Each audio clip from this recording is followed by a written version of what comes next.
Kim Si-woo sat in his dark, nondescript room, simply staring at someone's stream on his computer monitor.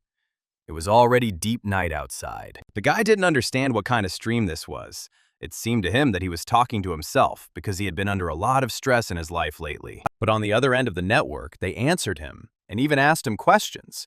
And it seemed that the interlocutor was listening to him attentively. He was the eldest in the family and tried to make ends meet, as he was responsible for his grandmother and caring for his brother and sister. He told his streamer that he lives without his parents with his grandmother, younger brother, and sister. He needs to pay his rent tomorrow, and he'll have to ask his grandmother for money. They listened to him and didn't interrupt him. The strange girl on the other side of the screen only nodded understandingly. Her face was blurred, so he couldn't see the expression. Suddenly, Kim thought that the woman was listening to him purely out of pity, so he asked her to leave the channel because his soul had become completely bad. But the next minute, a message arrived, and the guy saw a colossal amount of money in his account, by his standards, without understanding where it came from. Some mysterious woman named Riemann had deposited money into his account, and the guy had no idea who she was or why she had given him such a huge sum. He needed to figure it out. At first, Kim thought that some rich MTuber had decided to make content for people like him. Simply give a person with 0 subscribers a huge amount of money and film his reaction. The guy wrote to his benefactor in a chat that this was already going beyond the limits. He would not be able to return such a sum. He needed to buy gifts for the younger ones in honor of their admission. Perhaps this strange woman was one of the members of the chaebol and decided to engage in this kind of charity. But it still looked too strange. The guy asked if Riemann wanted him to do some task for him. He would agree to anything as long as it didn't concern his family. A message came from Riemann, who called herself a goddess, and asked if the young man could save Eden for her. And it sounded more than strange. The guy immediately nodded in agreement, thinking that the name Eden meant some kind of virtual game, which was no problem for him. The next second, the strange girl from the screen announced that Kim Si-woo had just signed a contract with her, and that this contract was not retroactive. For now, the guy still didn't understand anything, but he didn't feel any great fear. He knew how to play computer games and really loved it, so there were no problems. But the next moment, the interlocutor on the other side stopped writing, and Kim simply heard her voice from the screen of his computer, the voice repeating that Eden needed to be saved. Then the young man saw a strange image. It seemed to him that the system was showing some kind of battle with strange creatures, and that he was the one participating in this battle. Then an even more terrifying picture appeared on the screen, where Kim stood in front of the devil himself and held in his hand the heart that he had torn right out of Lucifer's chest. A dark force in the form of a terrible monster with red glowing eyes looked straight into his soul and promised to take revenge. So Kim realized that the game had begun. Little by little, it began to dawn on him that he was already in the game. Just one donation had turned his life upside down, and the situation no longer seemed so simple. He was stupid, that donation was a scam, and now Kim is called to Eden. He is forced to fight for his life, with only a mace in his hands. Riemann turned out to be a truly powerful goddess. She promised to give him her power, and all the guy had to do was defeat his enemies, and the system would help him become better. Kim asked the goddess why she chose him.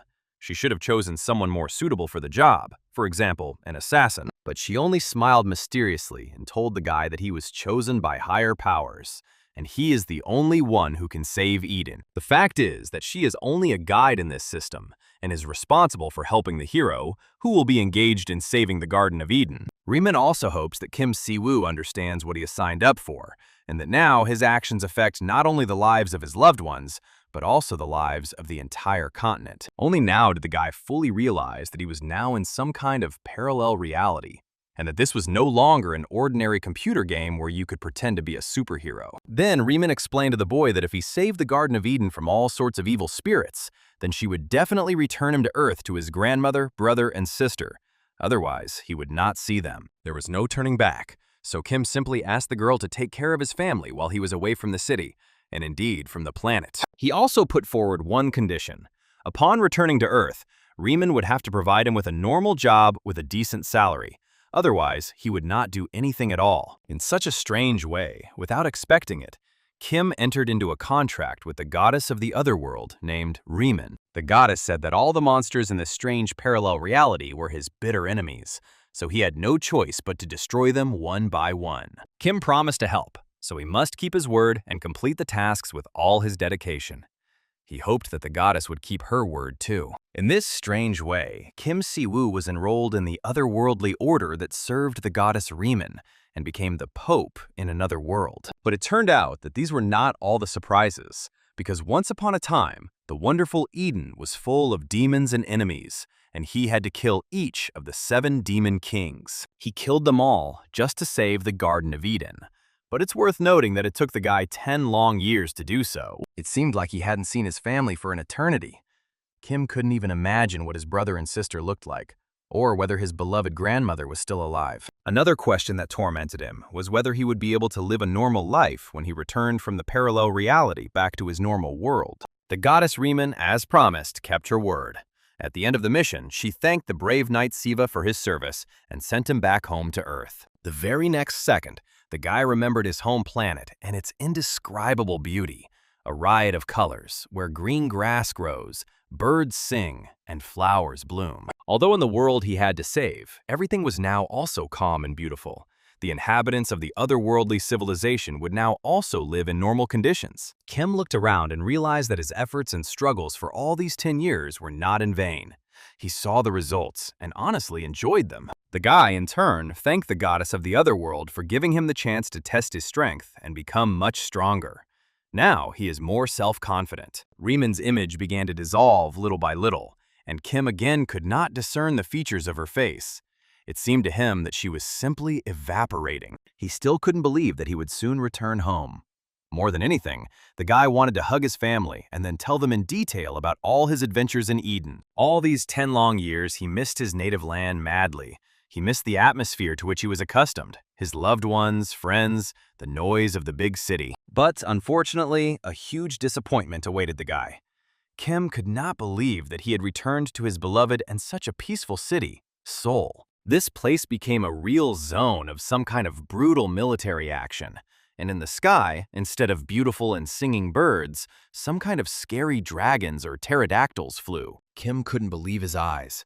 Entire squads of equipped special forces were fighting these flying monsters right before his eyes, and it was unclear which of them was winning. His soul felt completely sad, because the guy thought that he would return to his familiar atmosphere, where comfort awaited him, and not special forces in uniform. Kim missed his hometown madly, wanted to hear the noise of the streets and the laughter of children, but instead he heard only the curses of professional soldiers. He was gone for 10 years, and what Kim sees upon his return does not suit him at all. He wants to see his peaceful, beloved, and happy soul. In the first minutes, Kim thought that this was a terrible nightmare, and that he was dreaming of the apocalypse. Or maybe he had become the victim of some other scam. And what should he do with all this now? How can he find his family? How can he help his hometown get rid of these mutants? Suddenly, the boy heard a familiar voice behind him. He had heard it every day for the past 10 years.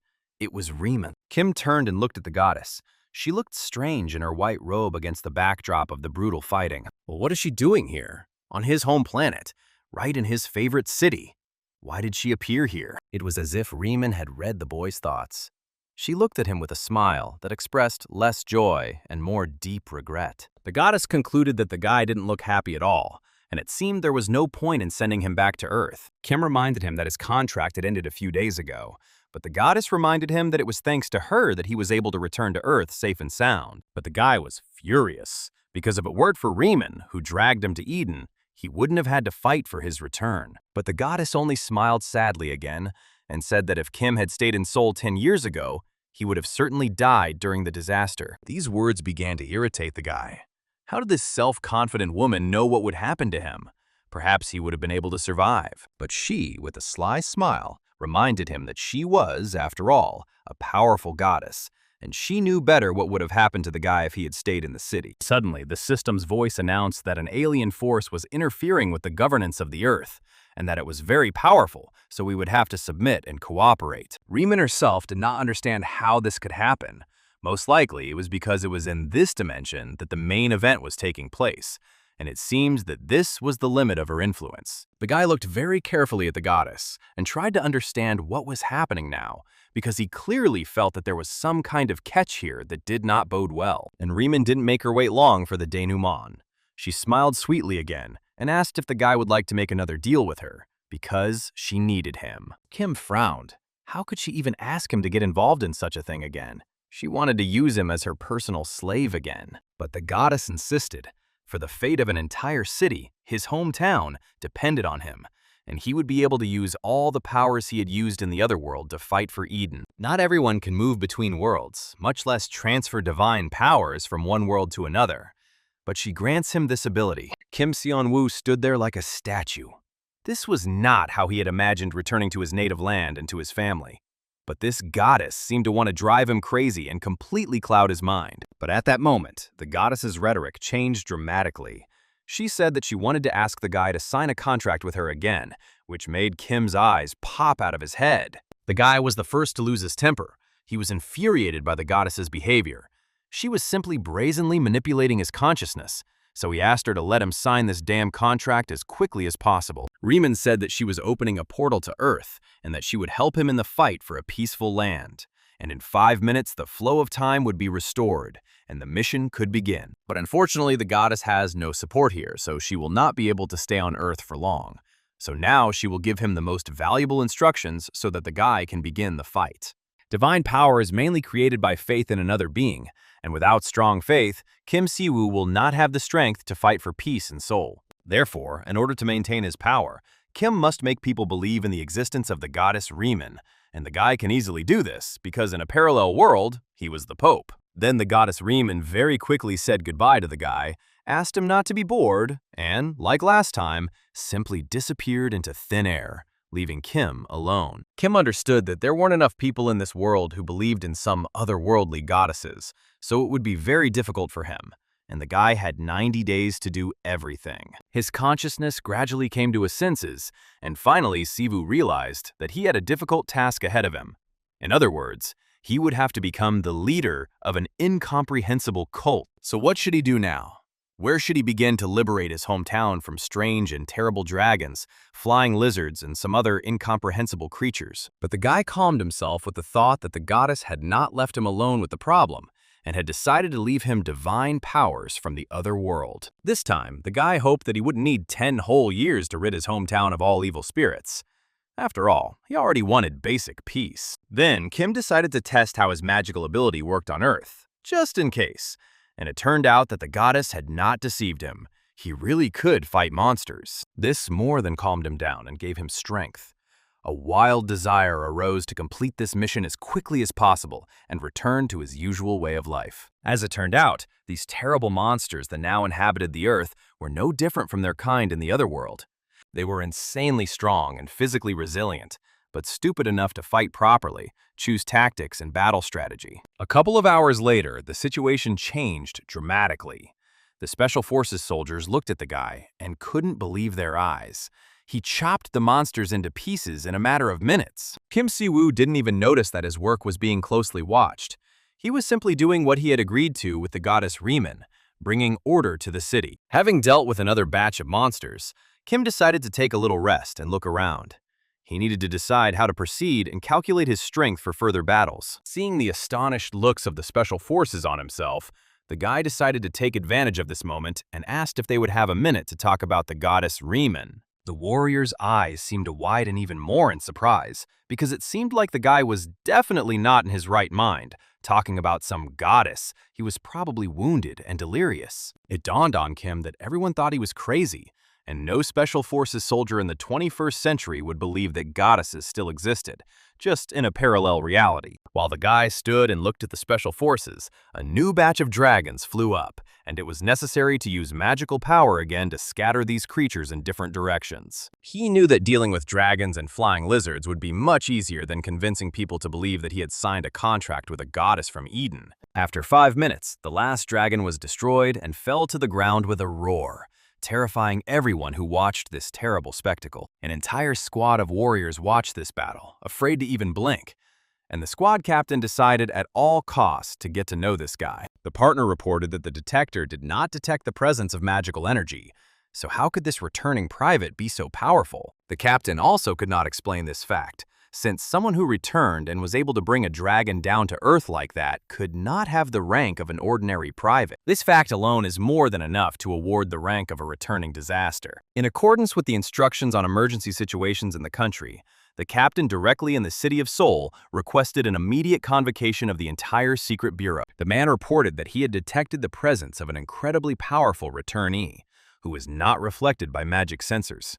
He must be outside the norm. The captain really wanted to talk to him, but without a reinforcement detachment, he did not dare to do so, as he was afraid of the consequences. He stood calmly and watched the soldiers and their captain, but he was more interested in where the rest of the people from the city had gone. After a few more minutes, the squad captain finally found the strength to approach the unknown guy.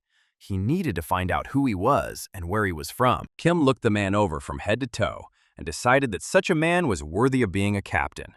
There was no fear in his eyes, and he felt quite confident. After a few minutes of conversation, the men realized that they could find common ground and decided to get to know each other better. The captain, having learned a little about the strange guy, realized that he was uncomfortable here, despite all his strength, and offered to help him settle in the city. These words made the guy think. Because he had spent his whole life in this place, this was his hometown, he didn't need to be offered a job here. He decided that he had to take care of himself. So after saying goodbye to the military, he headed to his area to find out the situation. He stood for a long time in front of the entrance to his apartment, not daring to open the door, because he knew for sure that it was empty and no one was waiting for him. So the next morning, he called the station and made an appointment with the captain to find out what had happened to his family. The man said that, according to the latest information, Kim's brother and sister are completely safe and are currently living in Gyeonggi County. Grandma Sivu is currently traveling around America, and if the guy has any questions, the Department of Ability Management will be happy to help him figure everything out.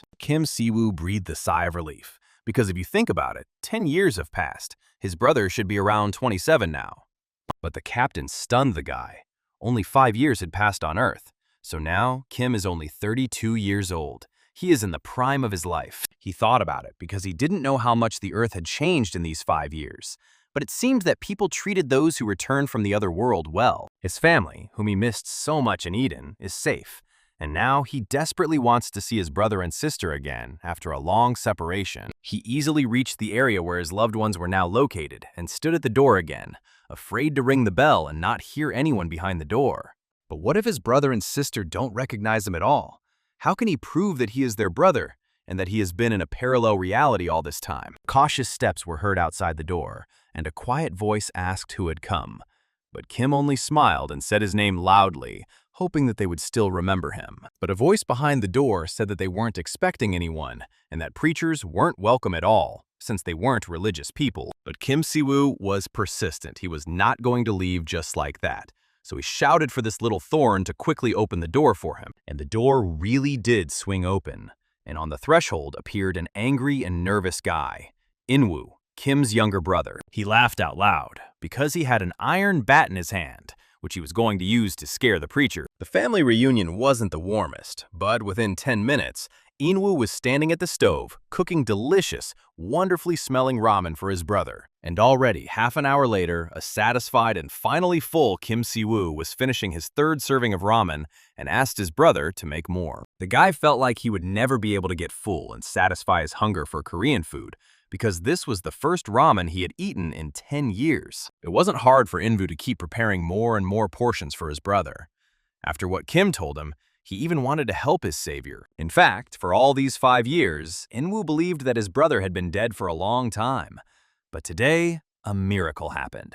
Kim returned home. But now he looks completely different. His clothes look like the clothes of some preacher, but the features of his face spoke of something completely different. The two of them had so much to tell each other, and the brothers understood that one evening would certainly not be enough for a full conversation. Inwoo was terribly surprised by the story that his brother spent 10 whole years in the other world and saved Eden from inevitable destruction. In this case, Kim can proudly be called a hero who saved the Garden of Eden from destruction and safely returned to Earth to deal with the enemies here too. It must have been tough for his brother.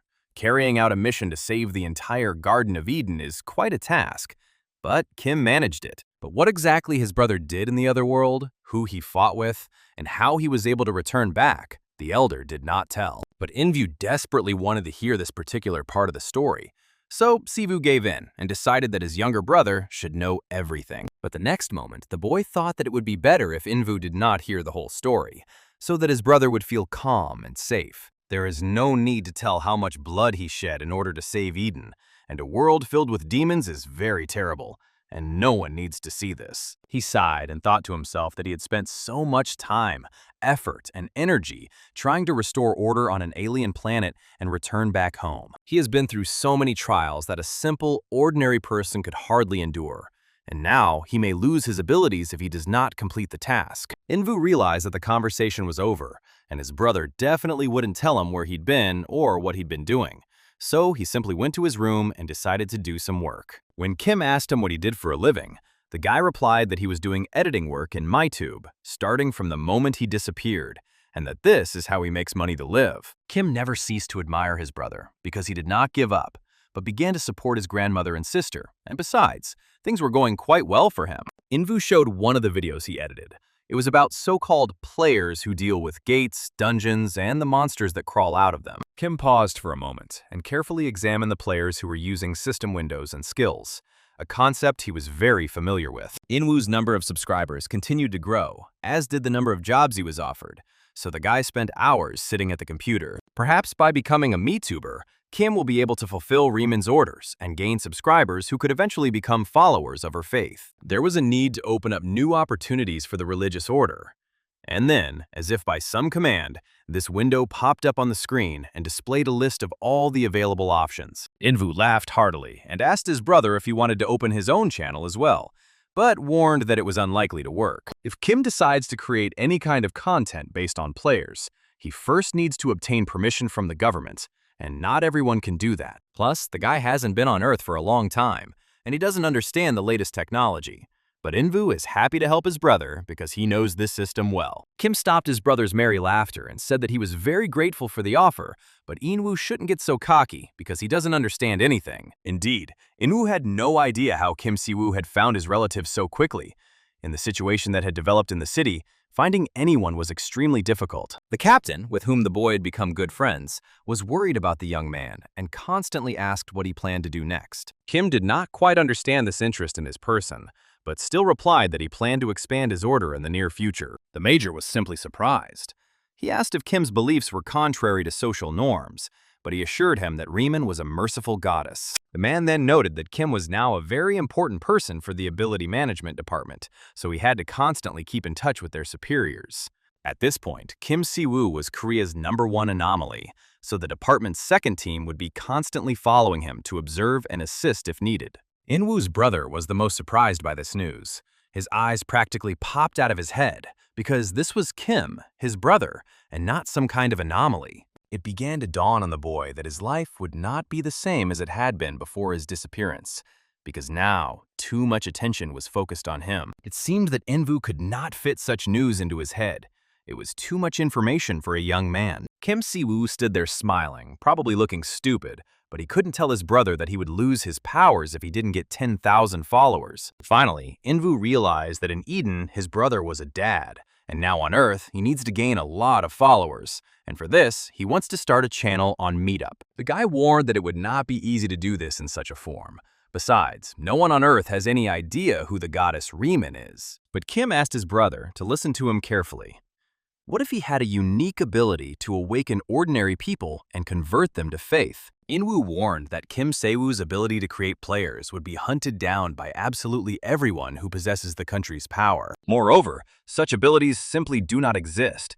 And if they do, they are capable of bringing in a fortune, since everyone is ready to believe in anyone for the sake of the possibility of awakening. Then Invu heard something that surprised him, both because he was interested in it and because it turned out he could become a player, if he just believed. Kim has been tweaking the guy a bit.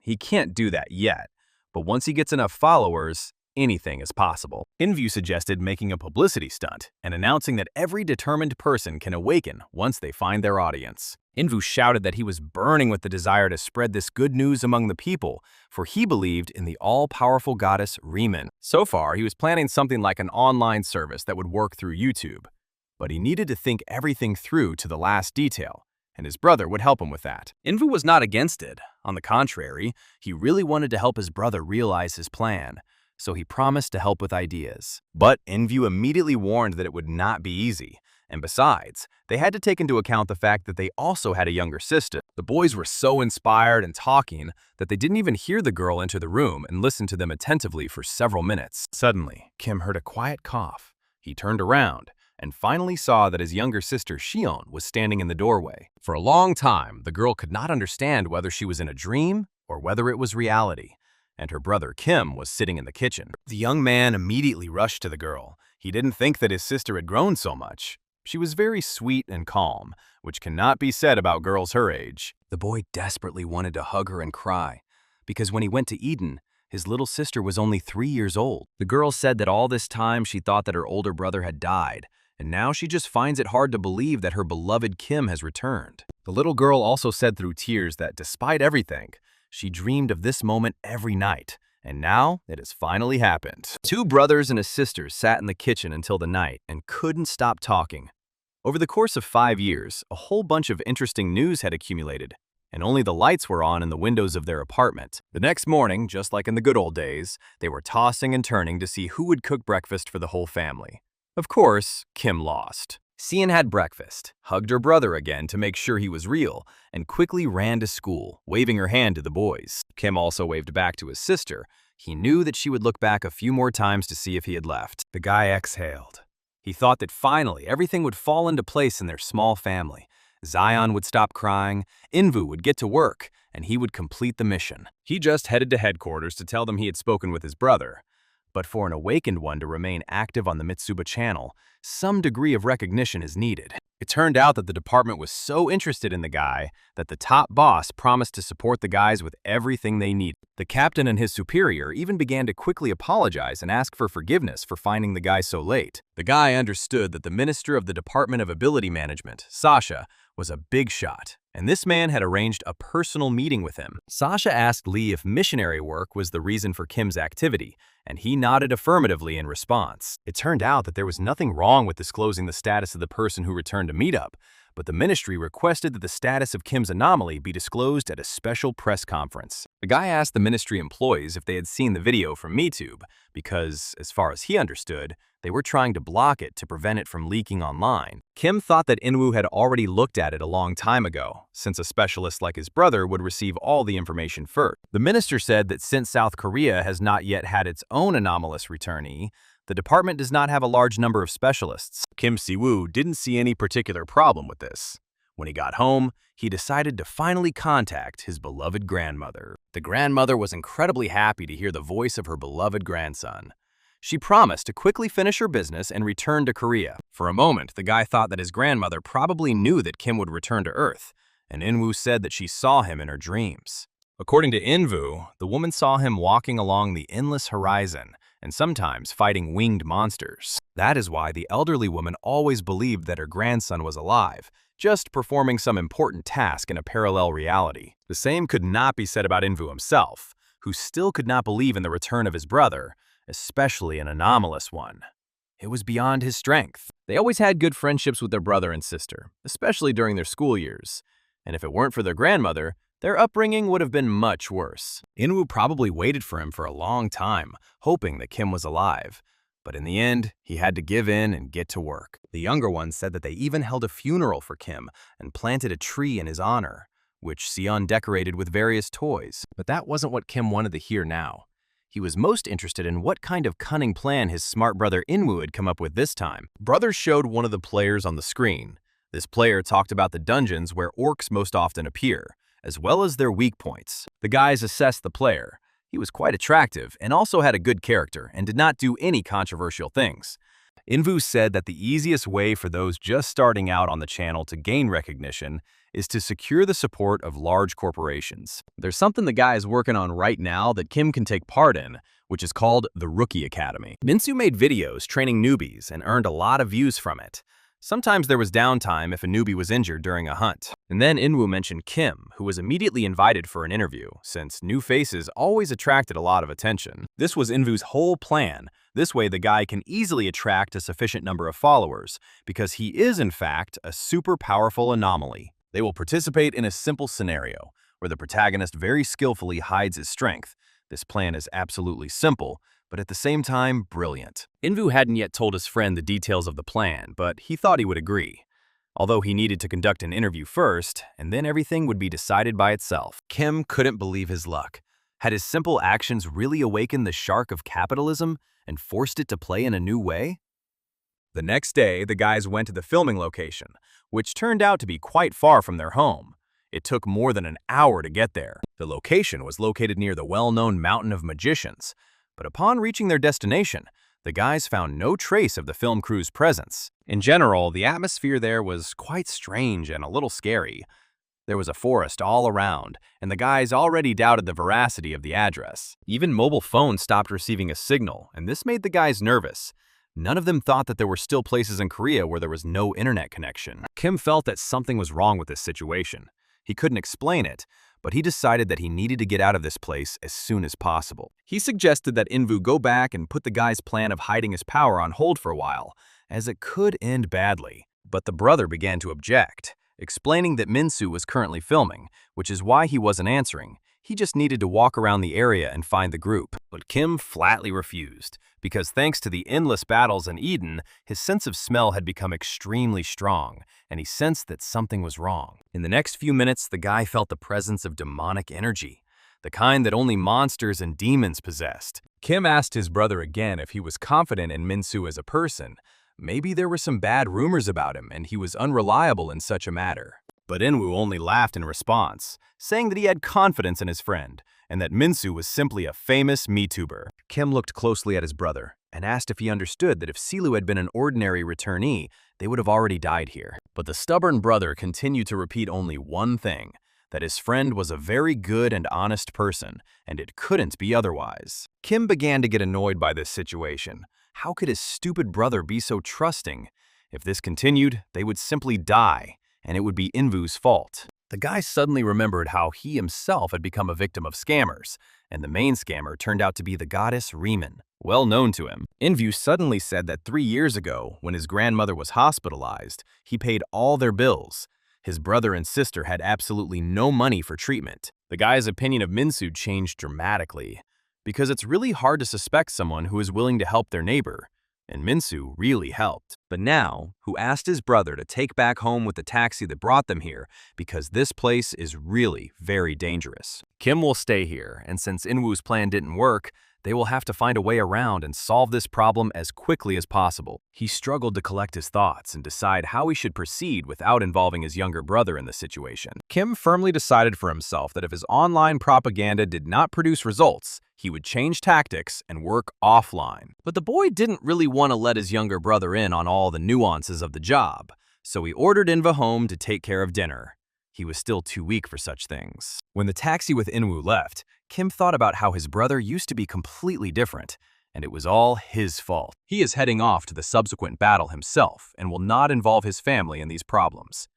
The system has reported that he is entering the Abyss Zone, and a special task has been created for this. He goes to the Dungeon of the Abyss, and at first glance, it is a completely ordinary mountain. But given the amount of demonic energy around, the most terrible thing must be located inside it. Kim was completely devoid of fear, because after Eden, the guy was no longer afraid of anything. Only the absolute silence around him was alarming. The absence of any sounds surprised the guy. But perhaps it was just evening, so the birds and animals had gone to sleep. But after walking a few dozen meters more, Kim heard a rustling sound in the bushes. And, coming closer, he saw a whole group of young people, all of them with cameras. When Kim asked what they were all doing there, they replied that they were simply filming for their meetup channel. One of the guys asked a counter question about why Kim Si-woo was here, since given the presence of the dungeon, it was quite dangerous to be here. Kim said that his younger brother Inwoo was supposed to warn Minsu about the meeting, which is why he was here. And since the phone doesn't work due to a lack of connection, it's simply impossible to get through to Minsu, so he decides what to do next. Having sorted out the situation, the young people decided to send Kim straight to Minsu, as he had planned a huge event for his channel. The boy suddenly looked Kim up and down, and asked in surprise why he was wearing a priest's costume. Perhaps it was his stage image, but Kim shook his head. The guy was immediately upset. He thought that Kim looked great as a priest. This costume suited him incredibly. It would have been a great idea. The situation began to anger the guy, because his young interlocutor was chatting non-stop. And this was quite tense. The 3 other members of the group simply stood to the side and watched the situation. Kim asked why the rest of the group were silent, but the boy replied that he didn't understand the question, since all these people were constantly chatting among themselves. The situation was starting to reach a dead end, and to ease it a bit, Kim asked the guy his name, and he replied that his name was Simeon. It finally dawned on Kim that this guy was very lucky, because some people have increased resistance to demonic energy, even without being awakened. But poor Simeon didn't even suspect that he possessed such an ability, so now the guy listened and didn't really understand what Kim was explaining to him. He then warned the young man that if Tom managed to survive today, he would definitely have to thank his parents for it. Immediately after this conversation, everything around the guys changed radically.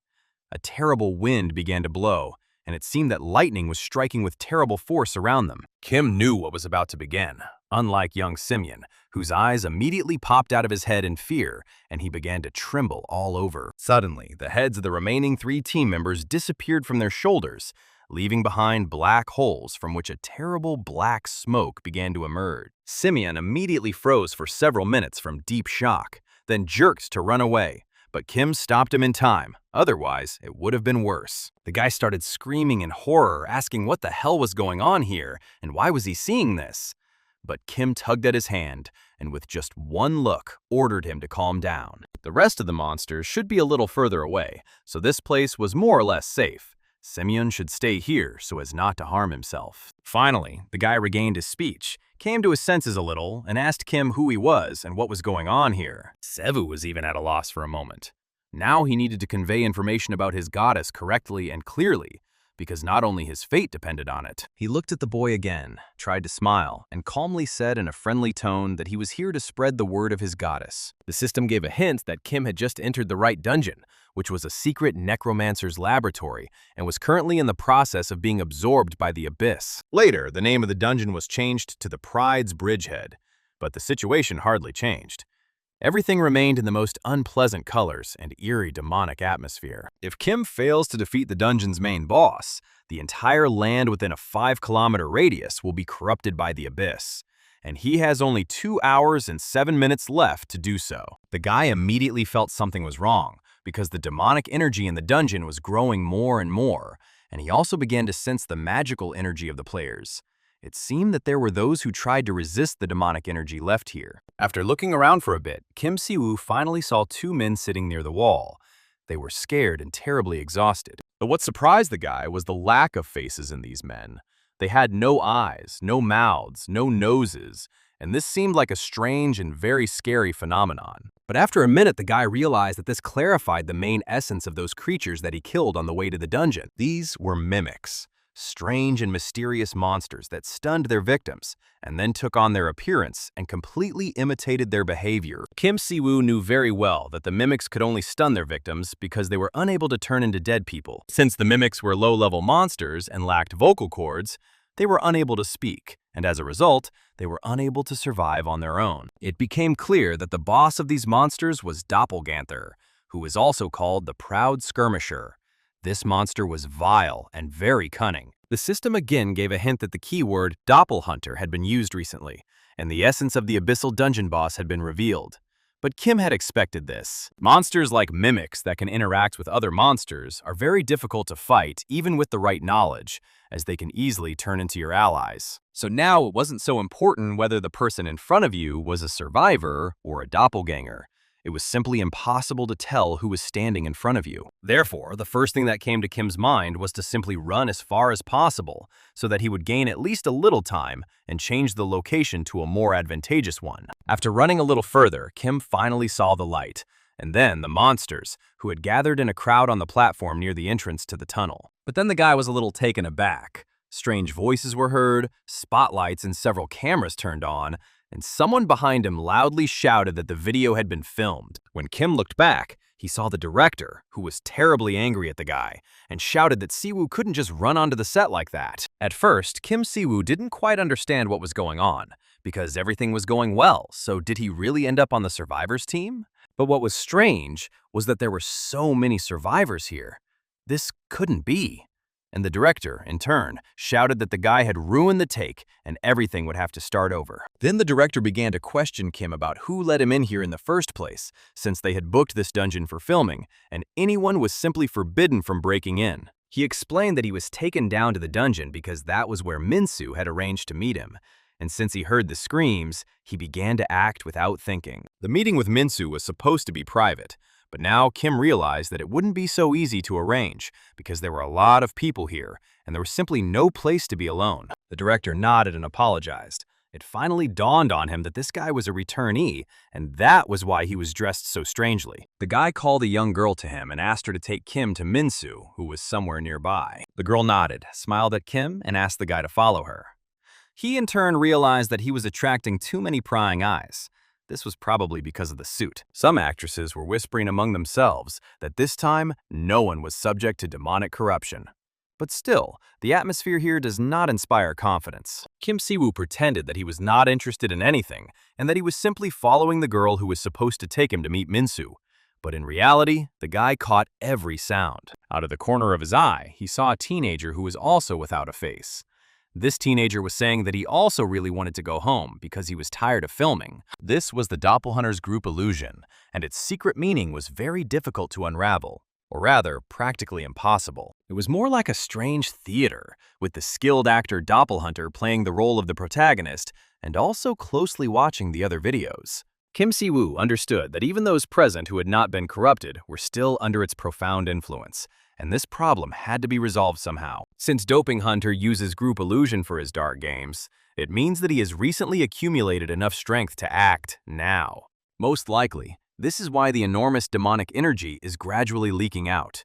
When there is enough of it, disaster will come to Earth. Kim thought that there was no need to worry too much about being in the dungeon, since this mysterious place was currently under their control. His thoughts were confirmed by the female guide, who said that a few hours ago they captured the dungeon boss, and now the film crew is in complete control of the situation here. At first, the guy thought the girl was talking nonsense, but she smiled and said that this was the only way they could get permission to film in this dungeon. The girl then explained that if they killed the boss, the dungeon would collapse, but leaving him alive was too dangerous, so they wounded him and tied him up. It was a twist. Kim didn't even expect this from the film crew. They beat the dungeon boss half to death, but decided to leave him alive. So this is how they conduct their filming. And this time, they were unlucky enough to have Doppelhunter himself as the boss, which makes things very difficult. The young men approached a massive iron door. The girl explained that this was the room with the dungeon boss, and Minsu should also be inside. Behind the door, Kim expected to see something scary and incomprehensible. But when he opened the door, the guy saw a stage near which a group of young people were standing. They were actively discussing something among themselves, and Kim realized that they were deciding how best to edit the video they had just shot. One of the group turned around, hearing someone else's footsteps at the entrance, and then, with a keen and appraising gaze, looked at the arriving Kim Si-woo from head to toe. Then the guy asked Kim who he was and why he was here, to which Kim replied that he was In-woo's brother, and he was here at Minsu's invitation. The guy finally smiled and extended his hand to Kim in greeting, and it turned out that it was Gu Minsu himself, the most popular MK verifier in Seoul. For you, Kim noted that this guy radiates positive energy and literally shines with kindness, and he is also a real handsome man with a pleasant voice. Minsu then asked his team to work without him for a while, as he needed to talk to brother In-woo and discuss some very important things. Finally, the guys were alone and could drink a cup of instant coffee and chat a little without unnecessary witnesses. Minsu asked Lee if Kim had had any problems on the way here. Kim replied that everything was fine, he just didn't expect there to be so many people there. But Minsu explained that all these people were players. These are the awakened ones, but they are too weak to be real hunters in this game, because not all players are the same after all, but everyone has a decent salary. Kim recalled that his brother had also hinted that he wanted to become a professional player, and the size of the fee probably played a significant role. Minsu asked Kim why he didn't bring In-woo with him, since according to the latest information, Si-woo's younger brother was also supposed to come to the meeting today. But he just smiled and said that you were also feeling unwell, to which Minsu replied that this was nothing new to him, since this happens to In-woo quite often. Minsu said that he considers In-woo to be a true professional in editing, as well as a very good and reliable person, and this is not flattery, but the pure truth. The most effective way to start a conversation with a stranger is to find common ground, and as it turned out, In-woo was just such a topic, and the guys talked about it for almost half an hour. Minsu also noticed that In-woo was often sick because he worked too much, but this was not surprising since he had to support his sister and grandmother. Minsu looked Kim over carefully again, and also noticed that the guy had a very attractive appearance, but it was clear that he was very worried about something. And finally, Kim voiced his concerns.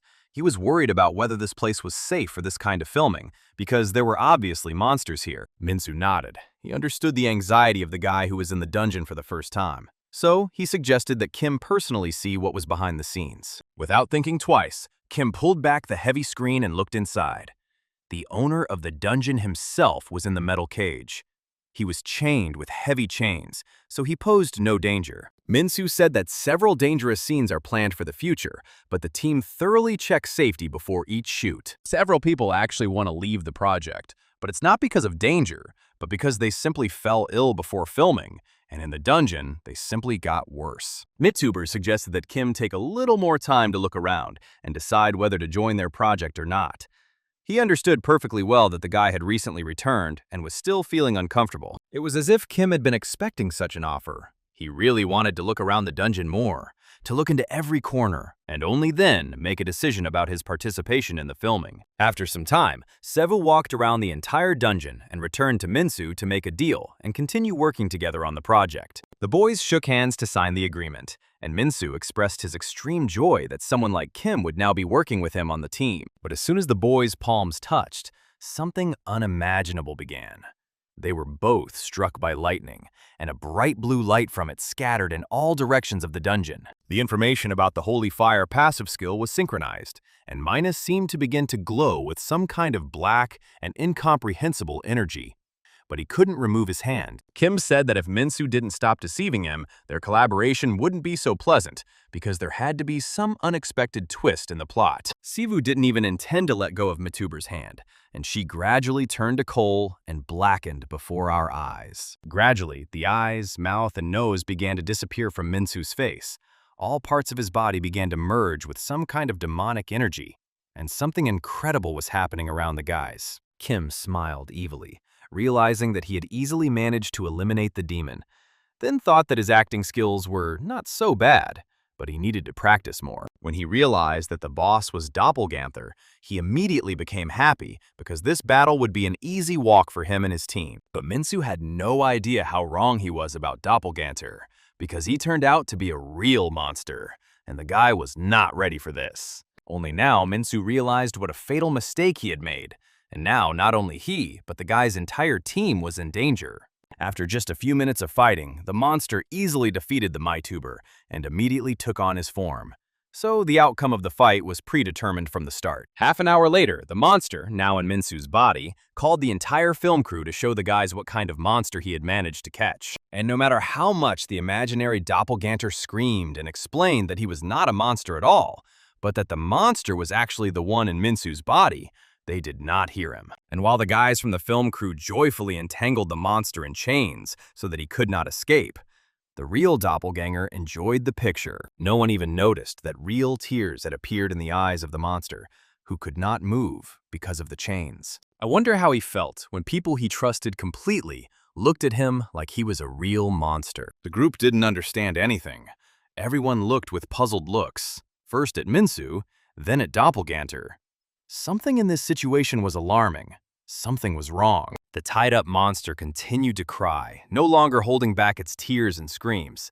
Doppelgangter screamed for Minsu to spare the guys from the team. Then the monster fell to his knees and cried out loud, begging the MyTuber not to touch anyone from the film crew, but to take him away. But then, by a lucky coincidence, Kim Seon-woo appeared in the dungeon to help, and the situation turned 360 degrees again. Kim heard the quiet groan of the monster, and then he managed to understand what Doppelgangter was saying, because he was asking for help.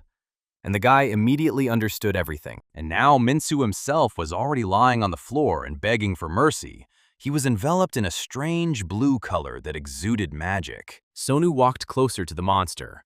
There was not a drop of fear in his eyes, only pure self-confidence and absolute determination. Minsu didn't yet understand that this guy could hear him and was fully aware of the situation, and that he was also trying to help him and return to his body. The monster tried to lean closer to Kim, but the chains were in the way.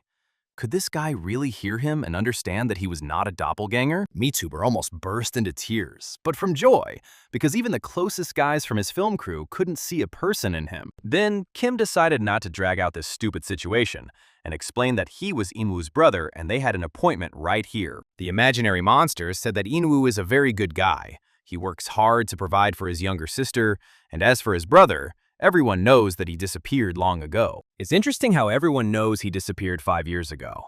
And it's also interesting that everyone he's met here praises Inva, and that's damn nice. So Kim approached the monster and said that he would give him a choice, since Minsu had suffered the most in the dungeon as the team leader. Doppelganger rose from his knees and listened attentively to the guy, and then decided that he would still destroy him, but it was better to lose his life at the hands of a man and not at the hands of a demon. So Minsu asked Kim to take his life in some quick and painless way, to which Kim only laughed. This famous MTuber has such an imagination. Why did he decide to say goodbye to this world? I wish he had listened to the end. And Kim actually suggests that the MyTuber smash this monster's head. Well, and the other option is to simply burn him with holy flame.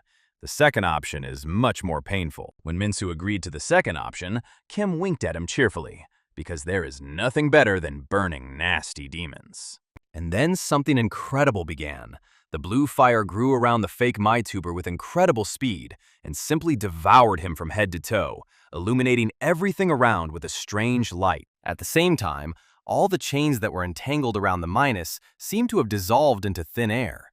They simply disappeared, allowing the MyTuber to move freely. A voice came from the system that Minsu had been saved through the holy flame, and the goddess of the other world was responding to his tears. She asked the young man not to blame himself for anything, because there was absolutely no fault of his own here.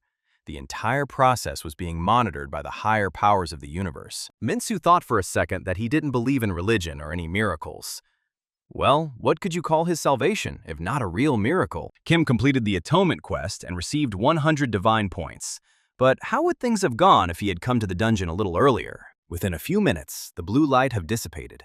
Minsu was lying on the floor in a semi-conscious state, but he had not suffered any serious injuries or mutilations, and was expected to wake up soon. Then the guy turned to the goddess Riemann, who appeared in his life again. She fell out of the blue, and he did not expect to meet her in Seoul at all. The goddess reminded that she told Kim that they would see each other soon, but she did not expect that the meeting would take place in just 3 days. Riemann was indeed very happy to see her ward, whom she considered a true friend, and Kim was worried about how long the goddess could stay on Earth. The girl said that she would stay here for no more than 5 minutes, since there was a spatial hole in the dungeon that made it possible to travel between worlds, but it could only be used once. Then the goddess began to ask the guy why he was so thoughtful. He was behaving quite strangely, as if he was not at all happy about their meeting. Kim turned his gaze to Minsu, who still couldn't come to his senses.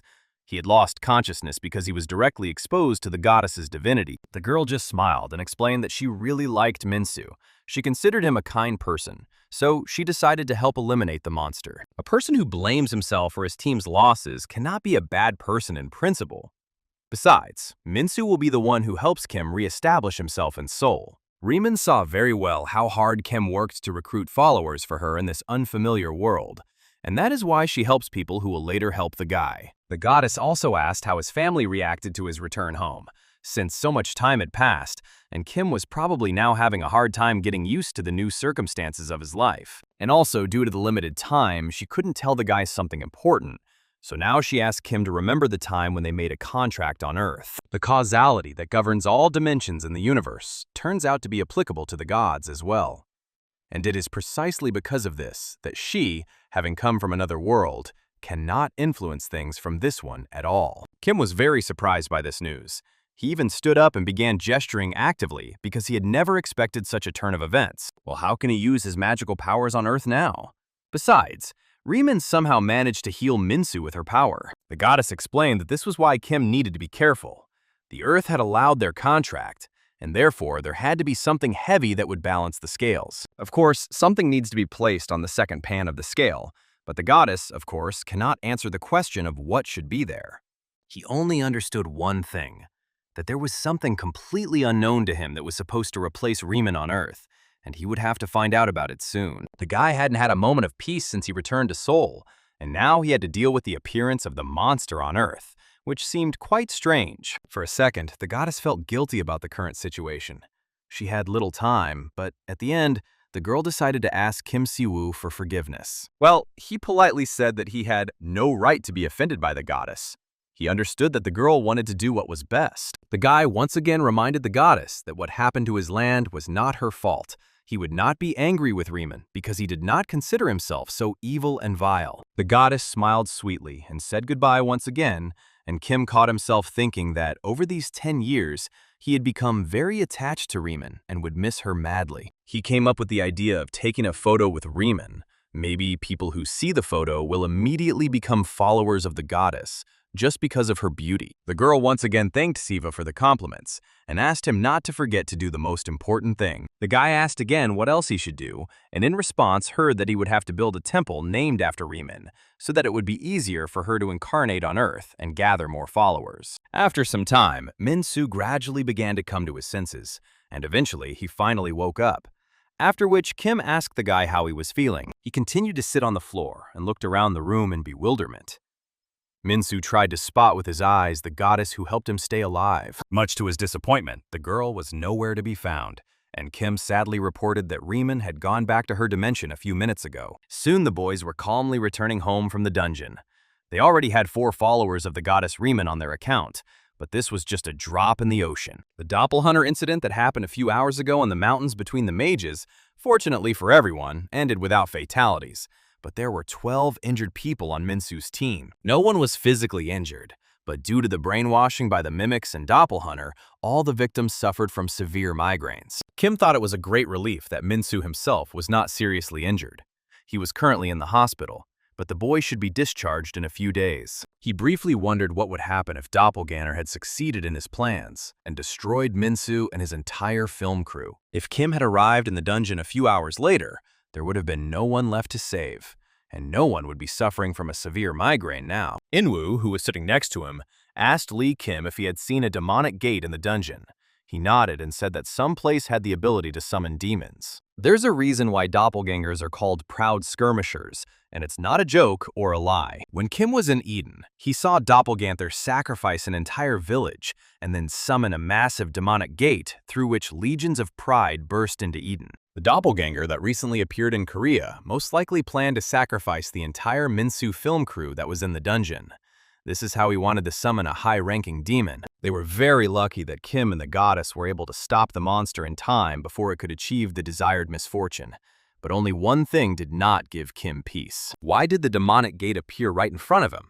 Is it just a coincidence? Or is it related to the mentioned causality? If this is a matter of chance, then it is necessary to gather the required number of believers as quickly as possible.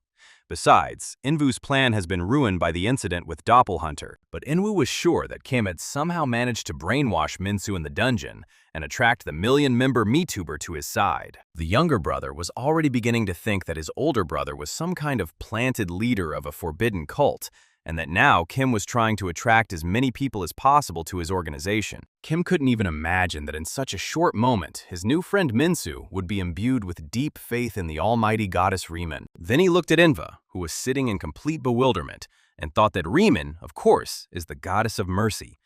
But he himself has some problems with this. And by the way, he understood the expression on Min-soo's face when he first woke up, because everyone who saw Riemann for the first time experienced a similar shock.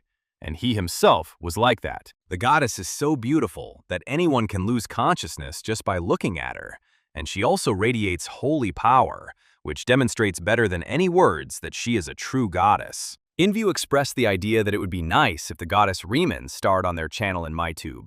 Then the number of their subscribers would increase several times. And the younger brother was not at all concerned about the fact that 5 years ago, it was this goddess who kidnapped Kim and sent him somewhere to a parallel reality to protect Eden.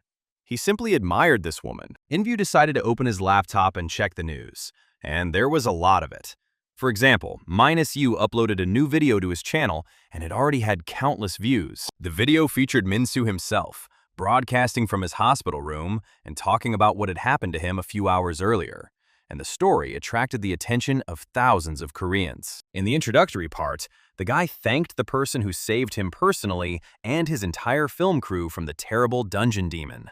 If it weren't for Kim Si-woo, they would all have already been in the next world. Without thinking twice, the brothers decided that they had to go to the hospital immediately and visit Min-soo, especially since they had a lot of things to discuss. Within half an hour, Kim and In-woo were walking along the long corridors of the hospital in search of the right room, and as soon as they found the right door and opened it, they immediately saw a smiling Min-soo. The guy was sitting on the hospital bed and smiling from ear to ear, but Kim got the impression that he only saw his brother and didn't pay any attention to Kim himself. He hasn't recovered yet, but he still shows concern for In-woo. What a nice person, and he looks stylish even in a hospital gown. Well, then the impossible happened. Min-soo turned to Kim and thanked him personally for his help, calling the guy Your Holiness. The latter's eyes widened.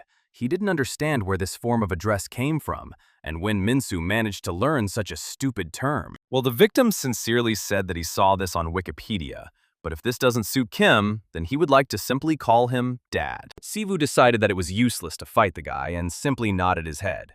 He then asked Min-soo why he suddenly decided to upload this video to MyTube. The guy said that this was his way of telling people about his encounter with the goddess Riemann, and the video has already garnered over 2 million views. There's no arguing with anyone here, because in this short video, people learned about both him and the goddess Riemann, and it turned out to be excellent, unplanned advertising. Of course, Kim wanted something more dramatic and more pompous words about the order of the goddess, but it turned out well, and Kim asked to read the comments. The comments disappointed him, because for some reason, Riemann thought that the video was staged from start to finish. And how could he now convince them otherwise and prove that it was not edited? The MyTuber himself was also a little disappointed. He swore to Kim that he did everything sincerely and thanked his saviors from the bottom of his heart.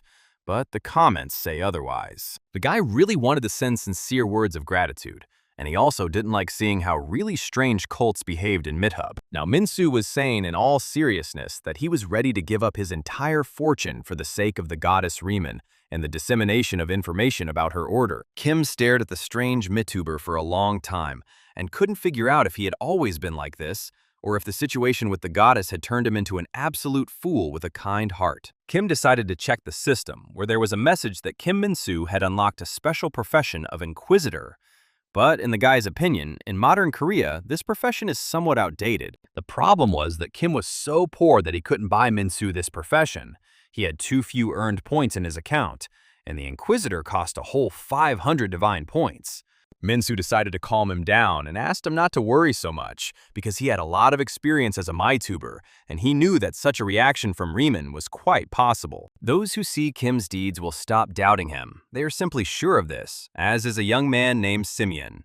But Si-woo decided not to listen to the guy anymore. Apparently, he was still in a state of affect and could not think completely clearly.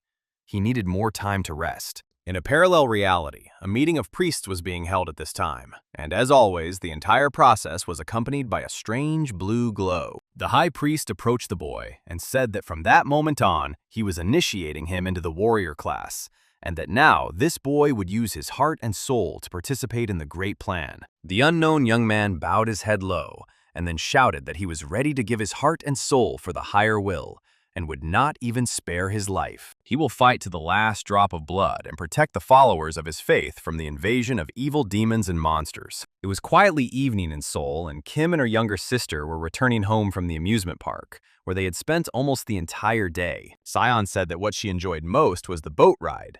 It reminded her of the time when they all lived together. Suddenly, the phone in Kim's pocket vibrated. He wasn't expecting any calls since it was Sunday, but he picked up the phone anyway. A familiar voice came over the phone. It belonged to the head of the Department of Ability Management, Donshik. He had urgent news for the boy, and he was heading straight to Kim's house. Kim walked his sister home and headed to the department, where Donshik was already waiting for him and immediately invited him into his office. The man thanked the boy for his work in the Abyss Dungeon and said that so many things were happening in the department that they were all on alert. But then the man decided to get straight to the point. He showed the guy a video that had already gone viral on Meetup, in which an initiation ceremony took place. The video showed things that were already familiar to Kim. A young man was being knighted into an order where he would serve in the name of the great faith of a mysterious clan. This clan will fight real monsters, ghosts, and beasts. The video already shows a huge monster with glowing eyes advancing on the order. Kim Si-woo carefully watched the video several times, while the department head carefully watched the guy's reaction, and then asked what Kim thought about it. For a few minutes, the guy voiced his opinion. He was 100% sure that this was some kind of forbidden sect or cult, and the boss completely agreed with him. But the guy didn't understand what the point of showing this to him was. Did the boss really want Kim to stop his work on creating one of these crazy cults? But the man shook his head. Freedom of religion is not prohibited in their country, but in the case of the Order of the White Radiance, the situation is different. The Order of the White Radiance is the name of the organization that Kim Si-woo saw on video a few minutes ago. They are the ones behind all the incidents the department has to deal with. Then the boss showed the guy an electronic map, where red dots indicated the appearance of sudden magical gates, and it was simply impossible to determine their type and complexity. Sudden gates, like sudden dungeons, are a rare occurrence in South Korea, and are generally quite rare, but in the last 2 days, a similar situation has already happened 4 times. In most cases, the regional guilds came to the department's aid and sent reserve troops, but the Order of the White Radiance took care of them before the department could do anything. According to the chief, this happened with all the gates, except those that Kim Si-woo dealt with while he was personally at the epicenter of events. The Order is a new religious sect that appeared 6 months ago. Its members claim that they can handle dungeons before the police, military, and the Department of Ability Management. They also claim that their deity has granted them the ability to foresee the future, and that they have grown so powerful that the department can no longer ignore them, and that this video on the tablet is just the first step in revealing themselves to the people. Kim decided to ask the man directly if the department had wanted him to personally deal with the Order of the White Radiance, but he shook his head. In fact, the department wants the force to begin officially cooperating. The Order has influence in politics and economics, so it will be difficult for the department to conduct an investigation into this cult. Kim will have to infiltrate the Order's groups and operate from within, and it's crucial for the department to get outside help from someone like Si-woo. Considering that Midtub is actively using it, it looks like they intend to invade Seoul as well. But this time, the government is on Kim's side, and he will make this sect regret ever coming to light. Kim smiled slightly at the chief and said that he was ready to actively cooperate with the department, and since the Order and the sudden dungeons could be somehow connected, he would conduct his own personal investigation. The boss also smiled and breathed a sigh of relief. Even though the Korean authorities don't know the guy's full strength, his appearance in South Korea gives its residents hope for a happy future. For a second, Kim thought that maybe he had gotten involved in this whole story for nothing. He had just returned to his family and was again starting to fight with some dubious forces. In the evening, Kim spent most of his time with his brother and sister, something he had missed so much all these years. But before going to bed, the boy decided to look online, in particular at the Minsu channel. Thousands of people on the channel commented on the situation in the previous video, and the Minus promised to invite the mysterious player to the filming and prove to everyone that he possessed magical powers. The system sent a message that thanks to Minsu's actions, many people expressed their interest in Kim Si-woo, so he received an additional 10 divine points. His plan was very simple. Minsu would draw attention to the mysterious player, and Kim would ask the department to hold a press conference for an anomaly with incredible abilities in order to expose the Riemann Order to the public. Kim noticed how his brother entered his room. Invu said that the whole plan was unlikely to work because it was not fully thought out and not structured. But their conversation was interrupted by a sudden message. It turned out that in one of the districts, sudden gates had appeared again, and the department had declared an emergency. It turned out that the sudden gate opened in the very area where Minsu Hospital was located, and the MyTuber was still in the hospital bed, and this was very suspicious. The next message spoke of another sudden gate, which was already located near Kim Si-woo's house, and this no longer seemed like a simple coincidence. Within 5 minutes, Inwoo and Seon were fully prepared and were about to head to the shelter, while A-Kim remained where he was, deciding what to do next. He was pulled out of his thoughts by Invu, who said that brother must immediately gather himself and march against the magical gates. It was his duty to protect his hometown. A few minutes later, there was a knock on the apartment door, and department soldiers appeared on the threshold. They announced that they would take Kim's relatives to a safe place, and that he should personally report to the department. The head of the department is eagerly awaiting the guy to coordinate all further actions with him. So, the soldier reported that a service car is already waiting near Kim's house. The guy quickly got ready and went down to the car. The core of the sudden gate had not yet been discovered, so the department limited access to high-ranking hunters. Everyone was afraid that the sudden gate would appear right in the middle of the city. The guy reached the department in a matter of minutes. There was real chaos around the building, but the soldiers led Kim to the head of the department by a shortcut. The players had already been divided into rescue teams and were preparing to enter the dungeons. People were crowding around, trying to get to the shelter within the department's walls as quickly as possible. Suddenly, the system reported terrible news. Ominous energy was detected near the gate, and it was growing stronger with each passing minute. Kim headed to the department's courtyard, where several groups of players had already gathered. He came closer and decided to find out more about the situation. The players didn't seem to be particularly worried and were determined to win. Most of them were young and strong guys who knew how to fight well. He understood that these troops were sent by the guild, and that in the courtyard, everything was different from the outside. But as soon as he left here, he would hear the screams and cries of people again. Donchik reported that they always divide the territory into separate zones, and only then begin a combat mission, especially in emergency situations. For ordinary people, the Chaos Gates are a real disaster. But for professional players, it's a good way to earn bread and caviar, so now guild representatives must divide the gates into zones of responsibility. He closely followed what was happening and thought to himself that during his absence from South Korea, the world had become much more interesting, and he had to learn some things again. So now he reminded the commander of what they had discussed yesterday, regarding his full support for Kim's actions if he helped the department deal with the order. The man nodded in agreement, and then Kim said that he wanted to deal with this damn gate alone, and let the rest of them focus on finding and rescuing survivors. He doesn't need assistance. He can get everything he needs himself, and he can also take care of his own safety. Without wasting a minute waiting for a response from the department head, Kim turned around and resolutely headed towards the exit of the organization's territory. He needed to start acting. There was a commotion in the courtyard. No one understood what was wrong with this guy, because a strange energy began to emanate from him, which affected everything around it. The warriors began to be indignant, but on the other hand, they even became curious about who this young guy in a strange suit was and how he was going to save the city. The people at the gate noticed something in the sky that looked like the northern lights, and then a strange cloud of energy descended onto the roof of the department. Kim understood what was really going on. It was the active lighting skill that had returned the Earth to its original appearance. From the outside, it looked quite strange, and many were scared. When active, the lighting affects the nearby ground, the power level of demons and undead on the ground is significantly lower, and weak undead are immediately destroyed. The system informed the guy that the causality dimension's management was closely monitoring him, so he needed to think through each action carefully. Kim immediately fell to one knee and turned to his patroness, the goddess Riemann, asking her to bring down divine punishment on those trying to disturb the peace of this land. The situation in the city was getting more and more tense with each passing minute. The number of monsters was growing, and they were trying to break through to the city center. There were plenty of them in the central hospital, where Min-soo was still located.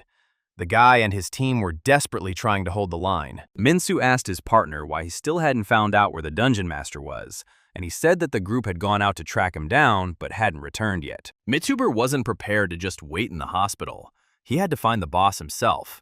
The situation was already dire. If the gate's power increased any further, they would lose the battle. The influx of monsters was endless, and the boys fought as best they could.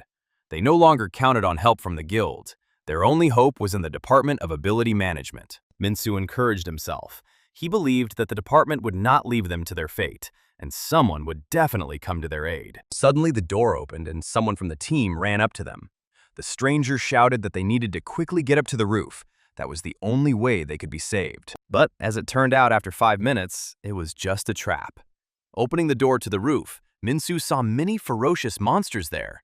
It seemed that these monsters were waiting here specifically for the guys, and would now simply tear them to pieces and throw them down under the central door of the department. The mysterious horror was approaching. The system reported the appearance of Lich Lachius, a follower of Pride, which meant that the core of the Chaos Gate had been discovered. Min-soo had never seen such terrifying monsters, even in his worst nightmares. He simply wasn't prepared for such a turn of events.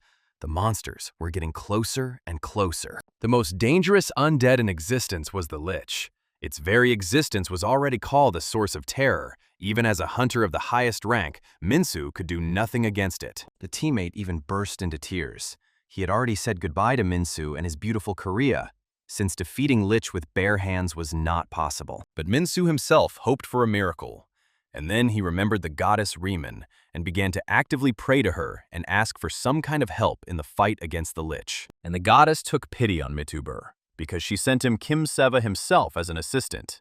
He appeared on the roof out of nowhere. The guy was wearing the same strange suit. He was absolutely calm and asked the guys to leave everything to him and not to interfere in the fight. Minsu and his teammates seemed momentarily speechless as they looked at Kim and couldn't believe their luck. Kim in turn smiled at the guys and asked them to come to their senses quickly and find, if possible, a safe place. Only because Minsu prayed to the goddess was Kim able to accumulate this energy and reach the roof of the department in a matter of minutes. The system wrote that the Earth dimension is beginning an exam for the consistency of causality.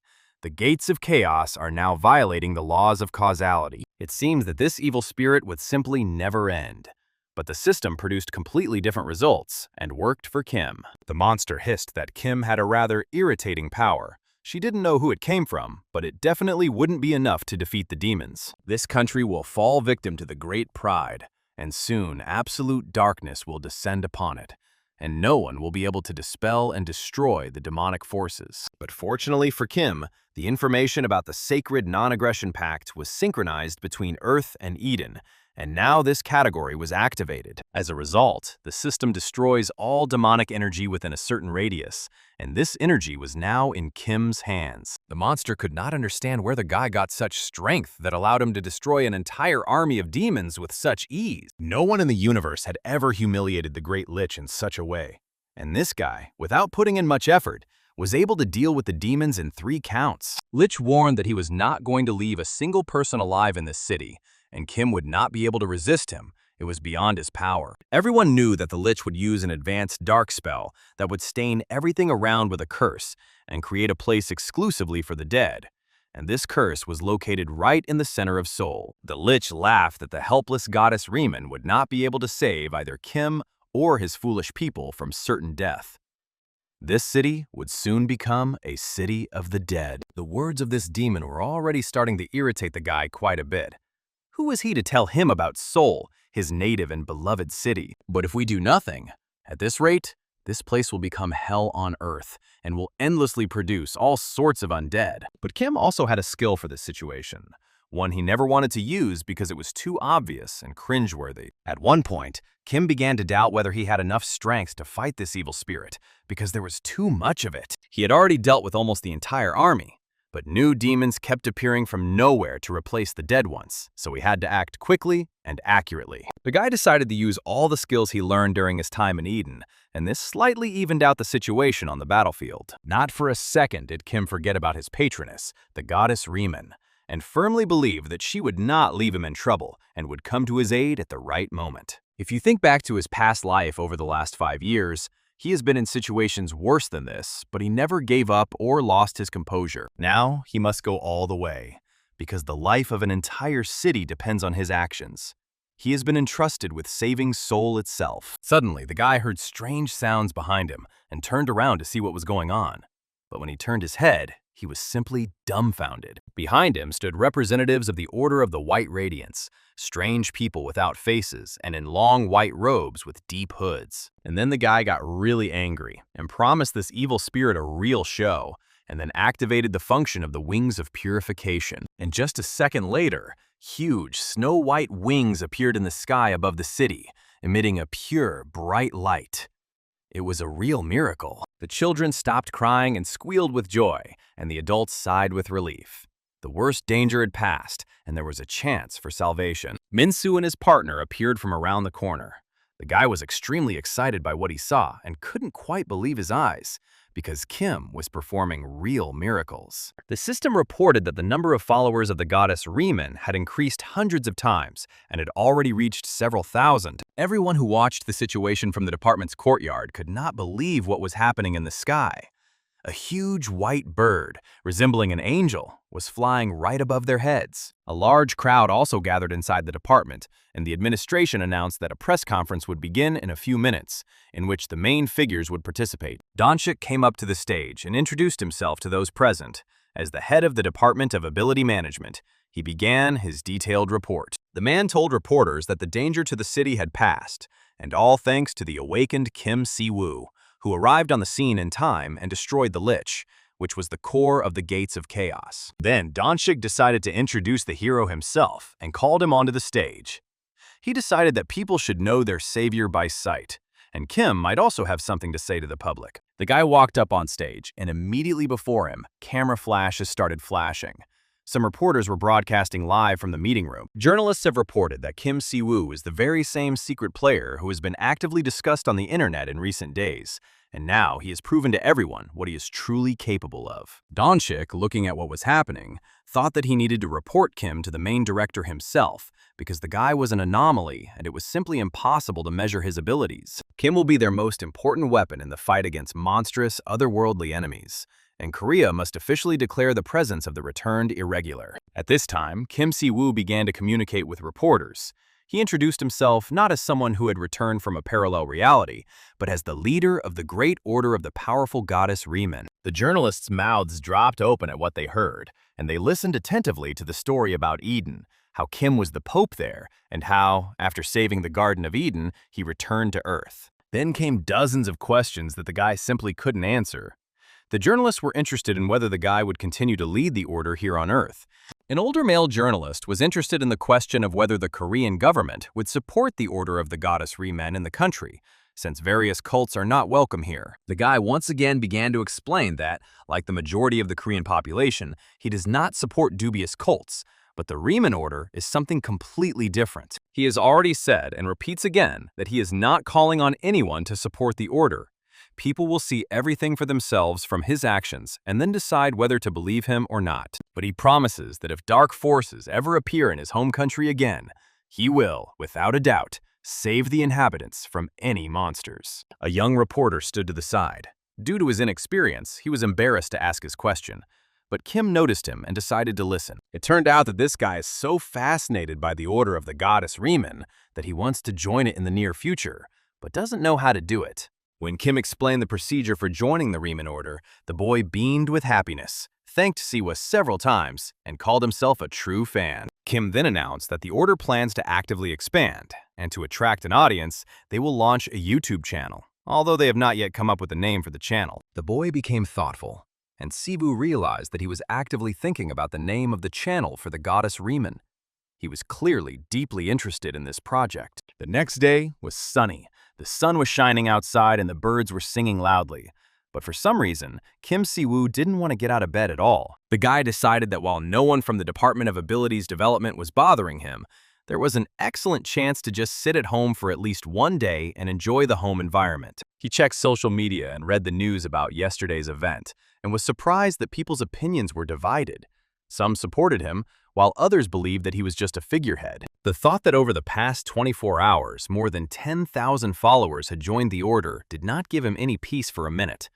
But he was not perceived as the leader of the sacred order. Inwoo said that Kim's image simply does not appeal to people, as his clothes do not resemble the attire of a religious leader who is supposed to lead the masses. Indeed, if you don't count the wings he used yesterday and spread them behind his back, then otherwise, he really doesn't look like such a saint. Brother gave another piece of his unnecessary advice. He suggested flapping his wings in public again, and the trick would be done. Several thousand more people would become his followers. But there was one small problem. Kim Si-woo couldn't use his wings without a reason, because before using his skills, he had to coordinate the causality. Last time he worked very hard to pass the causality alignment test, and now he is under the constant control of higher powers. Causality is very much like the scales of justice, and if Kim Si-woo overdoes it with miracles that no one needs, he will be subject to severe scrutiny. If a guy fails the exam, he will be severely punished by the system, and as a result, he will not be able to use his skills as he wants, so it is worth holding on to his wings until better times. Invu was generally surprised by his brother's calmness. How could he be so calm when a bunch of negative comments appeared online about the Riemann Order being a cult? But Kim was confident that through his actions, trust in him would increase every day, and over time, the image of the Riemann Order would be perceived as one of the main guilds in the country, and the prejudice against the new religion would gradually disappear. The order may be weak for now, but these are just the first steps. Everything is going much better than Kim Si-woo planned. He is extremely optimistic after returning from the other world. The system signaled again that there were new messages, and Kim learned that the store had been updated and new items had been added. The store now features the missionary profession, which Kim has been waiting for so long, as the missionary is much more important than the inquisitor, who was added in the last store update. But there was one condition. To acquire it, One needed to have the skill of understanding the teaching of level 10, which meant he needed to learn how to preach the ideas of the order among the population. The boy understood perfectly well that teaching is the essence of any religion, and missionaries who spread the teaching play the most important role in expanding the community.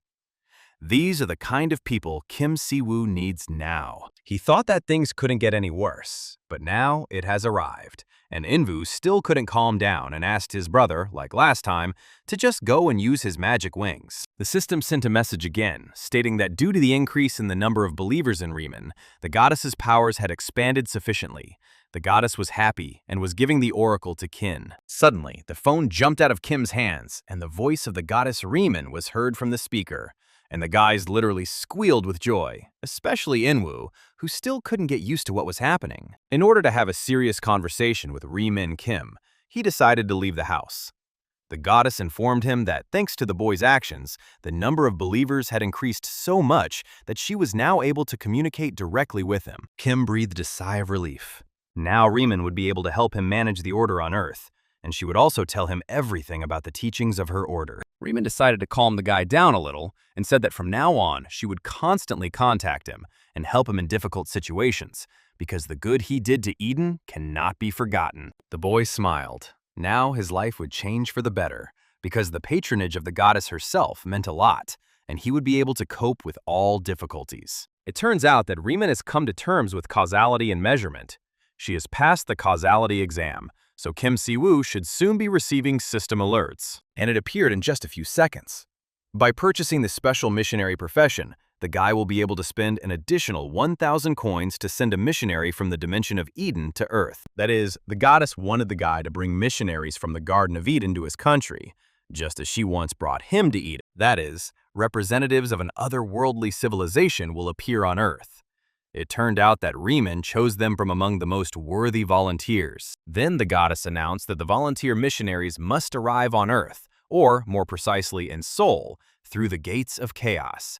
And this will happen tomorrow. Kim thought for a second that this was all like a fast pizza delivery service, that a missionary couldn't just cross dimensions in such a short time, but he still pressed the buy button. The guy spent 2,500 points on acquiring a missionary. Now he needed to confirm the coordinates of the selected chaos gate, and Kim didn't think at all that the problem with the missionary would be solved so easily. But then his face took on a puzzled look. He realized that he did not know the missionary who would arrive in Seoul. How was he supposed to recognize him?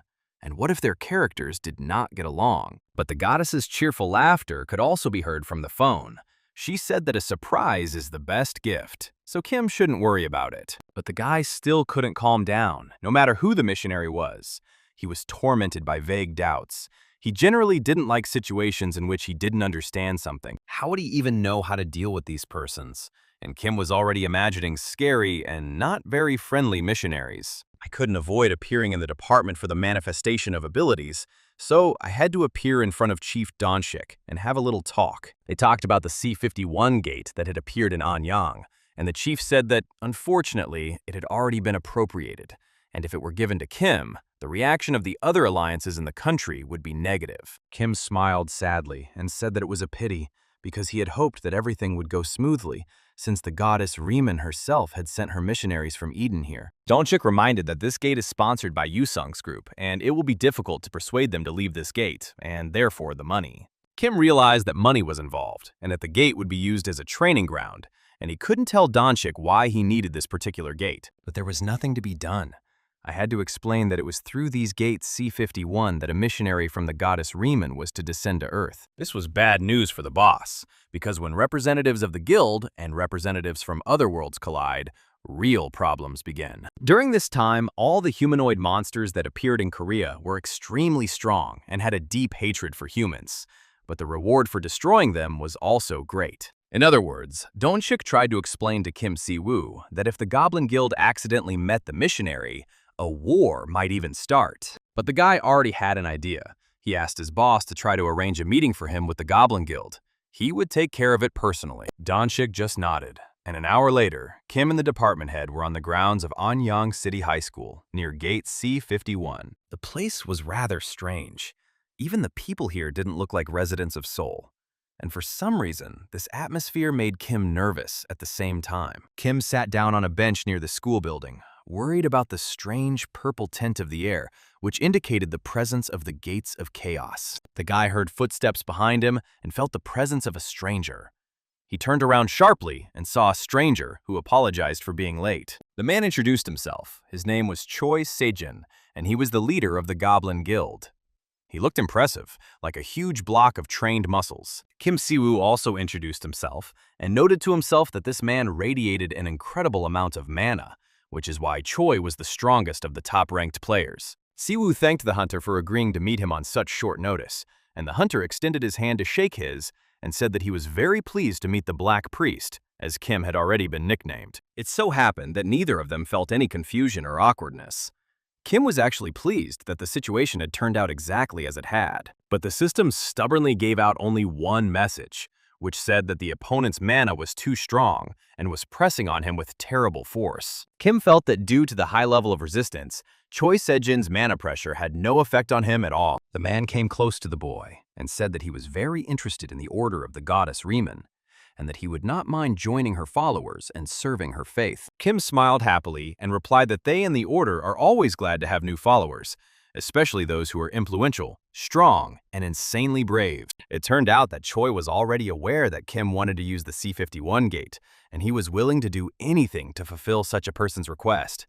It was still only a C-rank gate, but Siwoo understood perfectly well that this man did not know the main thing. Why and for what purpose the guy needed this particular gate? He simply suspected that it must be important. He quickened his pace, and this revealed the fact that Choi was starting to get nervous and angry.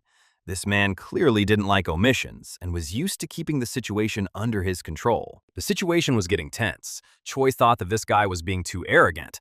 Did he think that the guild would really give up the gate just because someone asked for it? In the man's opinion, this guy thinks that he can do whatever comes into his head, just because he was recognized as abnormal and awakened. Kim only now remembered Donshik's warning that Choi was quite a hot-tempered person, and his mood could change abruptly. But his boss gave him a hint on how to deal with Choi so as not to awaken the beast within him and to conduct constructive negotiations.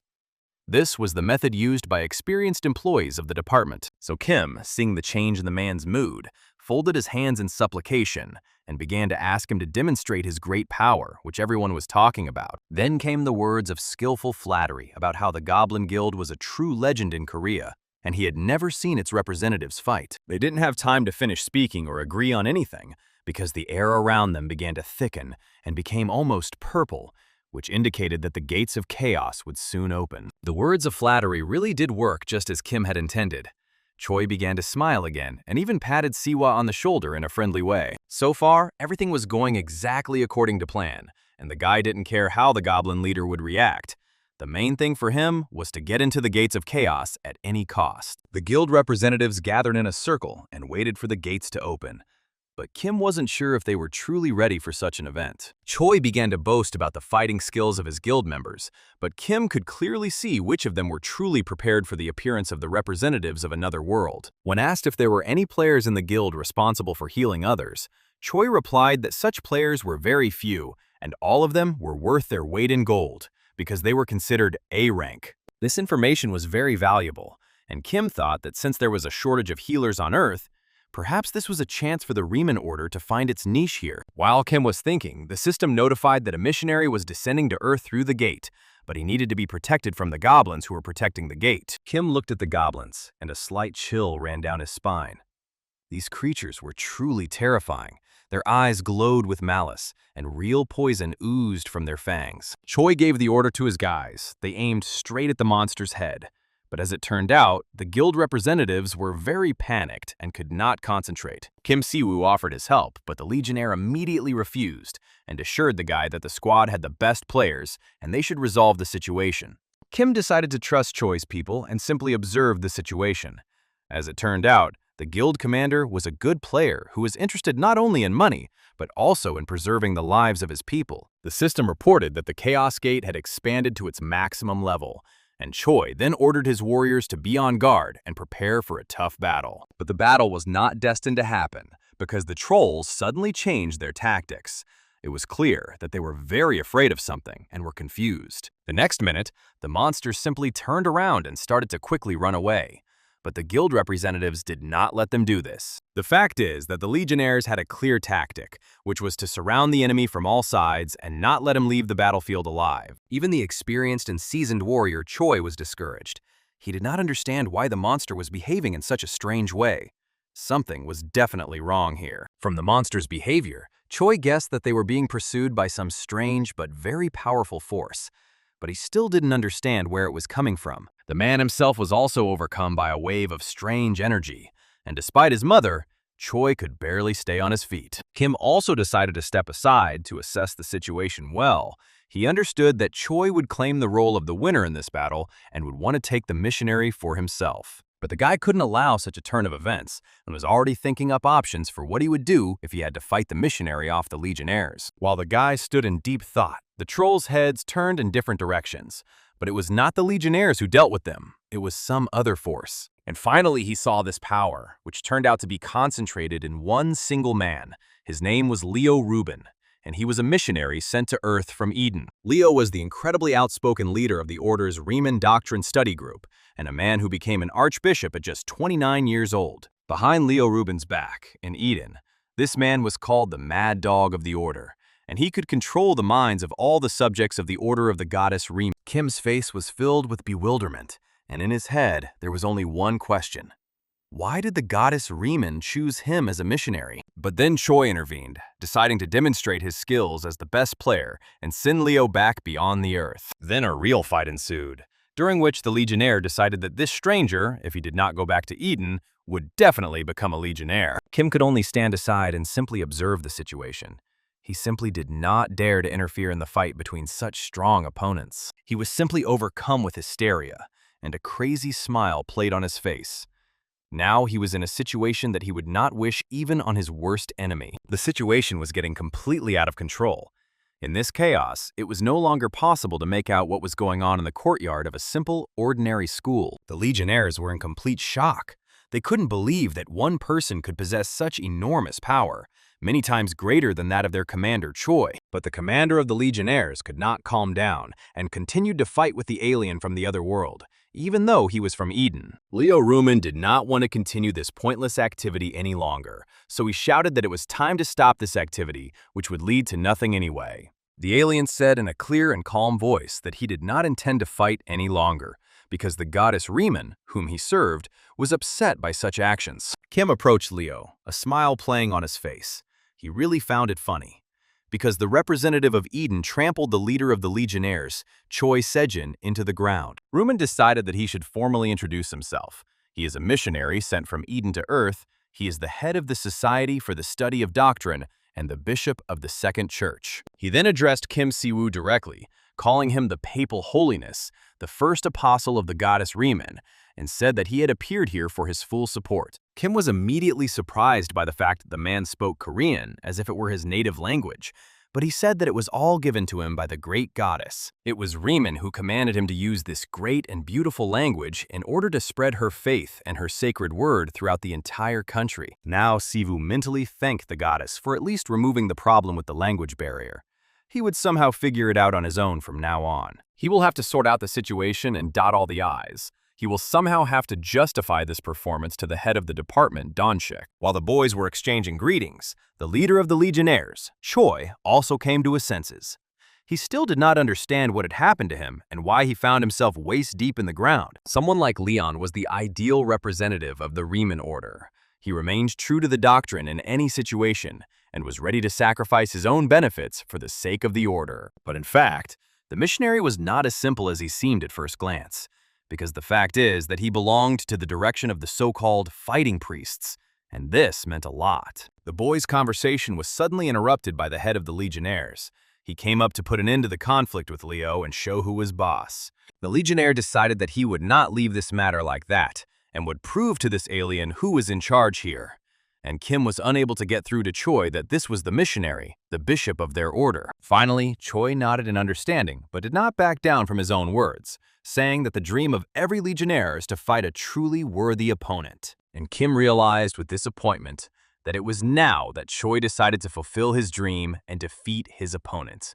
But Leo only smiled mysteriously, saying that this dream of his would never come true. But Leo can demonstrate his power to the representative of the Earth and fight him.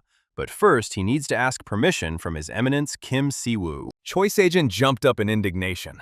They are both excellent warriors in their worlds, so why give them some boy's permission? This is complete nonsense. Kim felt like he had entered some kind of surreal world, and he really didn't understand how to behave in this situation, which seemed incredibly stupid. Within a few seconds, it became obvious that the commander of the Legionnaires had decided not to wait for Kim's permission, and did not care about any of the rules of the Order of the Goddess Riemann. He pounced on Leo Rumen with lightning speed, and it seemed that the latter had been waiting for such a reaction from the Legionnaire, because he reacted simply from the first second. Well, Kim decided to prevent all the consequences and used his power on these two men, who still could not calm down. After a small scuffle, a pile of trash, stones, some debris, and dug-up earth remained in the middle of the yard, but another fight was avoided. Donshik was furious to the core, because Kim had promised him that he was simply going to talk to the Legionnaire commander. But it turned out to be quite the opposite. There was nothing to be done. The man suggested that they all pretend that none of this had happened, and that everything from these gates was the property of the Goblin Guild. Looking at Choi, one would think that the guy was completely satisfied with the situation. He smiled and proposed to Kim to create an alliance between the Goblin Guild and the Order of the Goddess. But Kim did not consider such a deal possible. What kind of alliance could result from the Hooligan warriors and the religious order of a powerful goddess? Moreover, the order was not at all simple, because it included two awakened ones who were capable of defeating the S rank. Choi Se-jin did not relent and asked the guys to think carefully about his proposal. In his opinion, they should have a good collaboration. He once again expressed his admiration for the guys, saying that he had not felt such strong emotions for a long time as he did today during the fight. Then the man said goodbye to everyone present, jumped into his car, and sharply pressed the gas, causing a lot of smoke to come out of the exhaust pipe. Donshik said that they would immediately begin registering Leo as an awakened person and would do everything necessary to quickly process his documents, and Kim could be free for now. The man thought to himself that this guy was very useful for the department, but he was constantly creating a lot of problems without wanting to. Kim reached his apartment closer to nightfall. It is clear that Leo Rumen went with him, since he did not have his own place on Earth. At home, their brother and sister were waiting for them. The younger ones had prepared a delicious dinner, and Leo was pleasantly surprised by such a warm and heartfelt welcome. Sion did a great job and prepared a special dish for her brother and his guest. It was a delicious stew with meat and lots of vegetables, as well as Grandma's signature fish. Kim watched the guest closely and realized that Leo really liked both the food and the atmosphere in their apartment. If he had known that the missionary would be visiting their house, he probably would have just ordered chicken and not bothered, as Sion did. Kim's sister decided to find out more about the guest from the otherworldly civilization, and also asked if Li Lian had heard anything about her. Leon Roumain smiled and replied that he had heard a lot about His Eminence's sister, since Kim often spoke about his family in Eden. Sivu exhaled calmly. It seemed the situation was becoming more relaxed. The guest felt comfortable, and the brother and sister behaved politely and unobtrusively. Next, Leo moved on to the soup, which was prepared not by Sion, but by Inwoo, and this soup simply delighted the guest with its taste and aroma. And the bath even became somehow uncomfortable, because he was not used to hearing compliments in his direction, especially those that concerned his culinary abilities. The boy said that he would be happy to share the recipe with Leo, and if he wanted, he could even teach the boy how to cook this dish. And not only this, with quiet conversations and delicious food, the young people didn't notice how they had been sitting in the kitchen almost until dawn, and they had absolutely no desire to leave. Kim Si-woo's two families, from Seoul and Eden, have now been reunited, and it was decided to give Leo his grandmother's room to avoid the hassle of finding housing. In the morning, Kim Se-woo took out from the box the symbol of Riemann, a necklace with a memorial stone, which was one of the representative holy relics blessed by the goddess herself. It was this relic that Leo Rumen brought with him to Earth, and the intentions of the goddess who transmitted the relic through the missionary were the ultimate dreams. New information regarding the main task of expanding the community was revealed, and Riemann asked to be placed in a church for the followers of her holy order. Kim himself had been thinking about this lately, because it was a good idea. followers of the religion of the goddess Riemann could gather in the temple. It will be a beautiful place, bright and spacious, and followers of the goddess will gather there to pray to her and also to deepen their understanding of her teachings. If Riemann gave him exactly this task, then the order is moving in the right direction, and the goddess will expand the boundaries of her power. While Kim was pondering the creation of the temple, Leo had already managed to clean the apartment. He turned out to be a very good guy in ordinary human life. Kim found it strange that Leo Rumen, a resident of Eden, knew how to use a vacuum cleaner, but he simply replied that Sian had taught him everything that morning, and Invu kindly agreed to show the missionary how the washing machine worked, and also taught him how to properly iron and fold clothes. The missionary, who looked like a lump of muscle and who could kill a bear with one finger, looked extremely ridiculous in his house clothes and holding a vacuum cleaner. Kim smiled, looking at Leo Rumen, who was now saying that he had been sent to Earth to serve his papal majesty completely and entirely. In Eden, Leo was his right hand, and also unquestioningly carried out all of Kim Si-woo's orders. Nothing had changed on Earth, only the conditions had changed. Kim asked the boy to finish his chores and get ready to leave. By that time, Inwoo would return and bring normal human clothes for the missionary. An hour later, Leo and Kim Si-woo arrived at a large office building located in the Hapcheon district. They had an important meeting. A smiling Minsu came out to greet them and bowed to the guests, then apologized for not having come to His Eminence himself, but for forcing such important people to travel around the city. But Kim asked the guy to calm down. He really enjoyed walking around the city and seeing what had changed over the past 10 years. Kim wasn't even surprised that the midtuber's office was located in the most expensive district of Seoul, since his channel was sponsored by absolutely every influential organization, even at the national level. It turns out that, in addition to running the YouTube channel, Minsu's team also clears dungeons and consults for various guilds, from which they also receive funding. Minsu offered the guys coffee. He seemed extremely hospitable and didn't know how else to please his dear guests, since it's not every day that your dad is in the office. Sivu finally introduced Minsu to his companion, Archbishop Eden, who was sent to Earth by the goddess and would preach the teachings of Riemann to the inhabitants of the city. Leo Rumen turned out to be a great connoisseur of coffee, and this seemed more than strange, because such a drink did not exist at all in the Garden of Eden. MeTuber still couldn't get over what he had heard. His office was visited by the Pope himself and his right-hand man, the highest-ranking archbishop. Isn't that a success? Leo Rumen also expressed his admiration for meeting the MeTuber. He did not expect that such people could be adherents of a religious order. Then the missionary said that he was sure that Minsu had already met the goddess Riemann, because in his heart he could see her symbol, which could not be confused with anything else. Minsu said that at that moment he was unconscious, but the powerful goddess healed him with her sacred light and gave him her blessing. Kim decided that since the introduction had gone well, it was time to move on to the main topic of conversation, after which he pulled out of his pocket the symbol of Riemann, which contained a piece of her power. Minsu's eyes widened as he saw the symbol again.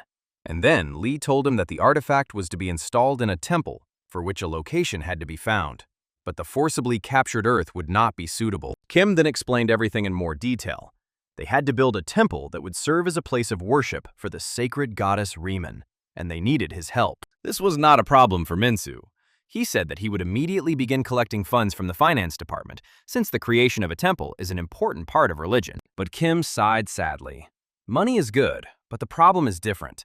They have not yet chosen a suitable location so that it is accessible to the public. That's why they turned to the MeTuber.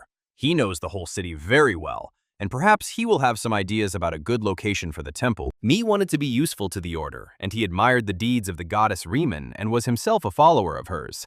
But the boy's request made him think. He asked the guests to wait 10 minutes while he sketched out some ideas, and after that time, the MeTuber presented a short report on the design of the temple. The guests were extremely surprised, but Minsu explained that he had long been thinking about building a huge temple in honor of the powerful goddess Riemann. On the day the goddess saved his life in the dungeon, he swore to serve this woman for the rest of his days, and the temple is only the least he can do. And now the young man considers the construction of the temple named after Ri Myung in Seoul his sacred duty to religion and to the goddess herself. Leo and Kim were extremely delighted with their friend's words. He planned all this only because she was his and saved his life. Leo even jumped up from the table and started applauding the MeTuber, because it was a completely gratuitous act of goodwill, and the goddess would be incredibly happy. The archbishop then became so moved that he ran to hug Minsu and promised the boy to pray for his success every day. Within an hour, the guys had uploaded the information online and asked subscribers to vote for the erection of a temple that would serve the order of the Holy Ryman. Minsu was confident that the fact that the common public would choose the location for the temple would mean that they were already far ahead of the other orders. And it was true. This way, it would be possible to create the image of a religion that works in unison with its followers. All that remained was to choose the location. Minsu suggested that the first temple to be built in honor of the goddess in this world should be located in some very special place. The guy then scrolled through the presentation and stopped on a slide showing the 0 point of Gwanghwamun, and it was a truly amazing place. Since Kim was absent from Earth for a very long time, he does not know the full history of this mysterious place, which many call the 0 point. 5 years ago, it was here that a spatial rift opened, a phenomenon that occurs when a dimension is first opened, and it was from there that monsters first crawled onto the Earth. Terrible destruction began, and the city was able to destroy the main core of the gate at the cost of countless losses, both human and material. But the people who were in the center of the gate were unable to avoid mana poisoning, after which new gates began to open rapidly, and the current government can do nothing about it, deciding to simply leave this area. Kim listened and seemed not to even breathe. He could not believe that such terrible events were happening in his native Seoul. Minsu explained that the dome was made up of 5 different balls, including a layer of mithril that could absorb mana, and only hunters of rank A and above could enter without fear of mana poisoning. Kim understood that such a dense accumulation of mana was contrary to the principles of this world, and therefore, mana pollution disrupts the status quo and destruction occurs. It was also clear that the Earth, which was polluted by a large amount of mana, was not capable of supporting any organic life. It resembled the dead city. There were 2 0 points in Korea, however. Since the Busan region is considered the first 0 point in Korea, it remains a painful chapter in its history. Sivu finally understood what he was talking about. He was proposing to build a temple to the goddess Riemann in this very place. But the idea seemed strange to him. Mitsuber explained that there was nothing strange about it. The order would gain a lot by establishing the temple at the 0 point. In this way, they would only benefit salvation, hope, comfort, and of course, a new life that will only bring joy will return to this place. Kim asked if it was even possible to build a religious temple on the dead and distorted land. It seemed strange, to say the least. But Minsu assured him that first, they would cleanse the land of this evil energy.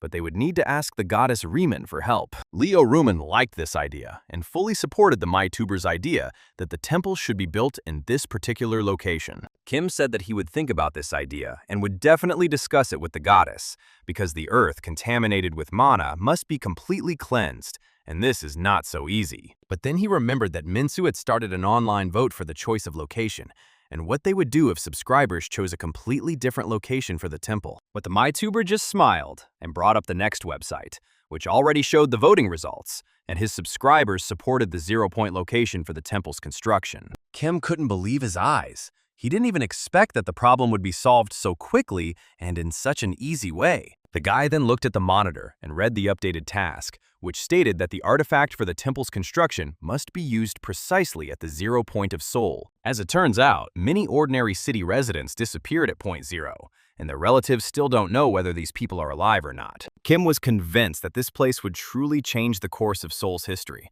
and he could not disappoint the followers of the Order of the Goddess Ryemyun. Upon hearing the news, the head of the department, Donchik, simply rebelled. He did not want to put the guy in danger and did not want to send him to the 0 point. And who even came up with this stupid idea of building a temple on scorched and empty land? Especially since they still needed permission from the authorities. But Kim immediately tried to calm the man down, asking why he was so worried, because he was not just a regular Seoul resident. He was awakened, and he would succeed. The boss replied that he didn't mind, but there was one caveat. It turns out that at the 0 point of Seoul, there is a mine with high-quality magical stones. These magical stones are formed from a special crystalline energy. One can say that it is a mineral that is unique in its kind.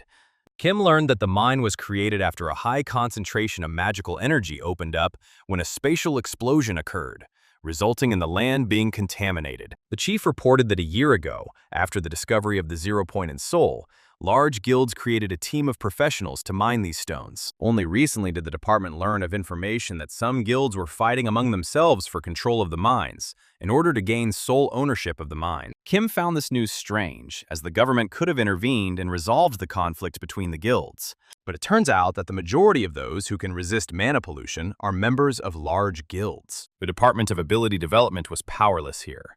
Once Kim reached the 0 point, they would be unable to help him. Kim found the department head's words downright stupid. How could one object to his plan just because of some strange concern? He, of course, respected the fact that his boss was worried about him, but he asked Donchik not to interfere, since he could easily resolve the situation himself. The government is in a rather difficult situation due to lawlessness at Ground Zero, and Kim will solve this problem in a matter of days without much effort. If you live with wolves, you have to go out like a wolf.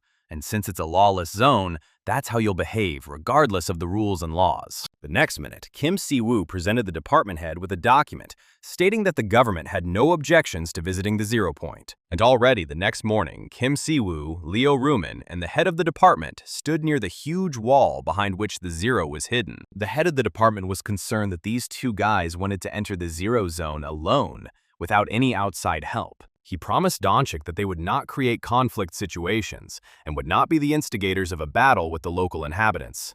Let the boss be calm. But to himself, he would never pass by if some other player wanted to suddenly attack him. While talking, the men didn't notice how they had walked a sufficient distance along the wall and approached a special door, which was the passage into the 0 zone. All Donchik asked the young men to do was to be extremely careful and not expose themselves to unnecessary danger.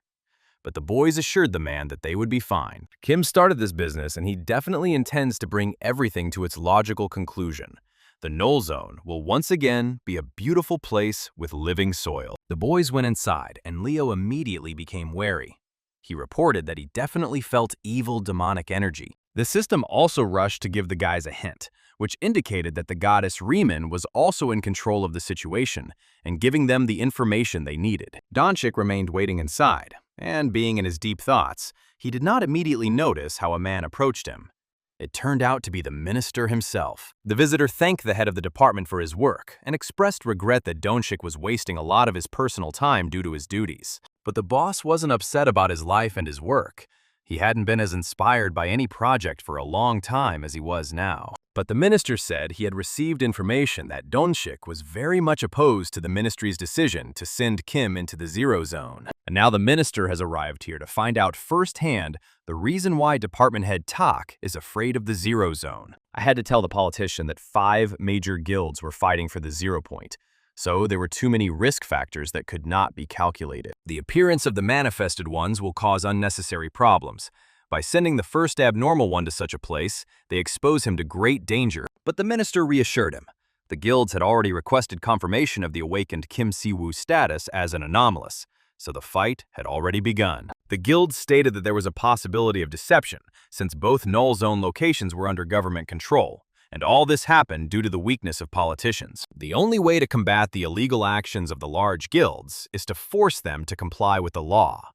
But the problem is that they have already become too intertwined with political circles. And not long ago, the National Assembly began talking about disbanding the Department of Abilities Management, because they believe that its employees are abusing their position as a nation. Donchik couldn't even say anything from deep indignation, because it was all untrue. Someone wanted to discredit them and was doing it in a very mean way. That's why the minister allowed Kim to go to the 0 point and made sure that the locals would definitely attack him. And then everyone would see how this plan would end. Donchik was outraged because Kim Si-woo would feel used when he found out about this. But the minister said that he had already made a deal with Kim. It turned out that the minister had met with Kim Si-woo for an important conversation a few days earlier, and he had ambushed him while he was jogging in the park. He asked the guy for a few minutes to tell him that there was a fierce struggle going on between influential guilds for the 0 zone. The guy replied that he was already aware of this information. The head of the Donchik department had told him about it, as well as that the government was powerless here. The minister just sighed deeply and said that it seemed like the awakened would stick to those who paid them the most. That was the real situation. Therefore, the department will confirm the right to everything that the guys will receive at point 0, and in exchange, we'll help the ministry a little. But the guy promised the minister that he would clear the 0 points, and in exchange, he wanted to receive some land in this territory to build a temple to the goddess. Of course, Kim will make this temple publicly accessible, so that residents of Seoul who lost loved ones in the dead zone can come to this place. With the building permit, the Order of the Goddess Riemann will significantly strengthen its position in the city as a true partner of the department. But the minister became even sadder and said that this zone had long been out of their control and that utter anarchy reigned there. The government could do nothing. On the other hand, the man confirmed that if they succeed in clearing the 0 zone, then no one will be able to challenge their right to a certain part of the liberated land. And these words encouraged Kim a little. He would not back down from his decision and would definitely build a temple to the goddess Riemann in the 0 zone. Having only been in the null zone for a short time, Kim immediately felt hostility. There were about 30 people there. He didn't expect that his modest life would be attacked so suddenly, and Leo suggested that they try to solve the problem through conversation first. The high priest was deeply convinced that any conflict, even the most difficult, could be resolved with the right words. With nothing else to do, Kim decided to heed his partner's advice and turned to the players, urging them to resolve the problem peacefully. Sivu very politely asked the militants to come out of their hiding places and have a heart-to-heart talk. While he was still in the mood to talk, they shouldn't be shy. Then the guy smiled ominously and said that he came in peace because he wanted to build a temple on this territory in the name of a powerful goddess. At first, Kim even thought for a while that the players' representatives had listened to his words and would enter into peace negotiations. At least that's what it seemed to him. But only one player stepped forward with a menacing expression and said that he expected more when they were asked to get rid of the leader of some ridiculous cult. Kim was also called a child, but he only laughed in response and asked Lee if the warrior was feeling well, since he was already at an age. The soldiers then warned that the conversation in Mirny Kliuch would not work, since they were simply asked to rip off the legs of 2 insolent youngsters and throw them over the wall. It was at this point that Leo began to doubt that a constructive conversation would be the best solution in this situation. He changed his mind. Therefore, the high priest did not hesitate for long and desperately rushed into battle. The players began to fly in different directions with cries for mercy. The man didn't even intend to give any of them even the slightest chance to repent. He simply grabbed the players one by one and, without a twinge of his religious conscience, dealt with them once and for all. The leader of the players had not yet fully assessed the situation and believed that they could easily cope with the 2 boys, so he encouraged the players in the hope that they would win. But after some time, the man began to doubt the strength and power of his gang. These 2 turned out to be tough nuts to crack and did not let anyone bully them. The gang leader knew about the hero from Eden who had filled all of Mitub, but he had no idea who his partner in the strange guise of an archbishop was. He hadn't been warned that there would be someone else with Kim Si-woo, and that someone had just bowed their head before this newly awakened one. Kim Si-woo stood to the side and thought that if he grabbed this defenseless freak and took him hostage, who would be able to get away with it later? The player was flying straight at him, his eyes sparkling with fierce hatred towards the guy. But this hatred was replaced by hellish pain, because Kim used his strength without really trying. All he needed to do was activate his abilities and use his special skill of will to defeat evil, and the enemy was instantly defeated. And for several minutes now, the fierce Sepal player lay at the feet of Kim Si-woo and thought about how to ask this guy to spare his life. There was nothing to be done, but I had to beg the uninvited guest for mercy. It was difficult and shameful for a player of such rank. Kim, in turn, responded that Siberia shouldn't expect a quick and painless death.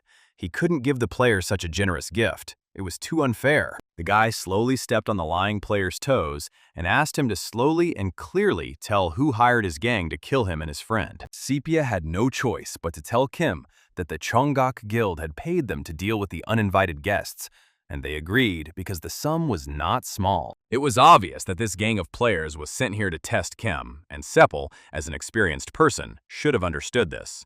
But unfortunately, he did not think about it. Sepal asked for mercy once again.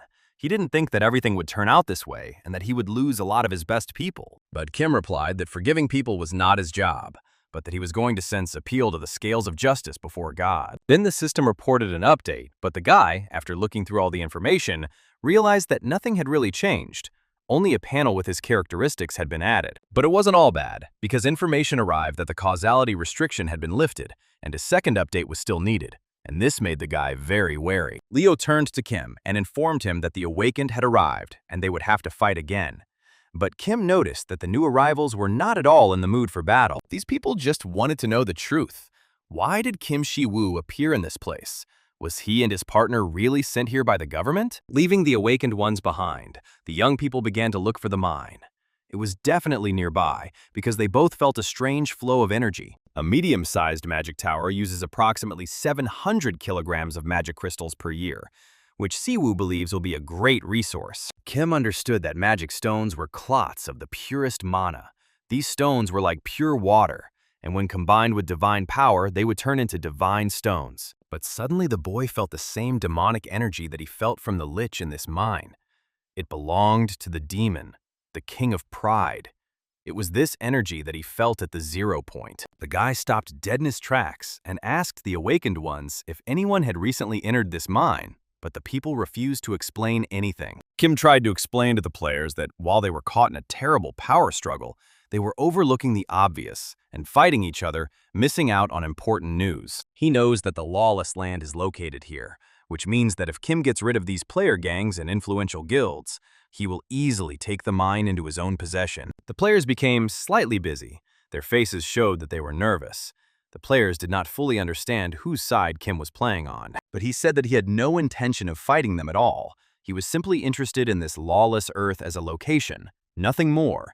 He was interested in whether he could really do whatever he wanted here. The symbol of the goddess Riemann began to vibrate in Kim's pocket, meaning that the relic began to react to the presence of demonic energy. Then a message came from the system, informing that Si-woo could announce the creation of a sanctuary using the goddess's relic. Everyone present instantly looked up to see the bright light emanating from the relic in Tim Si-woo's hands. And then something very strange began to happen. Old houses collapsed, and green grass and flowers began to grow from the ground. The air became completely different. In a calmer voice, the awakened Kim Si-woo once again informed the players that from now on he dedicates this land to the almighty goddess Riemann. The goddess herself chose this land, and he, as her faithful servant, cannot sit idly by. He will act so that life can flourish here. He does a good deed and has gathered around him an excellent team of reliable people who are also absolutely loyal to the goddess Riemann. Riemann also took care to clear the null zone territory of negative mana energy, and the polluted land became its former self again. It became much easier to breathe in this area. The air became clean and fresh, and Kim admired the deeds of the goddess he would serve. The guy felt the presence of divine energy, which he could not confuse with anything, as if the goddess Riemann had arrived on Earth again. A second later, the goddess Riemann appeared before Kim Si-woo in all her glory. She was truly amazing. It even took his breath away. The girl looked around, noticing that the place was not particularly attractive, but she would definitely take care of changing it. She dimly saw them, her dreams, remaining on these lands. But now everything has changed, and her strength is enough to revive this land. She thanked Kim for taking care of the relic she had passed down from Eden through Leo Rumen, calling him a beautiful child. This expression began to anger Kim, because how could one call this demon, dressed in a mountain of muscles, some children? He is a real killer. But Riemann decided to soften the situation and said that, in any case, she liked Kim Si-woo much more than Archbishop Leo Rumen. When the guy asked why she had come down to Earth, the goddess replied that she had a special gift for Kim, which she wanted to give to him personally. While the guy still didn't really understand what the all-powerful goddess was getting at, he could already feel the air around him getting much warmer. They, together with the goddess, approached the already green lawn, and the guy saw a small tribune, carved out of a block of some kind of stone. Looking at her, Kim understood everything, but due to the overwhelming emotions, he could not utter a word. He could not accept it as an ordinary gift, and the almighty goddess hoped that the dream left here finally had a personal place where it could stay. She was sure that everyone who missed this place would perceive it as a miracle. Then the goddess asked the guy to look back, and when he did, he simply froze in surprise and admiration. In front of him stood a beautiful, majestic temple. While Kim Si-woo was gradually coming to his senses, the goddess looked at him, smiled sweetly, and asked for the third time if the guy liked her gift. Kim not only liked it, he was in deep delight and was sure that all the followers of the Riemann order would also like this temple. After a few more minutes, Kim began to suspect that the goddess had visited Seoul not only to present him with the temple of her order. Indeed, she reported that the last demon king defeated by Kim, Lucifer, had transferred pieces of the souls of the other demon kings to a nearby dimension. And it turned out that the closest dimension is precisely the Earth. Most likely, its system allowed contact with an outsider, namely with Kim. Since the Earth is not under the goddess's jurisdiction, she cannot influence or control the course of major events here. Therefore, like before, she asks Kim to take care of this world and figure out all the details on his own, and she will help if anything happens. Within a few minutes, the image of the goddess began to dissolve into thin air.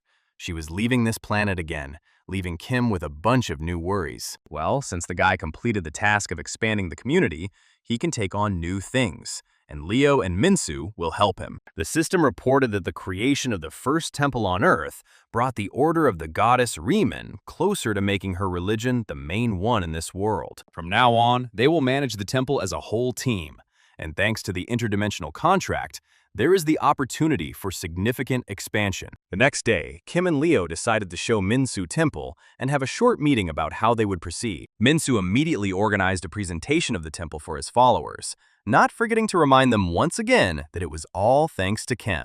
Siwoo appeared on camera and bowed politely, then introduced himself as the first awakened in Korea and the leader of the Riemann order. Immediately, a ton of comments about Kim's performance poured in online, and they were completely different. Some supported him, others hated him. Leo didn't understand what was going on at all, because there was no YouTube in Eden, and he didn't believe that anyone could have a negative attitude towards his high priesthood. Minsu then once again thanked his online audience and reported that thanks to donations from followers, they were able to build a temple in the Zero Zone. Kim also expressed his sincere gratitude to the people of Seoul who joined the Order of the Goddess Riem Young, as well as to Minsu and Leo. The guy said that now anyone can go to the app on their phone and get official permission to visit the Zero Point. Finally, filming ended, and the guys decided to take a little walk around the grounds and look around the temple. The most inquisitive subscribers of the Minsu channel decided to launch a drone and get a bird's-eye view of Kim Siwa. When everyone had already left, the minister himself appeared on the temple grounds, holding a bouquet of flowers. The man decided to congratulate Kim personally on the cleansing of the Zero Zone. Kim led the minister into the garden and showed him a small tombstone he had erected there in memory of those who died for this territory. The minister fully agreed with this wonderful idea and said that the good memory of these people should not disappear. The man suggested that the plaque be inscribed with the words, "Where dreams lie," and Kim completely agreed. Even though Riemann took him away from his normal life for 10 years, he couldn't hold a grudge against her because she had brought life back to the dead land, his land. Kim decided to reread the message online again. It seemed there were still many people who considered him a real scammer. Minsu was generally outraged. After reading some of them, he couldn't believe what else their team had to do to finally be believed. How can you not believe them? Because it was thanks to the goddess Riemann and the efforts of Kim that they turned the Zero Zone into almost a paradise. Kim just nodded his head, because this is exactly what a happy land in Korea should be like. This is not only his opinion, but also the opinion of the goddess. In order to fulfill the intentions of the all-powerful Riemann, he plans to open this place to the people and allow bereaved families to visit their loved ones. Minsu was confident that everyone would sincerely thank Kim and the goddess Riemann. It simply could not be any other way. On the way to the garden, Kim decided to ask Minsu about the so-called blue-collar guilds. Perhaps MitTuber could tell more information about them. MitTuber already realized that Kim had some new ideas. He had many acquaintances who were members of different guilds, so the guy promised to find out more information. The thing is, Kim Siwoo decided to find out more about the magical stones, because most of the magical energy of Riemann was absorbed by these stones, which gave them the status of saints. Based on this, it can be assumed that somewhere in the territory of the Zero Zone, there is a sanctuary in which a mine of holy stones is located. The guy had the idea to sell his merch because, using the holy stone, one could create holy relics, and thanks to them, the order would be able to obtain a stable source of income. While the boys were talking, Leo approached them, excitement visible on his face. The Archbishop announced that guests had arrived. A middle-aged man approached Wu and introduced himself as Kang Bin-soo, the managing director of the National Awakened Coalition. The man said he was glad to meet Kim in person and that it was a great honor for him to visit the grounds of the temple built by Kim. The guy realized that the director of the coalition had something to talk to him about, Otherwise, such a busy man would not have come to this place just to look at the temple. Khan admired Leo Ruman's fighting abilities, saying that he would like to see firsthand how the archbishop handles himself in battle. Kim joked that if the director decided to attack someone from the Time community, Leo could easily demonstrate his skills and abilities again. The director then said that he would like to pray to the goddess Riemann for stepping forward and clearing the territories that the coalition once defended. Kim just decided not to pretend anymore and asked the guest not to make a scene. He understood perfectly well the purpose for which the man came here. His coalition wasn't defending Ground Zero at all. They were defending the mine located there, and Khan was definitely happy with the state of affairs at the time, and he hastened to upset the man, saying that there were no more magic stones. Now they were holy stones. And at this moment, they were in the temple. Kang was sure that Kim received information about the magic stones from the Department of Ability Management, so he believes that the guy entered the 0 point to take these stones. For a guild alliance like them, magic stones are a key resource for growth, and Yi Kang is upset that Kim took them away from the coalition. The guy realized they wanted to accuse him of undermining the country's well-being, but wasn't it the alliance that was putting spokes in the wheels of the department's work, since the mines weren't working for the needs of the country at all, but for the benefit of the coalition? And Kim could have forgiven this man and started cooperating if he had started with an apology. But instead, he brought destruction and dared to hire a criminal to kill him. But the man decided to act differently. He said that this time he had come for negotiations and asked to leave all discord in the past. Guarantees the Order of Riemann half of the production from the monostone mines, as well as access to their mining infrastructure. In addition, it donates money to the Order's account. But Kim abruptly took the sheet with the agreement and immediately crumpled it in his hand. Does this weirdo really think that some piece of paper will be enough to conclude peace? At first, Khan tried to kill him, and now he smiles in his face and brings some funny papers with fake contracts. But it doesn't work that way. This impudent and vile man angered Kim so much that Tak grabbed him by the throat and, while still polite, asked Khan not to play such games with him. He had not yet fully understood the tragedy of his situation and still frightened Kim by telling him that the coalition had the strength to resist him. And this was the last point for the guy. He lifted the man above his head and threw him away with all his might, saying that he had not been afraid of such scoundrels as the director of the coalition for a long time. Then the guy asked the man to leave and tell his accomplices that they better come here and apologize. Otherwise, he himself would come for an apology and would definitely get one. Following these events, the National Awakened Coalition created a team to investigate Kim Si-woo's actions.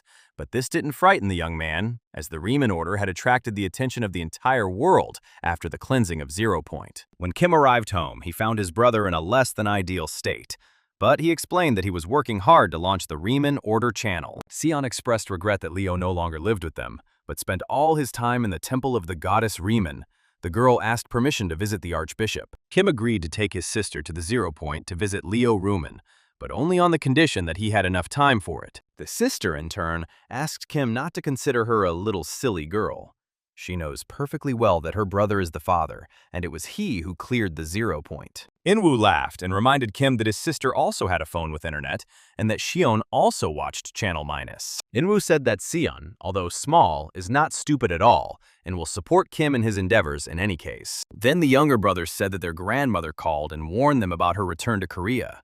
She will be here in 2 weeks. It turns out that the department provided the woman with a private jet, and now everyone is watching her, so she is very angry at Kim for her popularity. The next day, the Goddess Riemann channel launched, and just an hour after its launch, they already had over 40,000 subscribers. The guys decided to check the comments, which were pouring in by the hundreds per minute, and had already accumulated more than 20,000. Where subscribers expressed prayers for the fulfillment of their wishes. Leo Ruman confirmed that the goddess appreciates such comments, as she always supports those who give birth to their desires in prayer. Kim was also happy with this news. He had solved many problems of ordinary people, and was confident that over time they would have even more followers of the order. Suddenly, the virtual tablet beeped, displaying a message that Kim Si-woo had received another task. He needed to further expand the order. What was unusual was the realization that this message about the expansion of the order was sent to all players in the Earth dimension. The system also confirmed that special conditions had been met and decided to remove all restrictions from the Earth dimension, which was both gratifying and frightening. All players on planet Earth had to prepare for new serious challenges, but first, they needed to be ready for the coming changes. Here on Earth, no one had heard of any other players besides Kim who could use divine points. And now he was about to summon 500 followers, like he did earlier on the left. The morning news wasn't encouraging either. A cataclysm had struck the Earth. In preparation for the world's transformation, a professor from a Korean university and a bishop from the Order of the White Radiance were invited to the studio. Among those who shared their faith, there were many players who successfully awakened only thanks to the blessing of their deity. Now that divine powers were available to many, the bishop was confident that religion would take a more important place in the lives of every Korean. Since the country of Korea has decided to recognize the Riemann order in these strange times on Earth, it would be only fair for the state to also recognize the White Radiance religion as an official faith. The presenters began asking how the awakening system of the Order of the White Radiance worked, and their representative replied that there was absolutely nothing special about their method. Everything is as simple and ordinary as possible. All that is needed is faith in their deity. The order does not require anything else. Kim realized that the true divine players from the White Radiance Order could not use demonic powers. It was out of the question. White Light constantly uploaded videos on their channels where they showed fights with demons, and they never claimed to be on the same side with the dark forces. The boy began to think further and came to the conclusion that he had never felt demonic energy from the followers of the White Radiance Order when he was in Guro. At first glance, this order seemed completely neutral. It did not use shadow schemes, but simply protected its territory from various types of evil spirits. This means that there are other organizations operating in the city that have nothing to do with the white light, but are directly connected to demonic forces. The image of the goddess Riemann appeared before Tim Sivu's eyes again. She, as always, appeared before him in a difficult moment. Kim was worried that the whole land was in some kind of chaos right now, and apparently some players were now divine type. But he didn't understand whether this was good or bad. What is divinity? It is not only a power that can be used by the followers of Riemann, but a power that makes it possible to create miracles. The stronger the faith, the stronger the deity. In turn, the stronger the deity, the more power it can bless its followers with.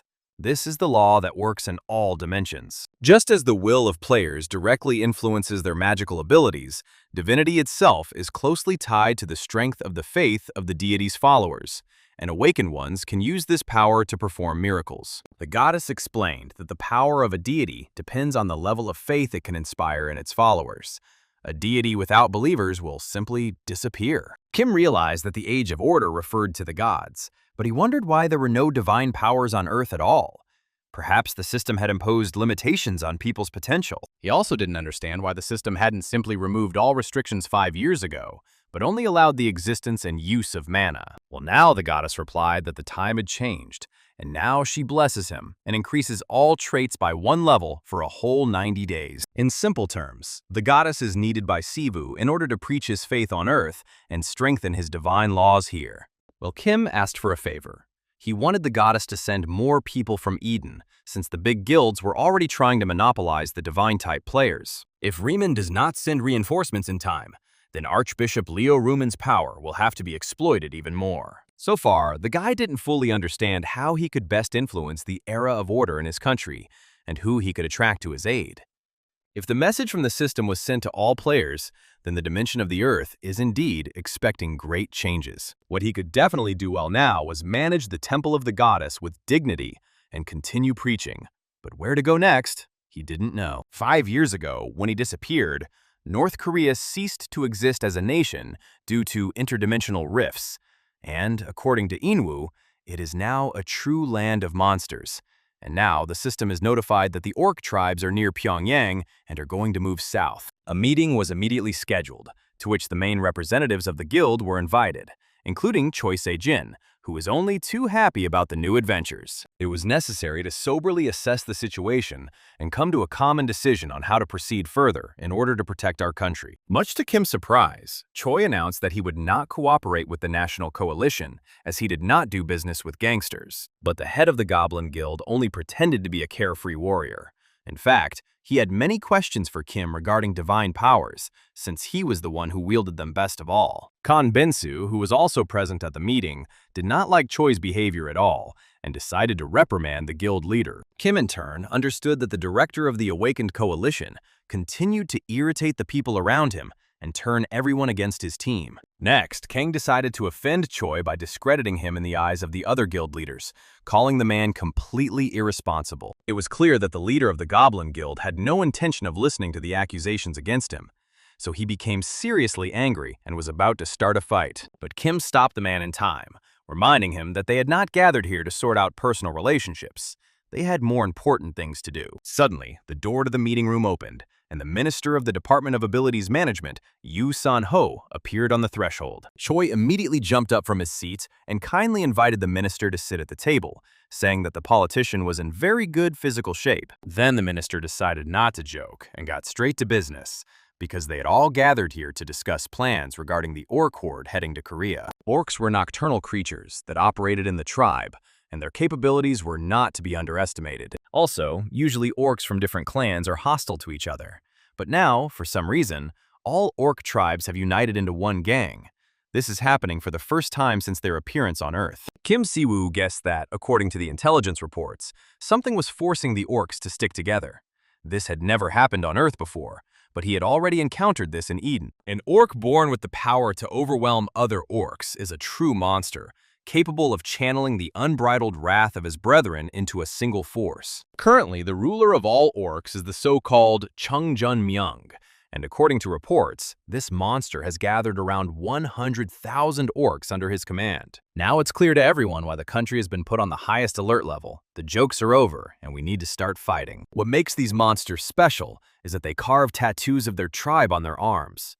Intelligence already knows of 7 different tattoos. The Great Lord is far superior to any orc in all major stats. Kim has already fought one of those. The moment he appears, the Overlord destroys the tribal hierarchy, so the orcs follow him and soon swear allegiance to him. Khan was infuriated by the fact that Kim, who had recently arrived on Earth, knew much more about the orcs. Or maybe he was deceiving them and everything was not so bad. Kim decided not to be polite and asked Kang how much he regretted losing the illegally captured 0 point and now losing in illegal money. Khan calmed down and said that the orcs had indeed become a great threat to the country, so he was not going to quarrel, it was necessary to act. Choi and Kim were burning with a great desire to just grab this impudent fellow by the throat and give him a good beating. He deserved only this kind of treatment. If the minister had not intervened in their squabble, a real fight would probably have broken out. But the man sharply asked everyone to calm down. Everyone turned to Kim Si-woo with one question. How should they act? He calmly replied that they simply needed to destroy the Orc Lord. But you have to understand that their team will also have to make some sacrifices to stop this horde. So the easiest way out is to kill the Overlord. It's all very simple. As soon as the main orc is destroyed, the rest will again begin to fight among themselves and their clans. Khan jumped up and called Si-woo's idea pure nonsense because the Orc Lord was surrounded by an army of 100,000 terrible monsters. And even if Kim's assumption is correct, the Korean army will have to break through an entire wall of orcs to get to the leader. But Kim explained that it was not necessary to fight the orcs from the ground.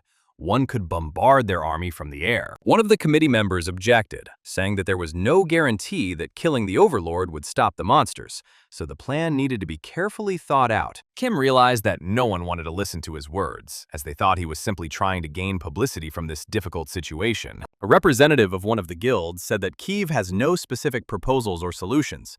He simply wants to express his unnecessary opinion. But the guy just smiled and asked for a moment of attention, then announced that he would go to fight the orcs alone.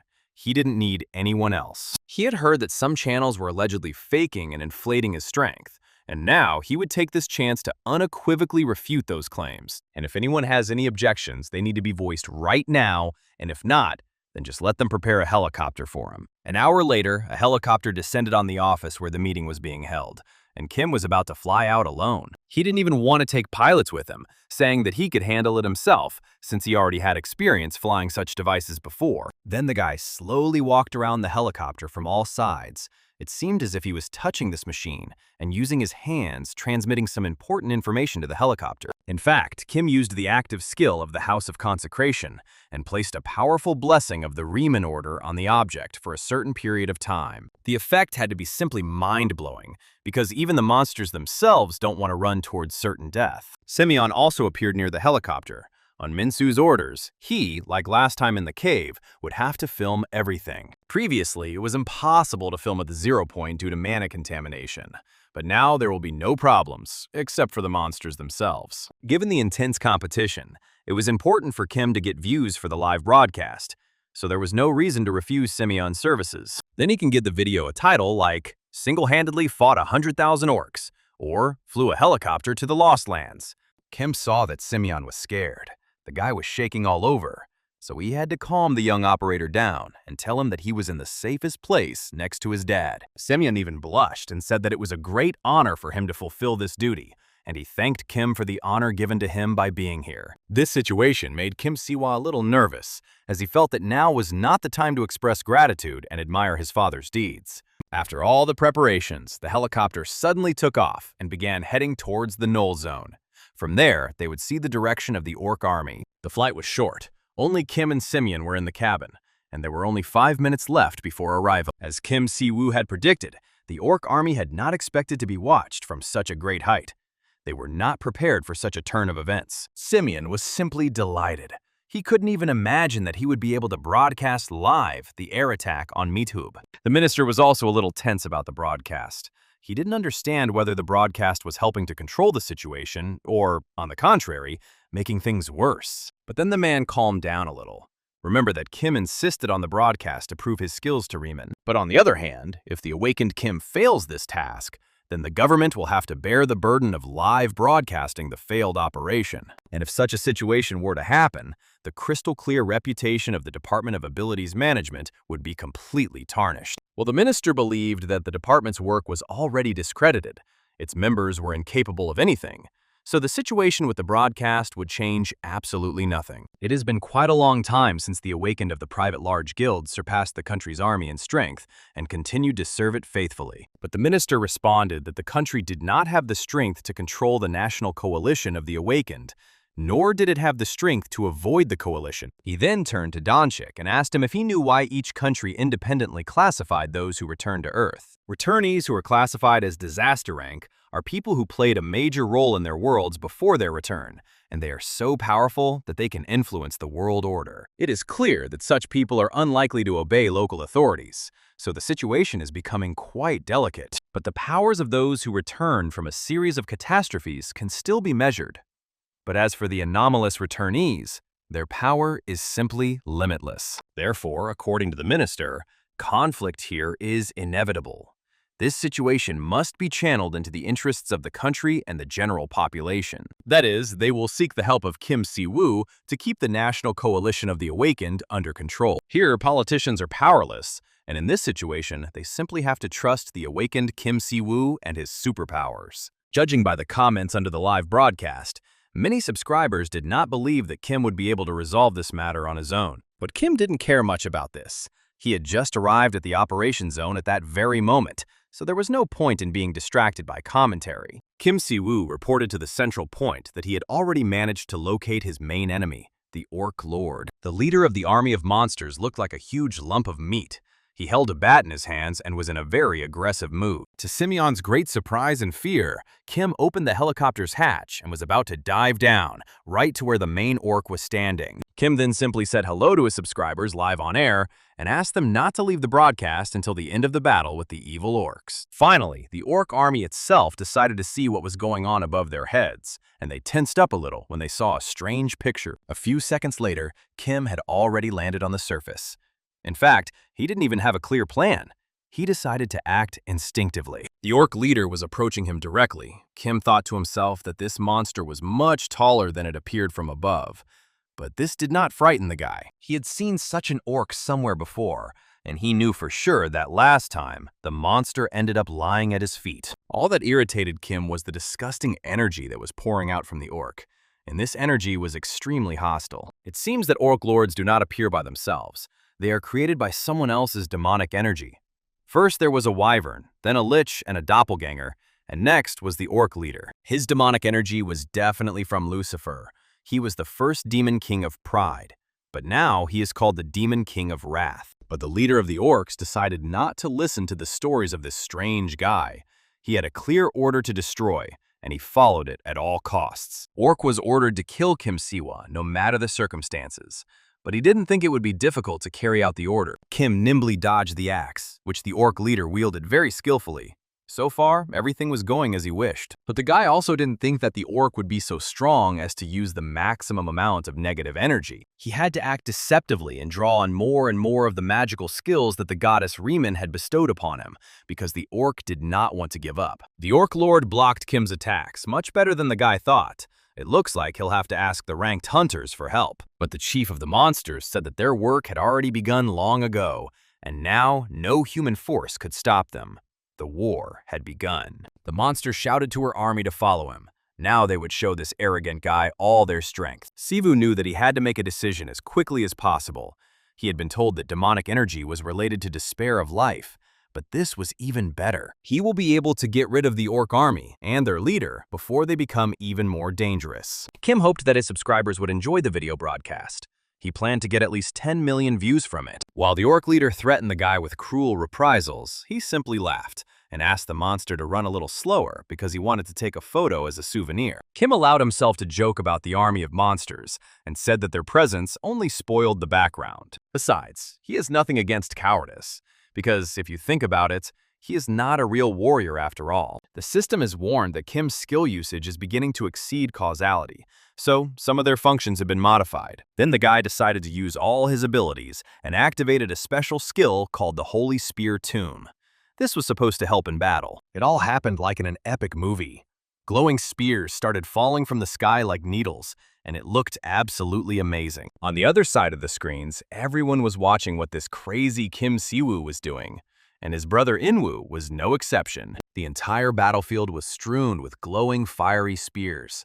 Everyone had to understand that they were equal before the face of superior power. No one could believe that former Seoul resident Kim Siwoo was fighting orcs in real time to save his hometown. He even forgot for a second that he was different from the rest of the inhabitants of Korea.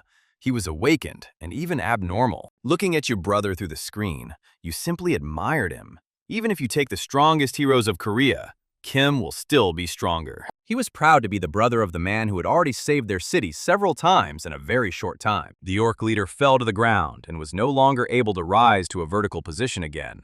He was defeated. But Invu doubted that this monster was not pretending, because the boys saw how the orc moved his terrible fingers. Kim was also extremely annoyed by the fact that he couldn't take the life of the orc right from the first blow. It seems like he's losing his form. The guy wasn't happy with this state of affairs. Everything was fine, but he was worried about Riemann and the auditions so that they wouldn't be disappointed in him. Although everyone was completely delighted with Kim's actions, he was praised, admired, and simply idolized. Inwoo realized that Kim was very concerned about looking as cool as possible on live television, as he already had a huge fan base. Minsu broadcast that after the Orc Lord was defeated, the remaining Quarks began to fight each other, their armies falling apart. The Department of Ability Management thanks Kim Siwa, but the National Awakened Coalition remains silent, as usual. Inwoo entered the office, holding a phone with the newsfeed open, where they were already writing about Kim Siwoo as a national hero and savior. He was also interested in reading the news. People's opinions about his activities in Seoul were very different, and the guy could not concentrate at all. The system has notified that the causality limit has been exhausted, so Kim needs to hurry to accumulate all his strength and act further. In the command center, no one could understand what was happening now. It was like an exploding volcano that would destroy everything around. The minister now understood why the abilities of the abnormal awakened were compared to the use of the most powerful nuclear weapons. All this time, they underestimated the power of Kim Siwoo's energy, and now it became clear why he decided to stream during the battle with the orcs. Live on air, the guy greeted the minister and the department head Donchik, who was standing next to him. Later, already sitting in the car, Donchik called Kim and honestly admitted to him that he was simply amazed by the abilities of his subordinate. Donchik said that he was currently heading to China for negotiations and would like Kim Siwoo to look after the city during his absence. For some reason, Kim smiled directly into the phone. He was pleased that people like the minister and the head of the department trusted him completely. Then the guy glanced at the news and learned that a group of orcs, who had lost their leader, was heading north, closer to China. Immediately, comments started floating around about Kim Siwoo doing nothing in such a difficult situation, seeking publicity and hiding in a quiet place. He couldn't believe his eyes. Just yesterday, he had defeated the orc leader and done it live on air. and already today the channel's subscribers were calling him a coward. Inwoo chuckled and also called Kim an ordinary Korean, but he didn't even want to hear such jokes directed at him. To cheer up his brother a little, Inwoo decided to cook Kim's favorite dish and fried some delicious potatoes. At the same time, Inwoo reported that he heard that the gate that the Goblin Guild had placed its bet on also had its own horde of monsters, and most likely it would be occupied by them. But Kim thought that circumstances were developing in his favor.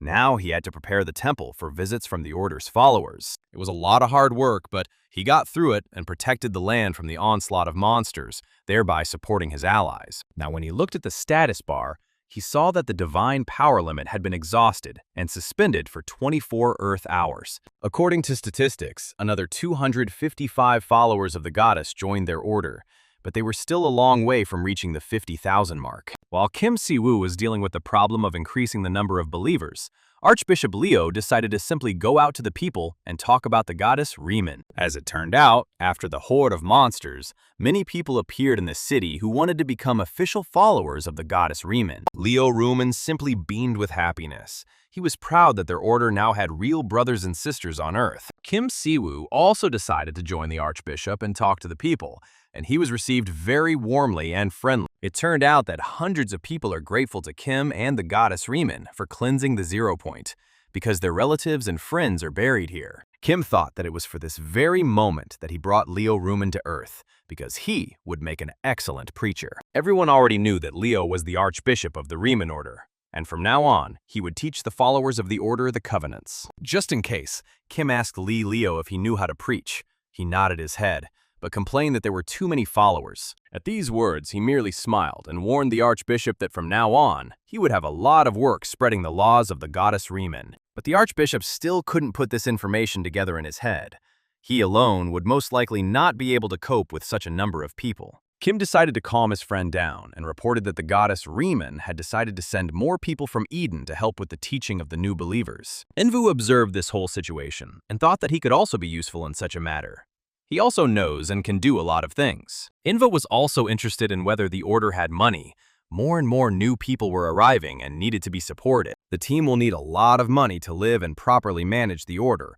Relying solely on MyTub would be too frivolous. The brother asked if Lee Kim would collect donations like other religions do, to which Siwoo nodded affirmatively. He had already made that decision. Then Inwoo lowered his head and decided to talk about what was bothering him.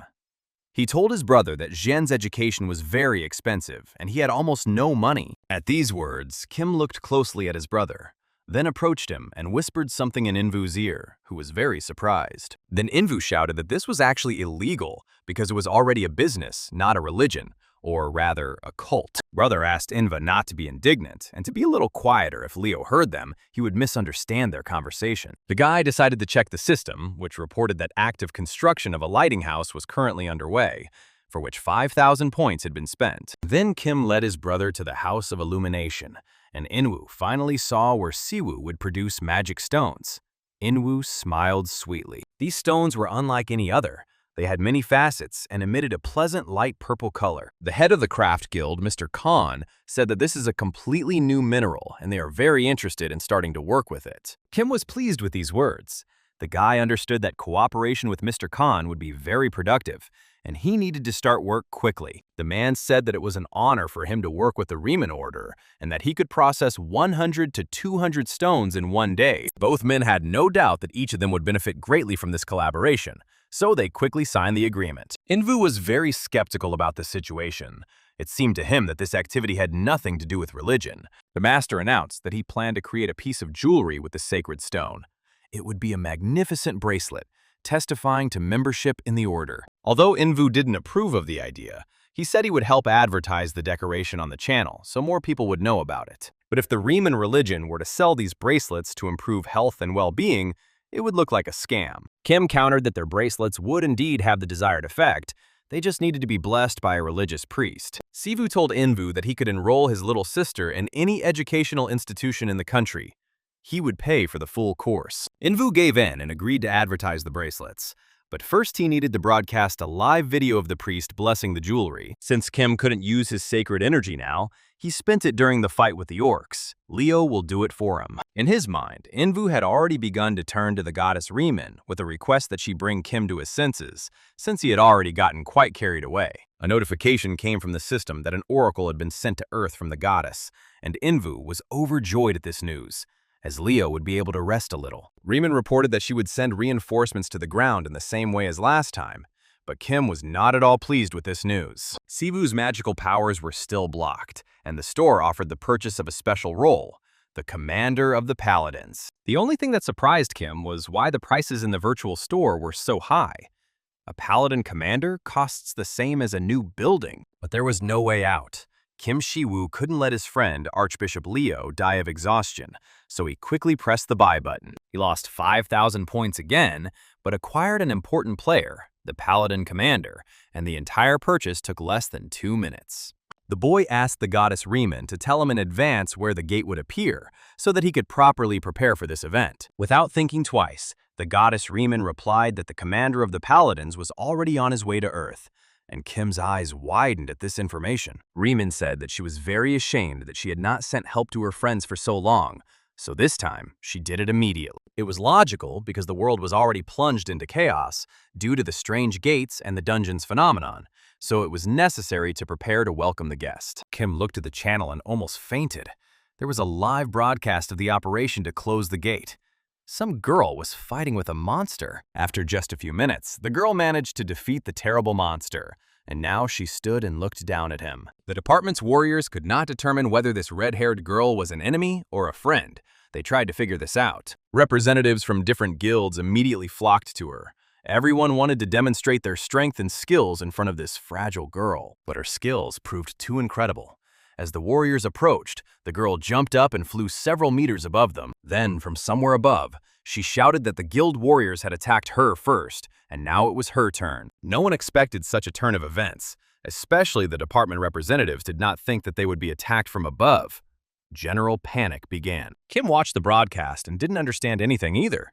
This girl was performing real miracles, and before attacking someone, she winked at him. The guy wanted to ask the goddess Riemann what kind of performance this was, but Riemann cited being very busy and simply disappeared from the network. In an instant, the connection with the oracle was simply broken, and Kim continued to stand there for some time, like a pillar, not knowing what to do next. Finally, the red-haired one decided to introduce herself. Her name is Luna Leventon, and she is the third commander of the Paladins of the Riemann Order. She had always offered all the legionnaires to surrender kindly. Otherwise, a very sad ending awaited them all. Kim realized they were in a difficult situation, because Luna was considered one of the strongest fighters in the Order. Jokes with this girl always ended very badly. If Leo Rumen was called the Mad Dog, then Luna also had a nickname. In Eden, she was called the Blood Saint. She received this nickname because on the battlefield, the girl always found herself covered in the blood of her enemies. Her favorite weapon was an iron mace. The girl turned to Kim and expressed her joy at arriving on Earth with him, saying that she had already begun to miss Sivu. In addition to her basic combat abilities, Luna could also boast of her enormous influence in the Order of the Goddess, and in addition to strength and intelligence, she had a delightful appearance. In earthly terms, Luna could be called a real idol, and having such a girl on your team was simply wonderful. But Kim was now worried about something completely different. Why did Luna Leventon start a fight with the guild representatives? What did these warriors do to her? Leo replied that the legionnaires don't like strangers and those from other dimensions, which is why they were the first to attack the moon, which didn't lose its composure and launched a serious counterattack. The guy got really angry. He didn't understand why they couldn't negotiate like normal people and start a fight right away. They were positioning themselves as a religious community, not bandits. But the Archbishop filled Kim with the knowledge that it was he who had behaved this way in Eden and taught all the warriors martial arts so that they could resist the dark forces. Looking again at the tablet screen, the boys saw information that new gates of chaos were opening in the Incheon area, and this was no longer a joke. Department representatives immediately appeared at the gates and tried to prevent the press from entering the area, explaining that a military operation was underway. But it was very difficult to get away from the annoying journalists. They all crowded near the fence and bombarded the soldiers with hundreds of questions. Kim decided that people should know the truth. The Daeho Guild was one of the most influential in South Korea, And not only had they embarrassed themselves during the stream, but Luna, who had caused a scene, had made it clear to everyone that she was from the Order of the Goddess Riemann. The guy was wondering what would happen if he appeared on the screens now. They would probably tear him to pieces if they could. But Leo suggested entering the barrier created by the Deco Guild to stop Luna and quietly take her away from there, since she herself would not want to leave kindly. Kim was surprised by the fact that they could pass through. This meant that the passive skill of divine protection was activated, and the integrity of the barrier was significantly reduced. Luna continued her rampage, and near the gates of chaos, she had already managed to take the lives of many representatives of various guilds. But she had no intention of stopping. Kim thought for a second that this girl would look absolutely stunning if she weren't causing a real fight here. There were still some brave souls who could not calm down and wanted to demonstrate their strength to the moon. But it was all in vain. Leo and Kim watched the fight from afar. One of the guild representatives, an S-rank hunter, was still standing. It seemed he was the strongest. But to the great regret of the hunter, and also to the regret of the Archbishop and Kim, this legionnaire could not even touch the girl. Finally, Kim decided to intervene in the fight and calm down the insatiable Luna Levinton and the stupid legionnaire, who was one step away from death. It was necessary to stop this girl immediately because, as Kim believed, there was some misunderstanding. Finally, even the moon herself froze for a second and realized that the Pope himself, His Eminence Kim Si-woo, had come to stop the fight. The girl was very happy, and a beautiful smile played on her face. She bowed to Kim, saying that she missed him very much. Then Kim listened to endless explanations, apologies, and the fact that she had come to Earth at the request of Vic and the goddess Riemann. The warrior girl knelt down on one knee and lowered her head, saying that she was ready to completely obey the orders of His Holiness. It wasn't even noticeable on Luna that just a couple of minutes ago, she had been engaged in a brutal battle with the guild representatives and was throwing them aside. She didn't even catch her breath, and it wasn't noticeable that she was tired or anything else. It seemed like her body was like a robot. Kim decided to greet the girl, but for some reason, he couldn't smile as sincerely as she did. And yes, he actually didn't miss her. He didn't have time. The girl knelt down again when she saw Archbishop Leo Riemann standing next to Kim.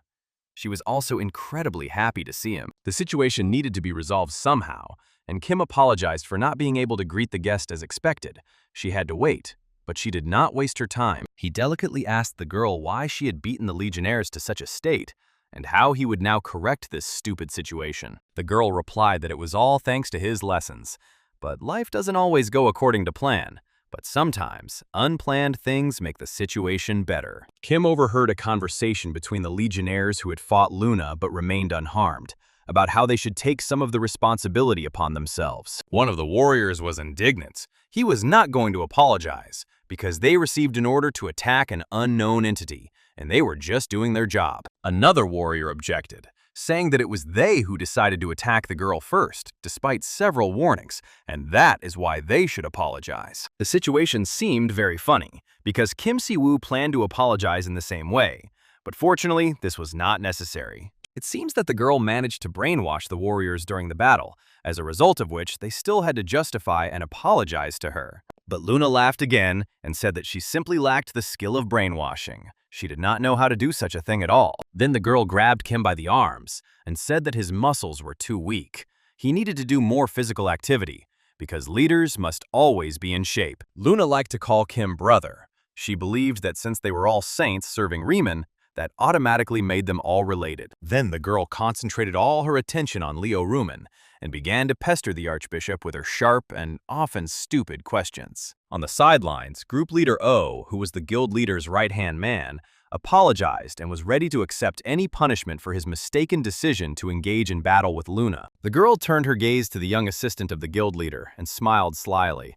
She was really expecting an apology from the guy. He slowly approached, bowed his head, apologized, and thanked Luna Levinson for learning so much during the fight with her. Then the guy invited the girl to meet again, but not to compete in a fight, but simply to talk and learn more about each other. The girl smiled broadly and was clearly flattered by these words, so she gave the boy some advice on fencing mistakes. Kim immediately arrived and invited the boy to the temple of the goddess Riemann, where Luna Levinton would be able to teach him a few fencing lessons, and would do so with great joy. The guy's face turned red as a tomato. He bowed again and assured those present that he would definitely come to the temple of the goddess. In Kim's opinion, his strategy was working, and he was confident that in the face of this guy, he had gained another follower of the faith of the goddess Riemann. Upon returning home, Kim decided to check his channel's news. It turned out that many subscribers were asking for more information about the newcomer from Eden, Luna Leventon. The surprising thing was that almost all the subscribers considered Luna a very beautiful girl, and everyone also admired her fighting skills, a beauty that no one could deny, as well as the ability to defeat even the strongest of the Daeho Guild, made Luna a huge advantage for the Order of the Goddess Riemann. There was one problem, though, and that was Luna Leventon's disgusting and rebellious nature. This girl was truly intolerable. Arriving at Kim's apartment, Luna immediately pounced on Manhwa with her phone in her hands and asked him to cook her something to eat. Every time Kim rejected her attention in Eden, she thought that the standards of beauty on Earth were completely different. But it turned out she was wrong. Today, she saw that everyone around her was admiring her appearance, and the girl was incredibly happy about it. She decided to watch the video of her appearance on Earth again. When Kim asked Luna where she learned to use a mobile phone, she replied that it was all thanks to the goddess Riemann, who blessed her earthly skills. The guy realized that problems with this girl were inevitable, and since the goddess had blessed her with any skills, she would be able to control more than just the phone. And this scared the guy. Luna Leventon was only interested in one question. Did Lee Kim Siwoo miss her while he was on Earth? Because she missed him very much. You knew how to answer Luna's question so as not to evoke negative emotions in her. Of course, he was pleased that she appeared in Seoul, but that was all. If he tries to avoid a direct answer, Luna will simply continue to waste his free time. So the guy said that he missed Luna terribly and was glad to see her, and they also needed to go to the military base to find out if the girl's blessing worked on helicopters and planes. Afterwards, the girl said that when Kim left Eden, demonic beasts began to appear again in the northern part of the continents, and they even heard news that the Demon King was seen somewhere in the southern archipelago. Kim immediately became sad, because the guy thought that he got rid of all the demonic beasts. Now he understood why Riemann was so busy. Then a logical question arose in his mind. Why did the goddess send the moon to Earth if the situation in Eden was so tense? Well, the girl answered more calmly that it was her duty to help her father, because it was he who saved Eden, so there was no need to feel guilty. It was very pleasant to hear such words, especially when they came from a beautiful warrior girl. Kim even smiled with pleasure and thanked Luna. The girl suggested relaxing a bit and having some strong drinks. She really wanted to get acquainted with earthly Korean alcohol. Suddenly, Zion came into the room and quietly greeted the guests. The girl also immediately noticed that Luna was insanely beautiful. Inwoo, who entered behind Xion, immediately attacked Kim and started yelling at him, asking how he could have failed to warn him that Luna would be visiting them. The girl immediately called Enva a cutie, but Kim didn't like such words, because only little Zion could be called a cutie. At these words, Luna just laughed and said that Kim also looks very cute when she starts to get jealous. The girl smiled radiantly again and said that she was very glad to meet His Eminence's entire family, and also asked to call her sister. Envu didn't really want to call Luna his sister. He liked the girl right away and didn't plan on counting her among his relatives. Sion, on the other hand, was incredibly happy that she would have an older sister, because living with two brothers was quite a challenge for the girl. Luna promised the little girl that they would definitely become friends and spend a lot of time together, like real sisters. Kim breathed a sigh of relief. And so the momentous day had come when his family from Earth met Luna Leventon and Leo Ruman. I wished this idyll would last longer, but such things only happen in fairy tales. The demonic aliens were approaching Seoul again to turn the city into ashes. The soldiers were unable to defeat the monster that had appeared in one of the country's regions. They had to call for help from the Department of Ability Management. Choi Sejin, an experienced warrior, was at the scene, as he could not cope with this evil spirit. If this continued, the influential and popular Goblin Guild would simply be destroyed.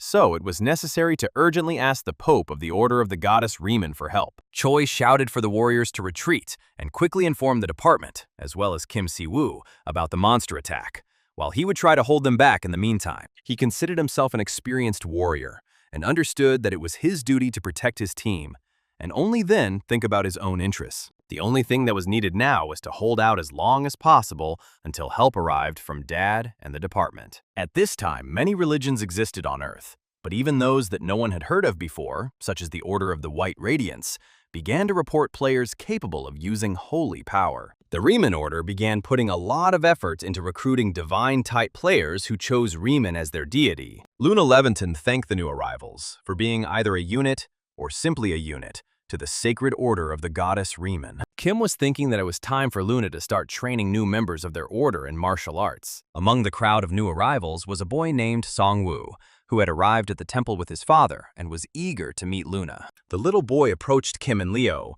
and, in a very grown-up way, expressed his gratitude for them dealing with the magical gate. Kim Si-woo looked for a long time at the boy who was praying and not distracted by anything, and thought that he would make a good prophet. The Order of the Goddess Riemann had not had a very long history on Earth, so Kim had not expected to see someone with such pure faith in the order so early on. Leo approached the boy and asked him to say at least a few words of greeting to the parishioners, since they really wanted to see the Pope and hear his holy word. Kim, of course, agreed and read a whole sermon, which pleasantly surprised and delighted everyone present in the church. Then the guy approached the boy to get to know him better.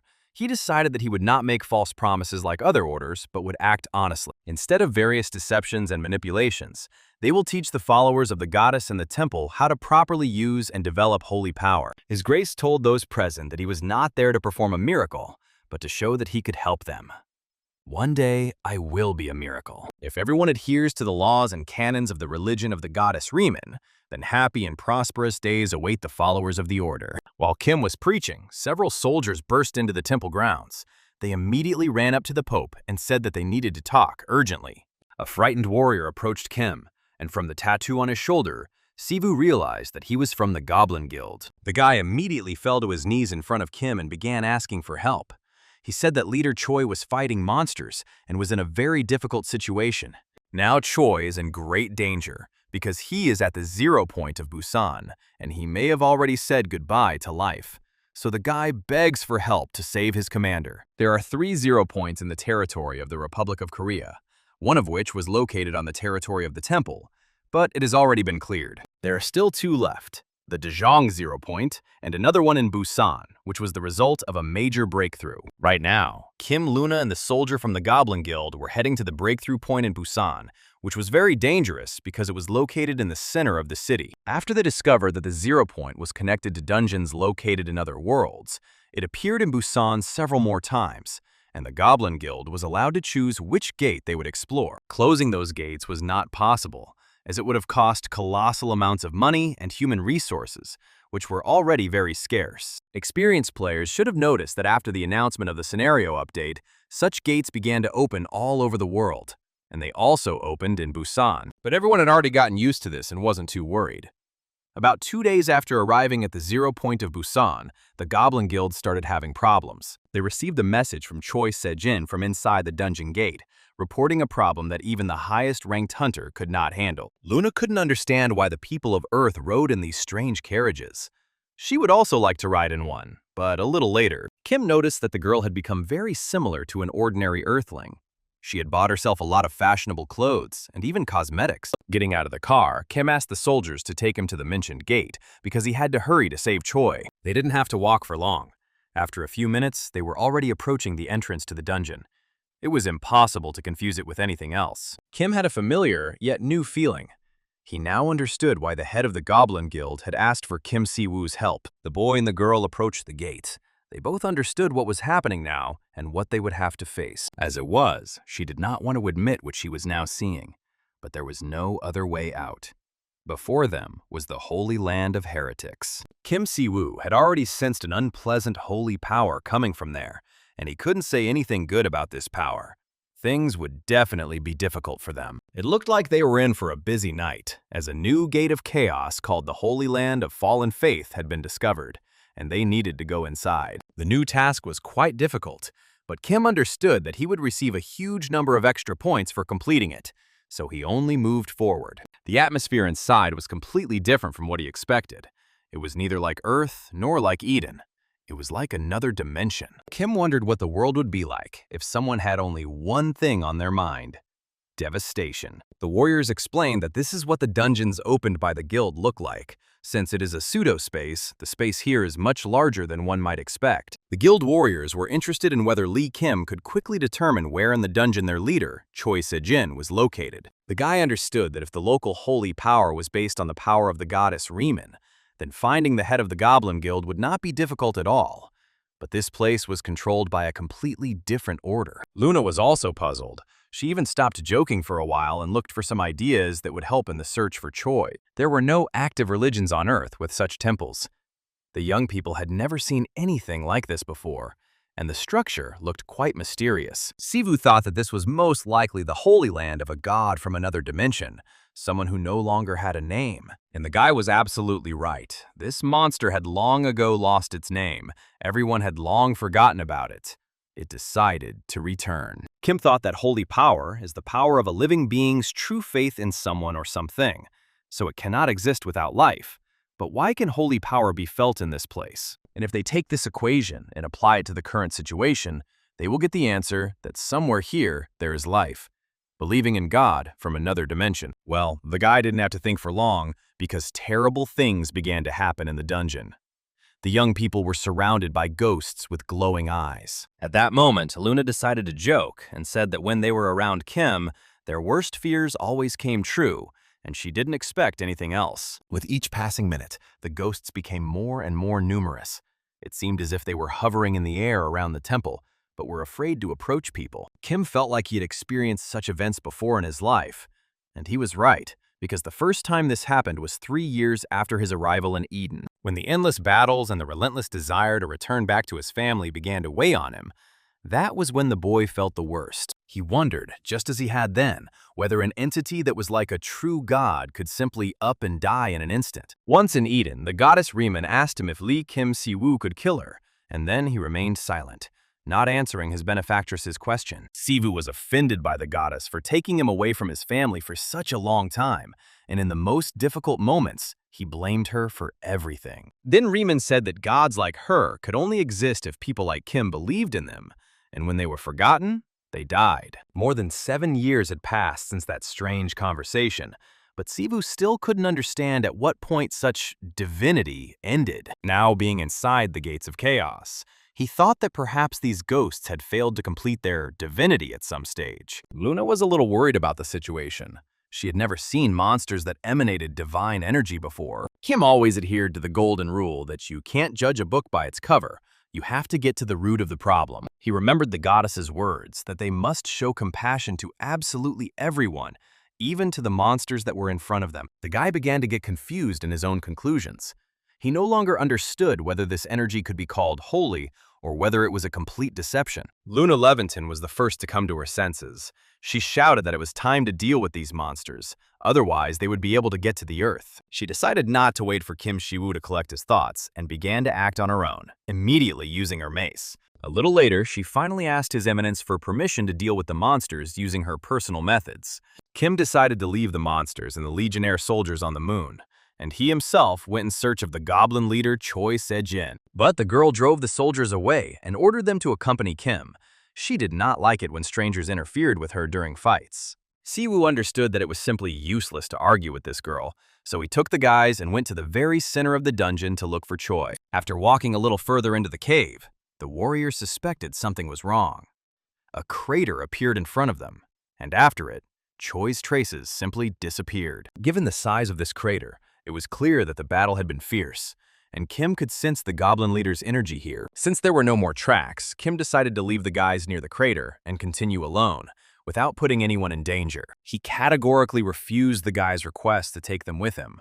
Ordinary players cannot enter the place he was going to. It was too dangerous. The passive skill of divine protection neutralized the holy barrier, and it turned out that there was a subspace level in this gate. The boy warned the warriors not to dare follow him. He would find their leader Choi, sort out the problems, and return in a few hours. It seemed that Sivu had entered a space without gravity. The system reported that the boy had entered the holy barrier zone. His holy energy was currently resisting the distortion phenomenon, but it could still sense the presence of Choi Se-jin's energy. Finally, Kim saw the goblin leader, and he was not in his best condition. The man smiled and quipped that Dad was not in a big hurry. Sivu also decided to defuse the situation a little and said that only desperate idiots could go into such a fight alone, and even joke about it. He then rushed to free Choi Se-jin, thinking that if he had been even 10 minutes late, the man would not have been saved. And all his vaunted best warriors of the guild couldn't protect their commander, which means they aren't the best, frankly speaking. Choi began to justify himself. He couldn't expose the young players, who had their first mission, to such danger, so he ordered them to retreat. Kim noted that one could only envy this man's strength of character and level of nobility. But now was not the time for praise. The problem needed to be resolved quickly. Kim asked the man if he knew who he was fighting against. Choi replied that he only heard a voice that ordered him to obey him and serve only him. But the man, of course, did not listen. But other players listened, and now Choi is asking to save not him, but those who followed the call of this strange voice. The Goblin Guild commander promised to give Kim his most precious possession, his life, if he saved his foolish boys from certain oblivion. Kim even laughed at such words. He didn't need other people's lives. Then Choi said that he would become his most faithful servant for the rest of his life. The guy was simply amazed by this strong, brave, and slightly crazy man. Since he was here, he had to save everyone. They would talk about payment for such a service later, but now it was necessary to move directly to action, which is what Kim did. The monster forcibly summoned the dungeon boss in the hopes that this would be the only way to deal with the situation. He pounced on the monster with a terrible cry, asking what kind of nonsense this cultist spawn was talking. How dare it brainwash people into trusting it? All the monster wanted was to make people heretics who would serve him. And all this for the sake of preserving his divinity. People from planet Earth, who have never encountered holy energy, cannot resist such a terrible force, and therefore succumbed to the monster. Choi shouted at Shiwoo not to dare kill this octopus yet, because it was unclear whether his warriors would be able to return to normal if this creature was killed. But the guy answered the goblin leader that it was quite simple to make people stop believing in the cult leaders and their gods. And he knew this method like the back of his hand. One simply needs to use an overwhelming amount of holy power to be able to erase their existence from reality forever. While the leader of the Goblin Guild tried to hold off various kinds of demons and ghosts, Kim dealt with their leader, and did so quite successfully. He encouraged Choi Se-jin, saying that there was only a little bit left. He had to find the root cause of the opening in the chaos, and let's bring it. After another 15 minutes of fierce fighting, Kim Si-woo finally shouted that he had found the holy artifact, which is a symbol of divinity. It was a solid birthstone containing the birth of a certain god, and then the core of the dungeon of the Holy Land of the Fallen Faith was discovered. As a result, with the destruction of the core, the terrible dungeon Holy Land of Fallen Faith was forever cleared. The task was completed successfully. Kim Si-woo received the promised reward for completing the quest. The holy artifact was upgraded, and he was able to use its points, which meant he could exchange artifacts from other dimensions for artifacts from the Remin Order. Choi Se-jin had been trying to bring his warriors back to normal all this time, as they were still behaving like real zombies. He needed them to wake up. An image of a little girl standing near a mountain of stones and asking to be allowed to be happy appeared in Kim Seb's mind. The prayer to the little girl never left the boy's head. Perhaps this was the very moment of the birth of the god in whom she believed. Finally, the warriors of the Goblin Guild gradually began to come to their senses.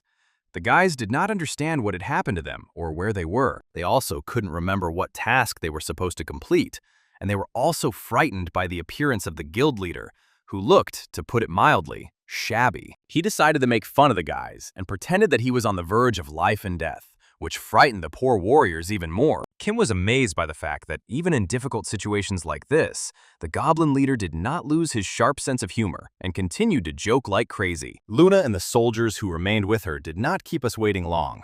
They could not stand it, and, after waiting a little, went after Kim. The girl attacked his high priesthood with such force that she knocked the guy off his feet. But she didn't even attach any importance to this, repeating all the time that she was glad to meet him. She sent an urgent message that in exactly 1 hour, this dungeon would disappear, and all players needed to hurry and leave this location. Kim wasn't so interested in how the god of another dimension was born, but the fact that this place was once a holy land full of hopes and dreams was too harsh an end for them. Upon returning to the temple grounds, the group decided to relax a bit and have a proper meal for the last 2 days. Everyone was incredibly tired from the recent events. The leader of the Goblin Guild was in a great mood. Today, he drank to his 2nd birthday and thanked his dad. Kim also managed to relax a little and let go of the situation. He also tried to joke and enjoyed listening to Luna and Choi's jokes. The Goblin leader thanked his father, because it was only thanks to him that all his warriors were able to leave the gates of chaos alive. It was only thanks to Kim. But the guy replied that he was just doing his job, freeing people from the cultist god's fight, and he would have saved any other player who was in the leader's place. A few hours later, there were about 10 empty bottles of alcohol left on the table, as leader Choi had been drinking heavily. Kim even reprimanded him because the man has many wounds, but he is not getting treatment, but simply flooding his body with alcohol. Therefore, according to the new task, a large number of deities must arrive on Earth, and they need to be ready to meet them. Kim had no doubt that among the arriving deities, there would be those who would not arrive in their dimension with pure intentions. Evil gods are usually those who bring destruction and harm to earthly mortals. But even in their fallen state, they retain holy power. Holy and demonic energies cannot be combined.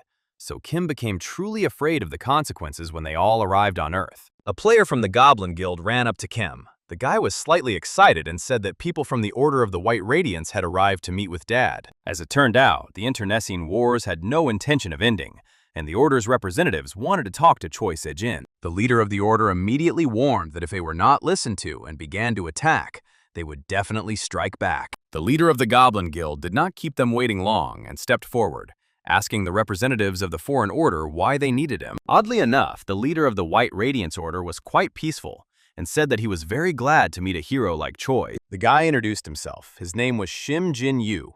He was the vicar of the Busan branch of the Order, and he was here to prevent a catastrophe. And when the guy asked Choi to tone down the hostility a little, he immediately flared up.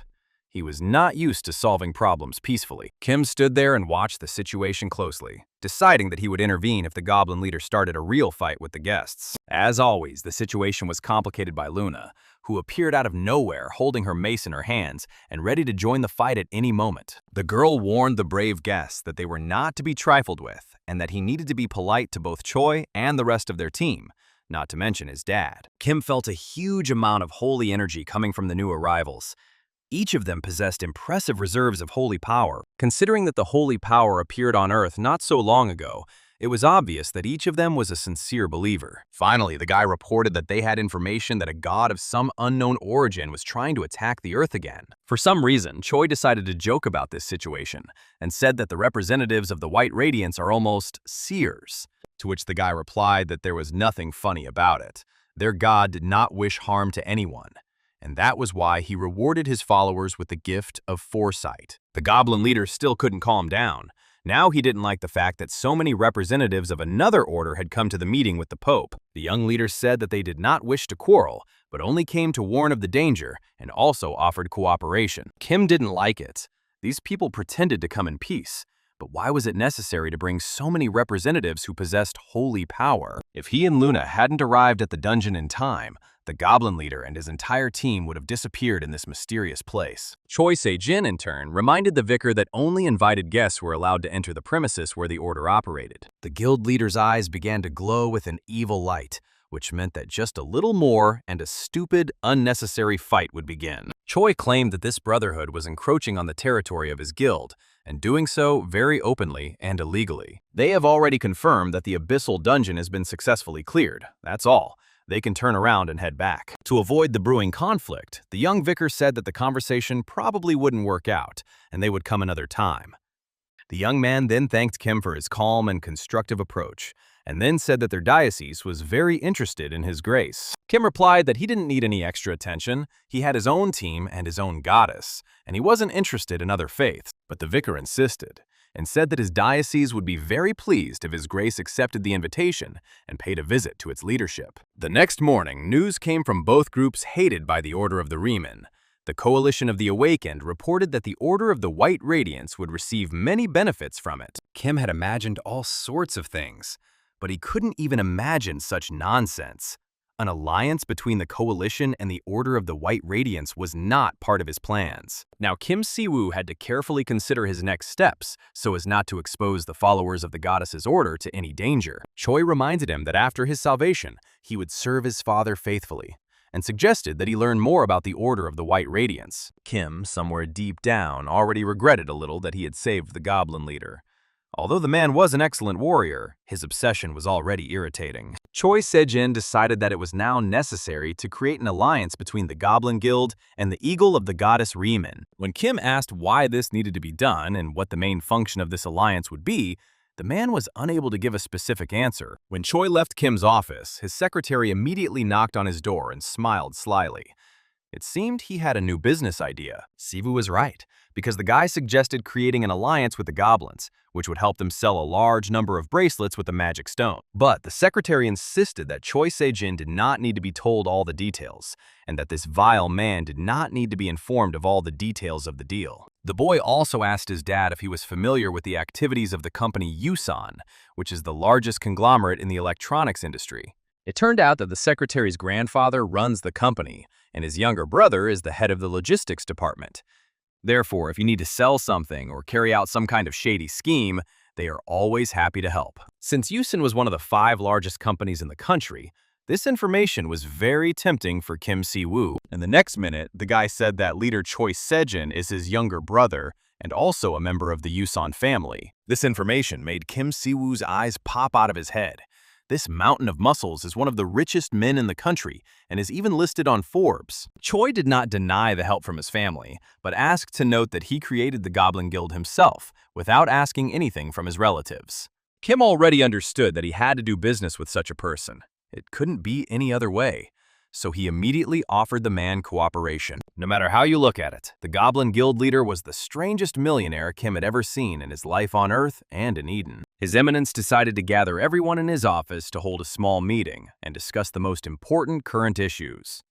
Leo was the first to arrive at the meeting. Kim greeted all of his subordinates and decided not to delay for long and immediately move on to the main issues. No one had any idea what the discussion would be about, but everyone present was extremely attentive and ready for a constructive conversation. Finally, Kim announced his decision.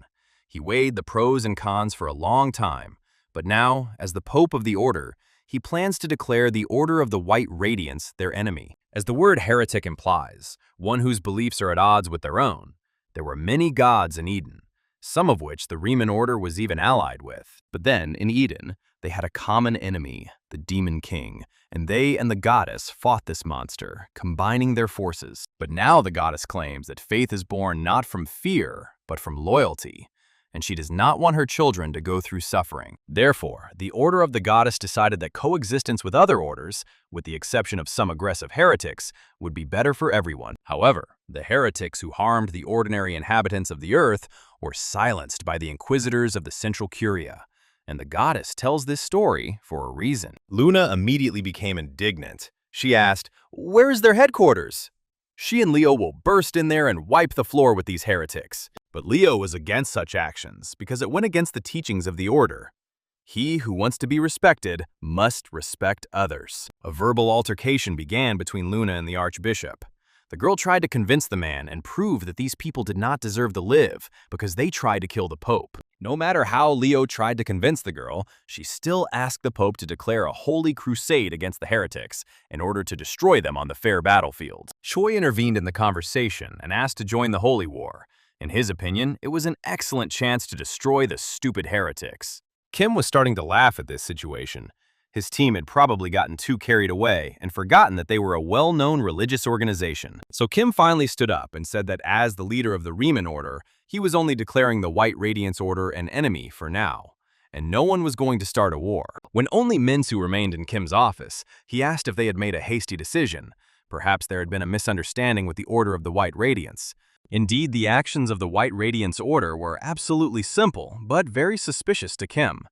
But they did not have clear evidence of their misdeeds. However, if you think about it, what would have happened if Kim and Luna weren't in the right place during the incident with the enemies in Busan? The guys understood that if this happened, the people from the Order of the White Radiance would not leave so easily. They would destroy the members of the Goblin Guild to achieve their goals. While Kim wasn't sure what the organization was, he became suspicious when it was discovered that they knew about gods from other dimensions. And what will happen if it turns out that the mysterious god of the Order of the White Radiance is that very hostile being from another dimension? Luna only nodded, even if they had no proof. But if His Holiness considered these people a threat, then the entire team would follow his wise word. Good Evening was somewhat confused. He was ashamed of his actions, because he believed that maintaining neutrality would be the best option for the future of his channel. The girl decided to cheer Minsu up a little, because he had nothing to be ashamed of. On the contrary, his caution would soon bring them great benefit. While Luna was calming down the MeTuber, Kim decided that he would no longer organize group meetings with Minsu. He was too panicked. He reiterated once again that the Order of the White Radiance is an enemy, They will cease all contact with it, including trade. The same applies to any organizations allied with it. Each member of the team had their own opinion on this decision, but in the end, everyone came to terms with His Eminence's final decision. The Order needs to recruit followers, so now it's time to actively engage in selling magic bracelets. Leo said that they still have about 500 of these bracelets in stock, so these supplies need to be sold as soon as possible. Kim decided to show the jewelry to Choi Se-jin, since it was through his company that they were going to distribute this product. This beautiful bracelet can help eliminate any chronic disease, and it also looks very presentable. But Choi wasn't used to believing words, even if they were the words of his father himself, so he decided to test the bracelet's effect right in Kim's office. The next moment, he took out his knife and made a small cut on his hand. Blood immediately came out of the wound. The bracelet was supposed to solve this problem. Having put the bracelet on his hand, Choi began to watch how the wound was healing, and within a minute, there was not even a scar left on his hand. The bracelet merely enhanced the body's ability to self-heal, and after the magical energy was exhausted, it would simply become a beautiful decoration. Choi said that this is an invaluable find for his guild, as these bracelets will help his team recover after battles. Increasing player survivability has always been a major challenge for any guild, as players often died even from minor injuries. The Goblin leader said he was interested in purchasing all the bracelets available, no matter the cost. Kim thought for a moment. He hadn't set a price for the bracelets, but he decided that this was a great chance to make money, so he named the maximum. He told Choi that it would be nice if the Goblin leader bought all of these bracelets. Each one would cost 100,000 won. Money was no object for Choi, so the man immediately agreed to the price and said he wanted to receive his goods as quickly as possible. As soon as he has the bracelets, he will immediately transfer the entire amount to the account of the Order of the Goddess Riemann and will wait for a new batch. Kim asked Lee if the price of this decoration was too high, to which Choi replied that it was even low. You can pay more if you want to survive after a serious injury. And then Kim decided that he would no longer be shy. He would significantly raise the price for the next batch of bracelets. Why didn't he think about selling bracelets earlier? If he had started such a business earlier, the guilds would have already made him a multi-millionaire. The men shook hands to signify a mutually beneficial deal and discussed further deals. After leader Choi left the office, Kim told the rest of the team about the lucrative deal he had made. Luna was amazed. It seemed like they had accidentally managed to solve all their financial problems in one fell swoop, thanks to the bracelets. Leo gave good advice. He believed that all the magic stones shouldn't be used to make bracelets. They could still be useful for other purposes. And Kim thought that they should hire a special person to manage their finances. Otherwise, they would soon get confused. Minsu will support Kim's decision, reminding them that their channel is also at the peak of its prosperity, and they really have a lot of money. After they launched a live broadcast of Luna's fight with the Great Tiger Guild, the channel's ratings were simply staggering. A person like Luna easily broke all records for ratings and views, because she was not only an excellent warrior, but also a damn beautiful girl. Soon, they will become much more popular than the Order of the White Radiance. They will soon simply crush this pathetic organization on the internet. Kim said that he was going to do a stream on the official channel of the Order of the Goddess Riemann, and on it, he would officially introduce Luna and Leo. It would also be great to show a live broadcast of a joint training session with the Department of Ability Management. This would attract new subscribers. But as soon as Minsu posted an ad online, something terrible happened. The department was attacked by unknown forces. Someone had decided to attack the department, and it seemed their intentions were quite serious. Kim realized they had another problem. On the roof of one of Busan's skyscrapers stood a man in a long, dark coat, waiting for a visitor. In his opinion, the situation in Busan had been resolved, and he was sure that they were all aware of the existence of a divine being from another dimension. The man guessed that there was someone on the 38th floor of the Ability Management Department who could become the new reincarnation of the Demon King, and he wanted to see him. He will grant him powers even greater than those he currently possesses, and he will reach a level that he could not reach on his own. Since the Order of the White Radiance was able to provoke Kim Siwa, it is now time for them to make their move. It dawned on Kim that the moment of the explosion in the department was broadcast live on their network. But that played into their hands. Riemann's followers loved that kind of thing. Minsu said the department was well protected, and this was the first incident in history where such a building had been attacked. This news was a real shock, not only for Minsu, but for the entire team. No one could believe that the department could be attacked by terrorists.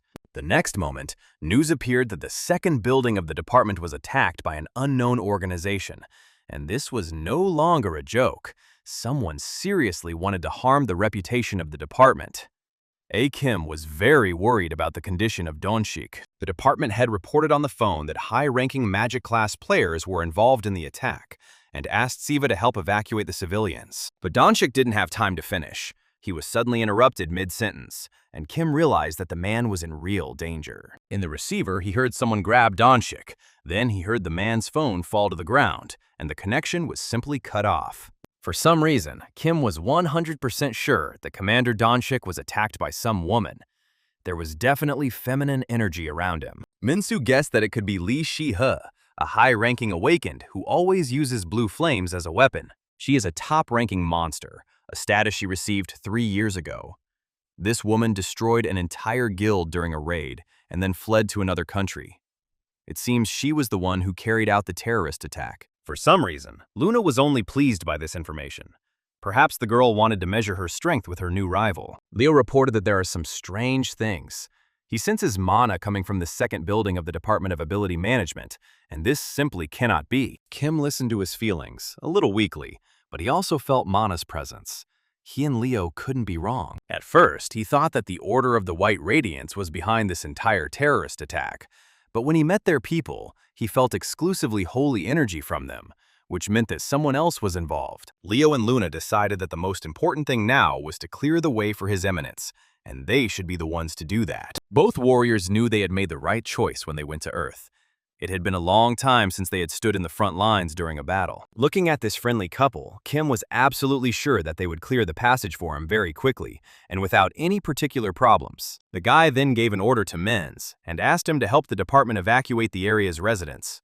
He also asked his friend to be vigilant and take care of himself. The upper floors of the Department of Ability Management were in chaos, with many injured employees in the corridor, all of whom needed help. An unknown girl with blue hair walked among the people lying on the floor, and a strange blue light flowed around her. The stranger approached Commander Donshik and looked at the man with disdain, saying that she was very bored. There was no fun here. If she had known from the start that there were only ordinary people here, she would never have appeared in such a place. Her partner said that there were more normal people in this building than awakened ones, but there were almost no government awakened ones who could compete with her. The girl reminded that their goal was to reach the end of sleep.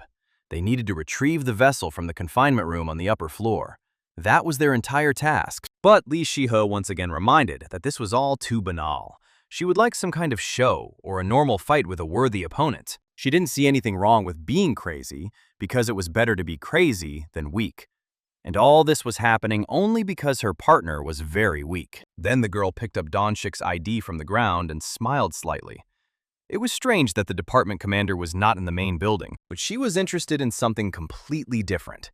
Since this man was the boss, he definitely had to know where Kang Che-ah was. Kang Che-ah was one of the last top-ranked hunters who served exclusively for the government, and Donshik didn't understand why this crazy woman needed the said player. Donshik said that he had no idea where the player was, and how could an ordinary government worker know information about high-ranking hunters? The girl clearly didn't believe him and threatened to kill him, but the man explained that most officials don't know anything about their department. Li Si laughed in the man's face and said that then she had no reason to leave the department head alive. She no longer needed him. Donshik understood that this madwoman was not joking at all and was already prepared to say goodbye to life and find himself somewhere in another beautiful dimension. But then something unimaginable happened.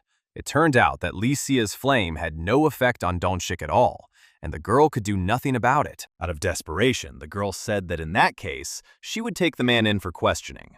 They had already attacked the department, so kidnapping a civil servant would not change anything. The guy reminded them that they didn't have any free time. They needed to pick up the vessel from the 39th floor, so it would be better to just take this man with them. The guy also said that Kim Siwoo was already right in front of the department building, and they had better finish all their business before he arrived. But the girl was only happy with this information. Suddenly, there was a terrible sound, followed by a sharp blow. The guy fell and let go of Donshik's hands. Leo and Luna appeared in the corridor. The archbishop calmly announced that the pope had ordered the killing of anyone who would resist. Luna laughed. She was just waiting for someone to start resisting so she could at least put her energy somewhere. Leo, as a true servant of the church, said that he would give everyone the opportunity to repent. but then he would still kill them. Finally, Lee Shi-he was able to see Kim Si-woo's friends. The two of them had managed to get past all the warriors Lee had left on the lower floors. The girl's eyes were burning with a crazy fire. She was ready for a colossal battle. And of course, she was confident that she would definitely win. She began to accumulate her blue fire. It was so powerful that it easily melted any iron. Now she would use it on the representatives of the order. But here's the problem. The Archbishop and his companion remained alive and well. The blue flames simply had no effect on them. On the outside, Lee remained calm, not wanting to show her panic. She had never had to embarrass herself like that before. In response to the blue fire, Luna raised her hand and released a clot of divine energy straight towards the abnormal girl, who flew straight into the wall. She hadn't expected that Luna had so much power to deal with her blue flames, and now she just didn't know what to do next. Luna laughed. She had warned this impudent girl that her very first natural action should have been to distance herself. And why didn't that idiot who gave Lee Shi-he Manu warn her about how the holy power of other gods affected her? After so many years, one simple truth should have been learned. Holy divine power and mana do not mix well in the same space. And now Luna is ready to hear this stupid girl scream and beg her for mercy. But she will think carefully about mercy. Lee Si-hee's companion was simply taken aback. But she received a blessing. How could ordinary, high-ranking hunters defeat her so quickly? Moreover, this big guy in the priest's clothes has been pursuing them for some time now, and even the most trained warriors can do nothing about him. But there wasn't much time to think, so the stranger in the cloak went to the 39th floor to pick up what they had come here for. There was a special detention cell there. Before the detained awakened ones were sent to prison, they were brought here for investigation. Considering the circumstances that were not in their favor, it was important for him to obtain this vessel at any cost. His guys were already waiting at the entrance to the required floor. The guy understood that they already had the vessel, now they just needed to go back through the open portal. The team reported that some problems had arisen. The fact is that the emergency shutdown system had suddenly been activated. The leader asked if they had managed to find and take the vessel, and a second later he saw it himself. But it was in terrible condition. He felt a strong anger coming from the vessel boy. Now he needed to use the teleport scroll to deliver it to the leader. The leader sent everyone else to the roof of the department where they could use the magic circle and return to their reality. The leader simply forgot to tell his guys that he had prepared a little surprise for them, and they would receive it in a few minutes. The surprise was that the magic circle on the roof was a self-destruction circle. As soon as you entered it, a powerful explosion would occur. Only he and Li Shi should survive. But it seems that this arrogant girl failed the task and did not stop Kim Si-woo's friends. However, right now, he needed to think about the boy on his shoulders, not Lee Si-he. If he could escape, he would take care of everything later. The order of the goddess Riemann remains an obstacle in his path, but he will do everything in his power to never hear from Kim Si-woo again, nor from his team. Kim Si-woo himself appeared on the villain's path, and the guy asked if the leader felt sorry for his men, who were about to explode on the roof, just so they could escape. Now Kim finally realized that the boy on the leader's back was the Demon King's vessel, which allowed him to summon the Demon King to Earth. Si-woo continued to laugh. These fools had wasted so much effort, time, and people, and it was all in vain. Suddenly, the guy on the leader's back raised his head, and the next moment began to behave like a real zombie. It turns out that the Demon King's vessels usually gain their powers by devouring their own kind. Kim was surprised that such a dangerous creature as the Demon King's vessel was kept in a department building full of peaceful people. The next minute, the King's vessel went completely wild and attacked Kim. Terrible claws appeared on his fingers, and madness shone in his eyes. The process of reincarnation of the Demon King took place. A mortal being close to the demons, influenced by the king, contributed to this. In order for the reincarnation process to properly begin, the Demon King's vessel must begin to show signs of losing its humanity. One of these signs was cannibalism. As the vessel commits evil deeds, it becomes more powerful. The vessel's regeneration was very scary. It looked like a real monster.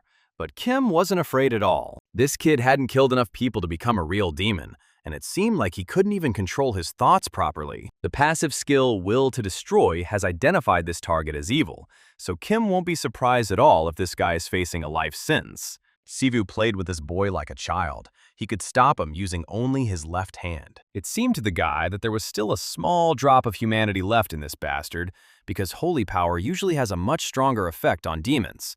Kim told the boy that he should have run away when he still had the chance, but now everything was lost. But to his surprise, the guy turned out to be much smarter and more agile than he thought, so he had to use more force. The vessel could not calm down. It understood that the end was already coming for it, but it still did not intend to give up. The fact that this boy was the vessel of the Demon King motivated him too much.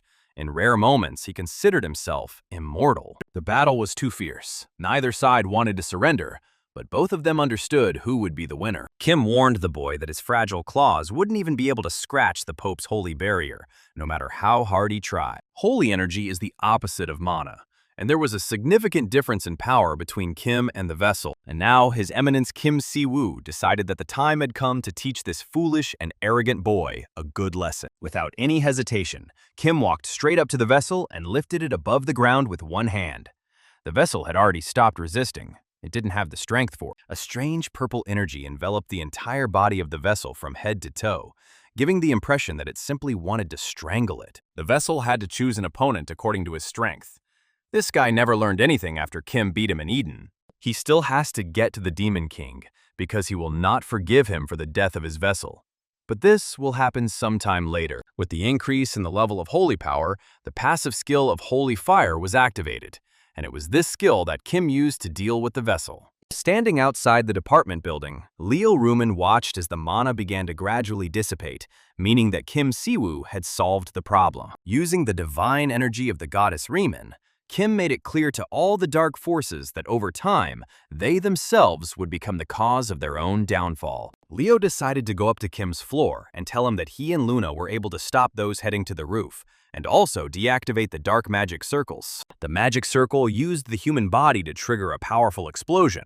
If they hadn't stopped them in time, the explosion would have destroyed the entire building. It turned out the Demon King was too cruel. Leo also remembered the battle with the Demon King in Eden, an event that was hard to erase from memory. Kim poured out some ash from his palm, which contained a particle of the reincarnation of the Demon King of Wrath.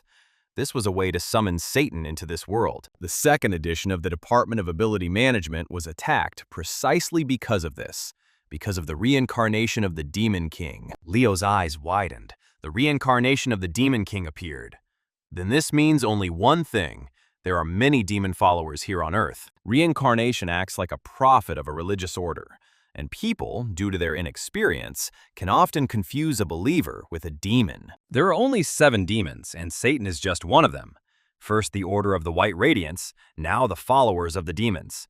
In any case, Kim will need to find them all. Therefore, Kim began to question the Archbishop in great detail about whether any of the attackers remained alive, and if so, they needed to be interrogated. Leo replied that they managed to capture about 70% of the attackers, while the rest said goodbye to their lives due to the fragility of their bodies. Kim Si-woo once again reminded the Archbishop that he is a religious person and cannot simply take and break his enemies in half. The guy hoped that Luna Leventon had also managed to capture at least a few dozen prisoners, and it was also suspicious that the girl was nowhere to be found. But as soon as Kim remembered about Luna, she immediately appeared in the corridor of the building, carrying the well-known Lee Shi-hee on her shoulder. Coming closer, the girl simply threw the Lee on the floor, like a doll, and said that she had brought the boys an interesting gift. Lee Si was the one Kim had been looking for a long time, because she was a real magician. The guy still didn't believe that Luna was able to catch her. The girl lost her parents because of the magicians. If Lee Si-hee had disappointed her in battle, she would have been killed. Kim Si-woo thanked the girl for a job well done, and she only nodded and said that it was fun and not at all difficult. She was generally interested in engaging in combat with a representative of the magical world. As a result, Luna turned out to be much stronger. Donshik finally joined the boys. He was a little battered but very happy because his life had been saved again. The head of the department thanked Kim personally for the fact that the guy responded correctly and arrived with the team to the scene of the incident on time. But Kim replied that there was no need to thank him because it was all the goddess's blessing, and nothing would have happened without the order members' faith in her power. Donshik just doesn't realize yet that his faith in the goddess is so strong that it allows him to perform miracles around him. Li Shi, who was lying on the floor, began to move. Then the girl began to make some strange sounds. At first, no one could understand what she was talking about. When the boys listened, they realized that Lee had not given up hope of killing all the representatives of the faith of the goddess Riemann. because he considered them to be real weaklings. She asked them to stop getting in the way of the purifiers because religious fools like the heirs of Riemann won't be able to stop them. They simply don't have a chance. Kim just laughed in the girl's face. How can some stupid group of bandits call themselves cleaners? It sounds really funny. Luna couldn't take it anymore. She grabbed this crazy woman and threw her with such force that she didn't even have time to realize what had happened. Kim shouted that he wanted to ask this girl about many more things concerning the Demon King, but Luna said that she really wanted to teach this fool a lesson. The guy thought that Luna reminded him of someone very much, someone he knew well, whose name was Choi Sejin. When Li Shi came to her senses a little, Kim asked a question.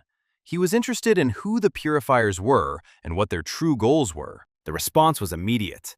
Their target is civilians without abilities and players who do not use abilities. The girl said that they don't need rabble who can't use abilities. There is no need for such people in the current world. That is why they call themselves purifiers. They were chosen.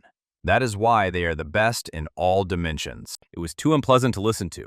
These people have no problem sacrificing those who are weaker and cannot awaken their abilities. Kim even felt sorry for this group of sick and pathetic fanatics who simply developed a superiority complex. Donshik guessed that there was a spy in the department, since these villains somehow found out that the Demon King's reincarnation would take place here. The prisoner on the 38th floor was named Pak Sukhoi. He was 16 years old, and he awakened last May. Around the same time, he attacked and killed 2 other awakened academy students. They say this kid is already guilty of a lot of other crimes. The department got him just 2 days ago, after it became clear that a regular prison wouldn't hold him. That's probably when the information leaked. In Kim's opinion, this boy should have received a life sentence in a prison for awakened people. But someone influential stood up for him. The order planned to tell the people that a prisoner on the 38th floor had been attacked, which would be a real sensation. There was no way back for the Demon King's vessel. It was up to Donshik to take over. But he had absolutely no idea what to do with the boy who had become the Demon King. Then it turned out that Li Siha had lost consciousness. Ilona did not know what to do with this girl, but Kim suggested taking her hostage. They will take all the hostages to the temple of the goddess Riemann, and there they will officially interrogate each one. Finally, the minister himself got in touch and was informed that demons, or forces influenced by them, were behind this entire operation. It was hard for absolutely everyone to believe this, but Kim Si-woo himself suspected that this was the real truth. 5 years ago, after the discovery of interdimensional rifts on Earth, absolutely everything became possible. So now we shouldn't be surprised by such events. The minister said that they accepted this and continued to adapt, and those who could not simply became dust. And this also applied to him. Who was surprised that a man without abilities adapted so well to the era of change? He has a certain aura that is very suitable for the position of minister. It was people like the minister who made the superiority complex of stupid terrorists seem even more ridiculous to Kim. The boy then told the man that their order was planning to interrogate Li Shihe, one of the terrorists who had participated in the recent attack. Then Kim was silent for a bit. He didn't know how to voice his most important request to the minister. It was too important and too delicate. From now on, if the Ability Management Department received information related to demons or the Demon King, it would request that such information be shared with the Order. The minister was not opposed to such commitments, but warned that organizations might ask for information about the Riemann Order in return. Who agreed to such a deal? If anyone has information about the reincarnation of the Demon King, then let that someone know that the Riemann Order will always help in times of need. Maybe this way, Kim Si-woo can get information before the problem gets too bad. The minister promised to monitor the situation, but since helping the Order could cause unnecessary rumors, they planned to find another way to solve this problem. It seems that the negotiations with the minister were constructive and quite positive for the Order of the Goddess Riemann, Kim.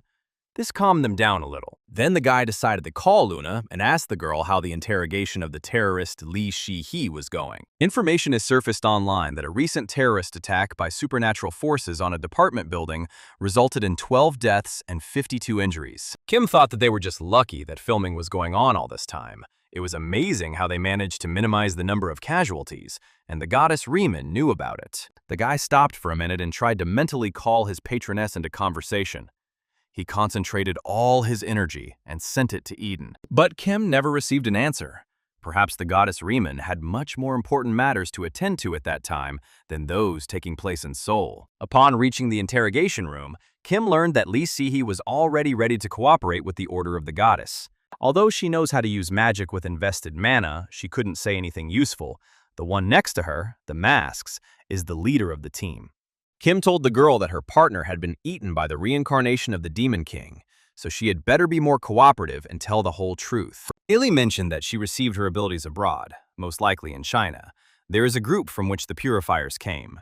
They have supernatural abilities, but their names are not given. Luna was sure that even the heads of departments did not know the location of this group, and the girl was ready to search. But Kim did not support the girl's decision at all. He could not imagine how she could cross the borders of neighboring countries with weapons in her hands. Leo recalled that the 3 East Asian countries are always wary of each other, and they cannot physically travel there. Kim made a decision that until they were called, they would be unable to do anything, because people like him were equated with nuclear weapons. And if they crossed the border, it would lead to a real war. Luna continued to protest. She didn't understand why they couldn't raze everything to the ground and thus get to another country. All hope was on the Archbishop. He was the one who could somehow influence the train of thought of this fearless red-haired fury. Kim looked closely at Li Shi, who was pretending to faint again, but was actually listening attentively to her friend's conversation. The guy told the terrorist that from now on, all her superpowers would be eliminated, and she would be handed over to the department. She did not expect such a cruel decision towards herself, because Kim is the leader of a religious order, so he should be able to forgive. The system reported that due to the effect of the will to destroy evil, player Li Shi will be judged fairly, meaning he will lose his system rights. She told Kim that people without abilities are not needed on this earth. Well, now she herself will have to go through all this. Silly Li Si still couldn't believe that Kim wasn't joking at all. He couldn't do that even to his enemies, since he was considered a dad. But gradually, her terrible world plunged into impenetrable darkness and collapsed into small, dark pieces. And then only the abyss awaited her. Leo complained that he had much more work on Earth than he had in Eden. First the Order of the White Radiance, and now the Purifiers. Kim couldn't even argue with his friend. If they continued to clash with various countries and organizations in their current state, the Order would have problems. They definitely need to increase their influence. Soon the Order will have candidates for priests and knights. When the time comes, Luna will teach the knights and Leo will take care of the priests. In order for more people to join the Order, something is needed that will significantly accelerate the growth of forces. I wonder if it is possible to obtain something like this through abilities or items. If you think about it, there's that artifact that the team received for defeating the god of another dimension. For some reason, everyone forgot about it. By using the Summon Holy Artifact command, the Order will be able to summon one random artifact to the ground, but the system will choose it itself. The Order of the Goddess Riemann had many holy artifacts, but they were essentially useless, and Kim would really like to get something worthwhile this time. So the guy turned to the team and urged them to immediately start praying to the goddess so that she would take pity on them and send them a normal artifact. All 3 of them really hoped that the prayer would work, and that the goddess Riemann would finally pay attention to them and take pity on the poor man. Finally, Kim pressed the button to select an artifact, and really hoped that he would get at least the Covenant Bracelet, which contains the power of the Pope, but not some nonsense. The goddess hadn't helped him for a long time, and the guy really hoped that at least this time she wouldn't joke and would do what he really asked. The system reported that another artifact had been sent to Earth, and a branch of the beginning, which looked like an ordinary stick, fell into Kim Si-woo's hands. Luna even asked Kim what kind of toothpick it was, and how they could use it to fight the dark forces. Leo reported that he felt some holy power coming from the branch, but it was too little, so the artifact was unlikely to help them much. But the next moment, a bright and very strong energy glow began to emanate from the branches,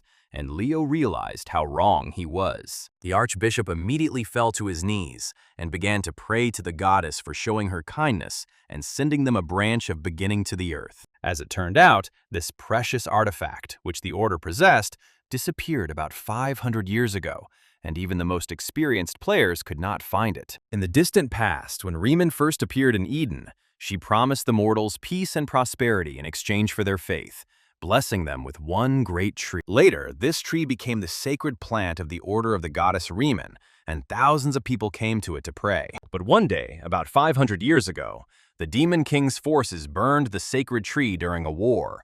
and due to the suddenness of the disaster, everyone could only watch it burn. The tree's defenders tried to put out the fire, but were unable to. However, one brave warrior broke off a still-living branch of the sacred tree, and here it is, the beginning. The sacred tree will purify the holy energy of the nearby land and make it more saturated, as well as increase the regeneration of all those nearby. They say that it was precisely because of this effect that she was once stolen by thieves who managed to get into the sacred place. Now the branches returned to the order of the goddess, and it needed to be planted in the garden near the temple. It was necessary to find a suitable place. They walked around the building for a long time, until they found what they considered to be the most beautiful place for such an artifact as the beginnings. Since Riemann had the gift of foresight, perhaps she knew that this was exactly what would happen. Kim could not resist it. As soon as the branch was placed in the ground and watered, something incredible happened. An energy column formed around it, which went straight to the sky, and just an hour later, a small tree grew from a simple, ordinary branch, which also emitted energetic light and no longer looked like a strange stick. Now Leo understood why this tree was called sacred, even though it was still just a sapling. But the archbishop remembered that there had been some mention of a certain holy beast that would guard the sacred tree, and this beast finally appeared. It was a huge white cat with a fluffy fur coat and big blue eyes. The animal looked quite nice. Luna assumed that this cat must be the holy beast, and she liked this option. The system notified Kim that the holy beast had recognized him as its master, and that he would now grow alongside the sacred tree. In other words, the sacred tree will grow along with the order. And that's great.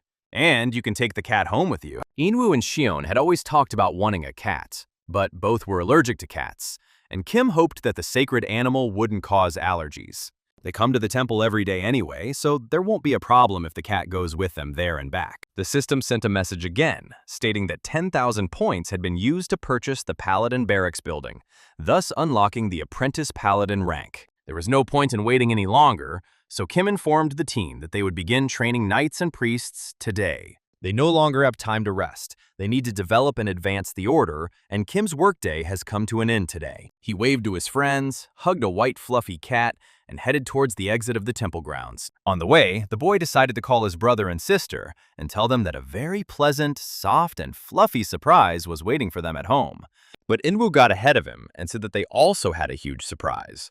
Or, to be precise, their grandmother was already on the plane and flying to Seoul. The attention of all subscribers was drawn to a certain huge-looking building located in the independent city of Sijeon. On one of the floors, two men were talking about the appearance of a disaster-rank monster called Yamato Orochi near the shores of Miyagi, and the urgent need to send their awakened one there. One of the men countered that a disaster-class monster had appeared on foreign soil, and it was very strange that they were the ones being asked for help. His interlocutor replied that America was planning to send Aiden Howard, known by the pseudonym Barbarian, to carry out the operation. He was a terrible warrior who had seen a lot on his path, who returned to Earth 3 years ago and spent 12 years in continuous battles. After the anomalous awakened rank was introduced, charlatans began appearing all over the planet, and Howard challenged anyone who called themselves an anomaly to a fight. Those who, in their frivolity, lied about their rank were immediately destroyed by the Barbarian. It turns out that the Americans requested Varvara,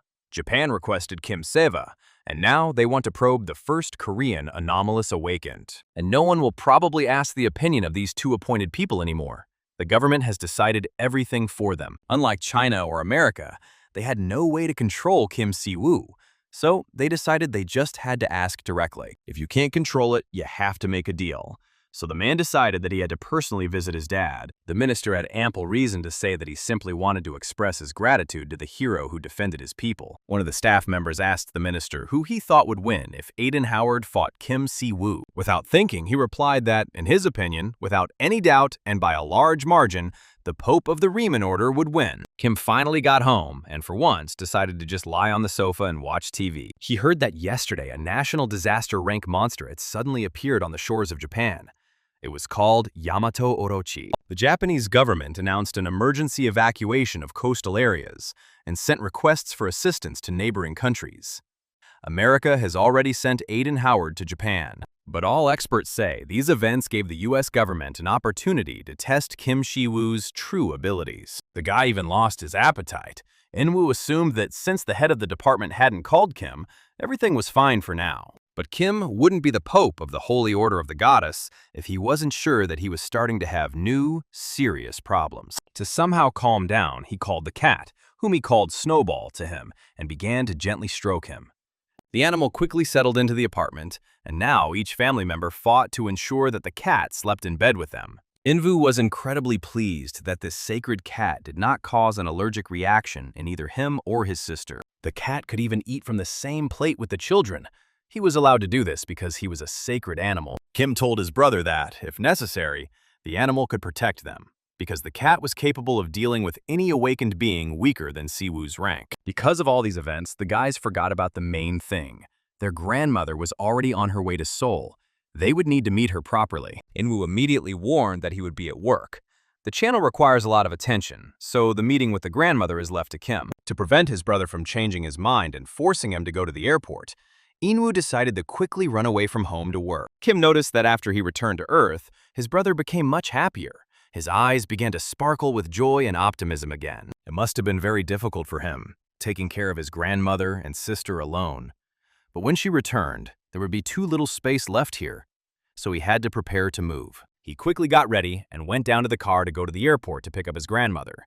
But a surprise was waiting for him at the entrance. Downstairs stood the head of the department and a bunch of other strange people, and they were all waiting for Kim Siwa. Donchik said that they could take Kim's grandmother home themselves, and the guy shouldn't worry about such trifles. He realized that he couldn't refuse.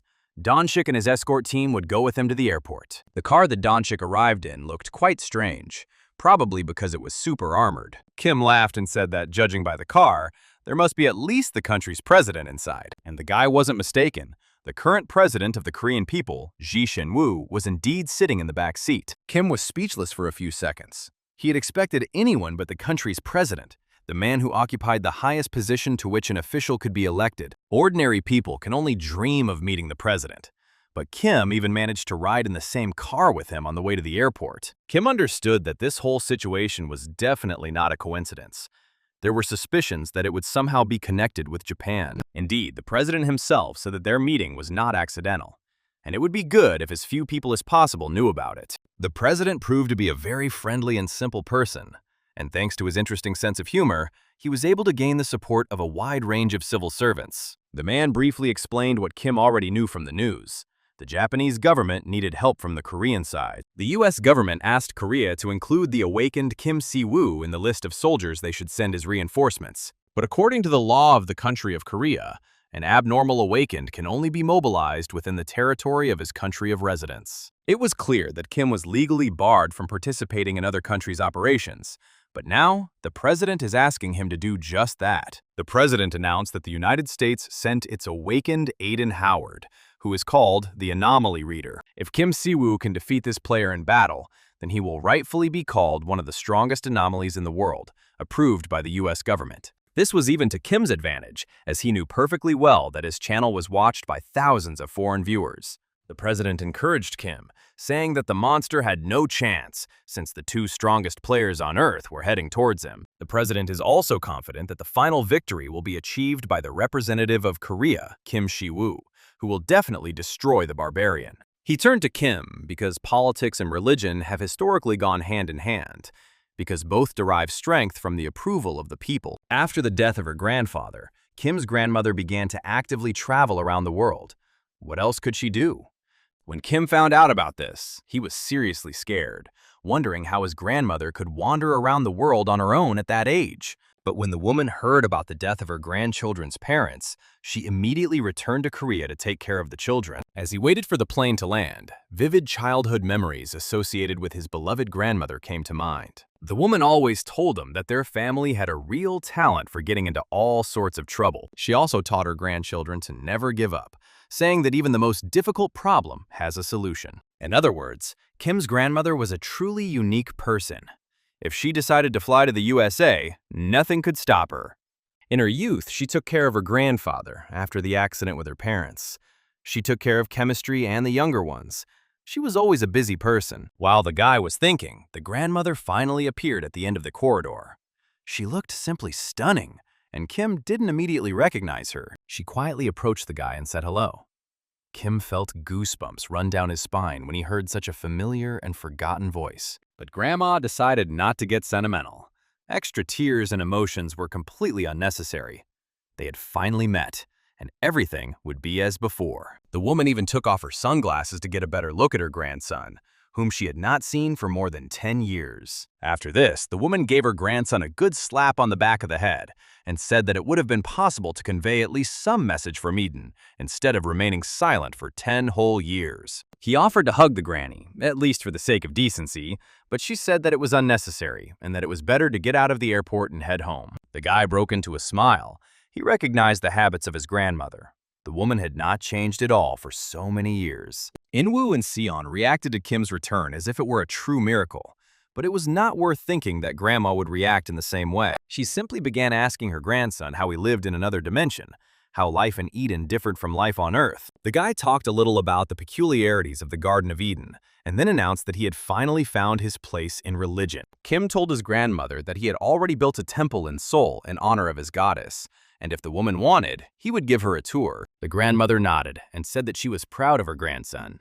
She was aware that Kiev had finally managed to clear the 0 point. It seemed that since their last meeting, her grandson had become a truly great man, and this made the woman happy. Finally, she hugged him and said that they would consider that he had finally paid for his disappearance and all her experiences. Kim breathed a sigh of relief.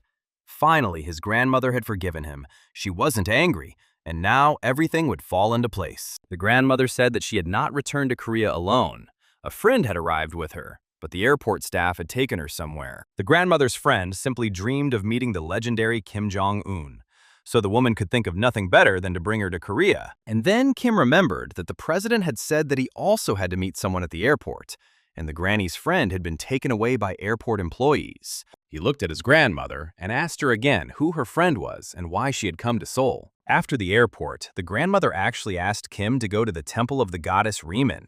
She was interested in what kind of building her grandson had built. Already in the church, the woman met the archbishop and Luna, and she thanked Kim's friends for his complete support. Both Luna and the archbishop were simply delighted with Kim's grandmother, who was the savior of Eden. The girl said that the woman looked more like His Eminence's aunt than his grandmother. She looked very young and stylish. The woman immediately liked her grandson's friends.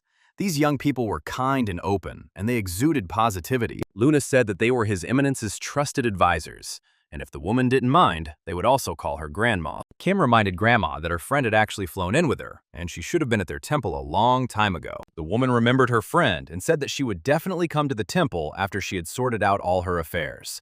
The woman then went inside the temple to look at the statue of the great goddess, whom her grandson serves so faithfully. The statue had no face, which was the goddess's intention, because sometimes what we don't see is more important. Since the faces of everyone who is considered near and dear are completely different, the goddess conceived this as a way to take care of them. Suddenly, Grandma had a strong desire to be alone near the statue of the goddess and pray to her.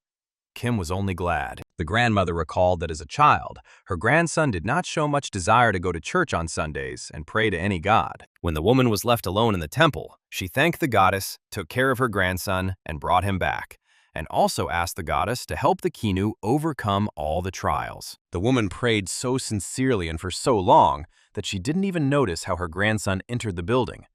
He overheard part of her prayer. The archbishop was also extremely moved by the grandmother's prayer and asked Kim to give the woman his blessing. Indeed, this must be done, because his grandmother deserves to become part of the Riemann order and serve her faithfully. So the guy approached the woman, leaned towards her, and blessed all her actions and thoughts, transferring part of his energy to the grandmother. After the blessing, the grandmother decided to walk around the temple grounds and look at the wonderful garden that the goddess's followers had planted there. The woman also asked Luna and Leo to walk around the garden with her. She had many questions for these young people. The guy understood that now the woman would ask his friends 1,000,000 questions, and all of them would concern only him. Grandma left and told Kim that her friend would be visiting him soon. She wanted to talk, and this conversation would be useful for both of them. Kim had no idea who his grandmother's best friend was, but he guessed that this woman was not at all simple. Already from afar, he felt the energy of mana. It was a rather pure and delicate source. but the guy still did not understand from whom it came. He remembered Donshik's recent words about his grandmother traveling as a very important person for their country. This means that his grandmother's friend and the guest whom the president went to meet at the airport are one and the same person. He knew that his beloved grandmother was hiding something important. And so it happened. An older woman entered the temple. She was called the Oracle, and she was a famous prophetess. I saw the future. Moreover, the woman was an important awakened one, and the president personally asked Kim Siwa to take care of Madam Emma Miller. The woman approached the guy and said hello, saying that she was very pleased to meet Kim, and that the guy looked a lot like his grandmother. She was short and very good-natured in appearance.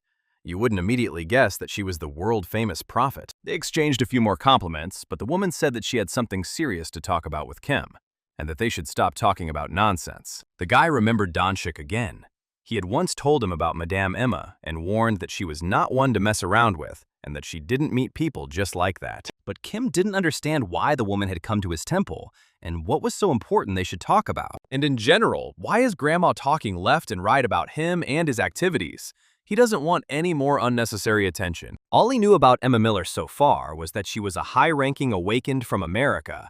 But why did she come to Korea? It seemed as if the lady was simply reading his mind, because Emma said that she had come to Korea at the request of her friend, the president. And no, she's not reading his mind right now. She just thought that the guy would probably be interested in knowing this, but he doesn't know how to ask. Kim was also curious about where his grandmother and the clairvoyant, who walks around with a ton of security and is friends with the presidents of various countries, could have met. The guy wanted to get to the point of the conversation as quickly as possible, so he decided to ask directly why Mrs. Miller needed him. Perhaps she specifically met his grandmother so that she could arrange a meeting between her and Kim Si-woo. But the woman replied that her acquaintance with Miss Sivu was completely accidental, and that she had no particular goals. It's just that the system is rebooting now and sending him a new challenge, and she's here to help him cope with all of this. Indeed, Kim already guessed that very soon he could be sent to Japan so that he could help that country eliminate the demon. The woman explains that just as Kim is a representative of Riemann on Earth, she is also a representative of the system on Earth. But the woman warned that her abilities were not unlimited,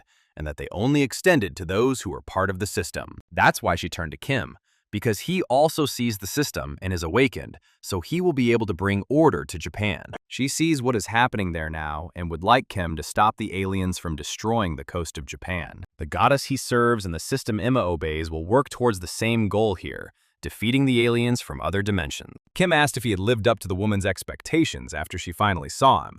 Could she trust him now? Emma nodded. She was impressed by what the guy was doing on Earth in the name of the goddess from Eden. He was uniting people around faith. At first, the woman probed him, wanting to find out more about his activities. But eventually, she stopped treating the guy with hostility and suspicion. Of all the awakened she knew, and she knew many, Kim Si-woo seemed like the most reliable option. When Kim asked Miss Miller if she was returning to America after meeting him, she replied that she would also like to travel around Korea. Kim just smiled politely and thought that this woman could easily start a war between Korea and America if she really wanted to. As the seer said goodbye and headed for the exit, Kim thought about his grandmother, which connected Mrs. Kim with the awakened S-rank from America. Already at the door, Emma Miller looked back and shouted that the creatures from beyond the border were bringing complete darkness to all peoples. The light that Siva and his goddess radiate should be enough to prevent darkness from ruling the universe. To avoid any confusion, the guy decided it was time to turn to the almighty goddess, who should give him advice. When Kim returned home, his brother and sister reported that their grandmother had come to visit them, but had already gone to see her friend, who had flown in from America. The guy asked his sister if she would like to spend time with her grandmother and her friend. They could go for a walk together, and the sister could find out something about Emma. But the girl replied that it would look extremely strange, since adults have many boring topics to discuss about why they need a child. Now, Sian is going to remake her old jeans, so she goes to her room with Snowball and asks him not to disturb her. Kim asked Inwoo, who was also rummaging through his things, if he knew who his grandmother's friend, who had flown with her from the United States, was. Since Inwoo was not yet aware, Kim reported that that very friend was the awakened seer, Emma Miller. They had only recently read about this woman in a magazine, but now Kim had already managed to meet her and even showed her the temple of the goddess. Inwoo didn't believe his brother, because even the richest people ask for a meeting with this prophetess. But she refuses everyone, so why didn't she refuse Kim, but came to him herself? The next news for Inwoo was that Kim had met with the Korean president, and the latter had asked him to fly to Japan on some work matters. But the brother only laughed. For some reason, he didn't believe a single word Kim said. The boy decided that his eminence had overheated a little in the sun. But the next minute, Inwoo read the news online that Kim Si-woo was going to Japan to help Yamato Orochi. And then the guy realized that his brother was not lying. He was flying to Japan as a representative of the department from Korea and would defend his national interests. Be that as it may, Inwoo decided to broadcast this news on his channel so that the goddess's followers could be proud of their leader. In the morning, Kim headed to the department, where he agreed to meet with the president again and discuss all the details of the operation. He planned to join the team in Japan. The man was happy to hear such news and promised to fully support the team and do everything in his power. The team was already assembled and was created to support Kim during the operation outside of Korea. The team was led by a girl, Kang Chi, who seemed very fragile in appearance, but was awakened and had an impressive track record. They flew to Japan the next morning, Kim asking for a separate area on the plane from everyone else so that no one would disturb him while he thought. After watching the news, the guy realized that he was now on everyone's lips. People were discussing his flight to Japan and the upcoming battle with the barbarian. Commander Donshik also managed to obtain permission to accompany Kim by hook or by crook and was listed as part of the team. The rest of the Korean team was in the next compartment. Members were whispering among themselves. Everyone was also interested in the fight between Varvara and Kim. Donshik told the boys that Luna and Leo would conduct basic training with him upon arrival, and would also hand out bracelets that heal wounds. Kim saw that the man was a little tense. He was worried about how the operation would go, and he was also worried about Kim himself, since a lot depended on him. The guy didn't understand why Luna was acting so calmly. He couldn't hear her screams or loud, ringing laughter. Maybe she was worried too. She was ready to train new followers day and night, all in order to get to Japan with Kim. The plane was already landing, and Kim also caught himself thinking that he had to do everything in the best possible way, because it was not for nothing that Riemann made him her dad in Eden. A girl entered his compartment and introduced herself. Her name was Kan Chia, and she was in charge of this operation. Before leaving, the girl decided to get acquainted. She was also awakened, and the guy immediately felt a strong energy emanating from the girl. The guy looked at the girl again, and a feeling of rivalry even arose in his soul, because Kang Chi was not one to be timid. It was clear that the boss also felt the power of Kim Si-woo's holy energy, since she knew that he was the leader of the Holy Order. The girl then saluted and thanked Kim for his participation in the anti-terrorist operation on the shores of Japan. Kim thought that in addition to all her positive qualities, this girl was also well-mannered, which was more than pleasant. This girl has done everything in her power to ensure that her land is not attacked by creatures from other worlds over the past 5 years. Kim felt like she was behaving less like a leader and more like a first-class soldier, accustomed to following orders. As expected, the airport was a real crush of journalists and reporters. Everyone wanted to see Kim. The team began to slowly move through the crowds of people.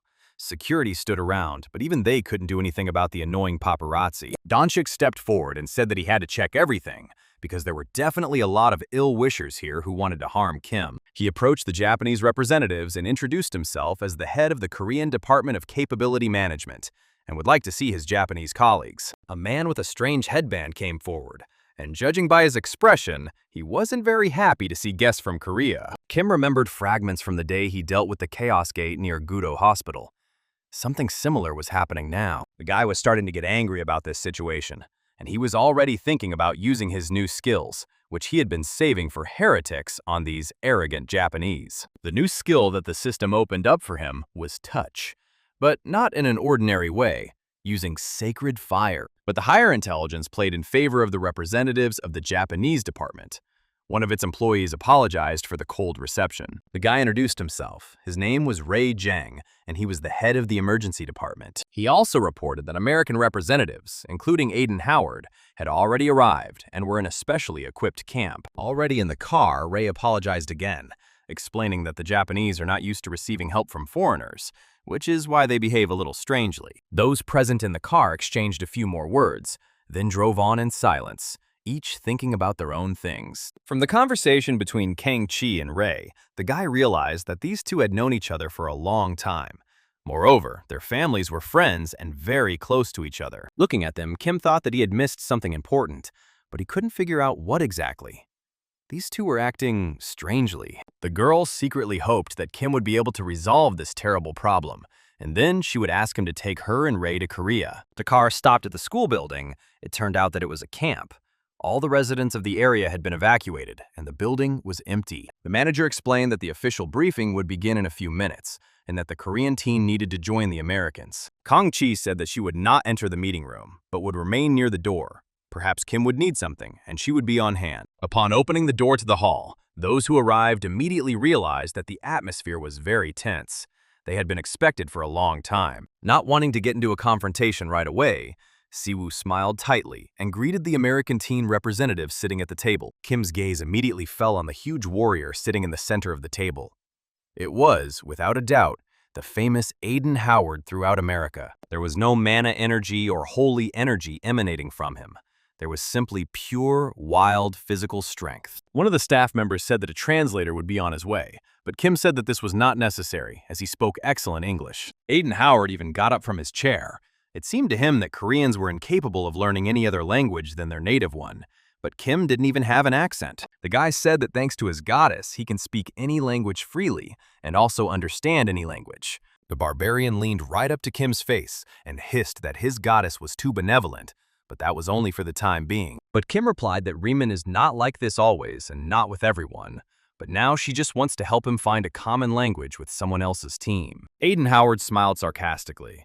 He didn't believe in any gods, only in his physical strength, and considered all gods to be trash.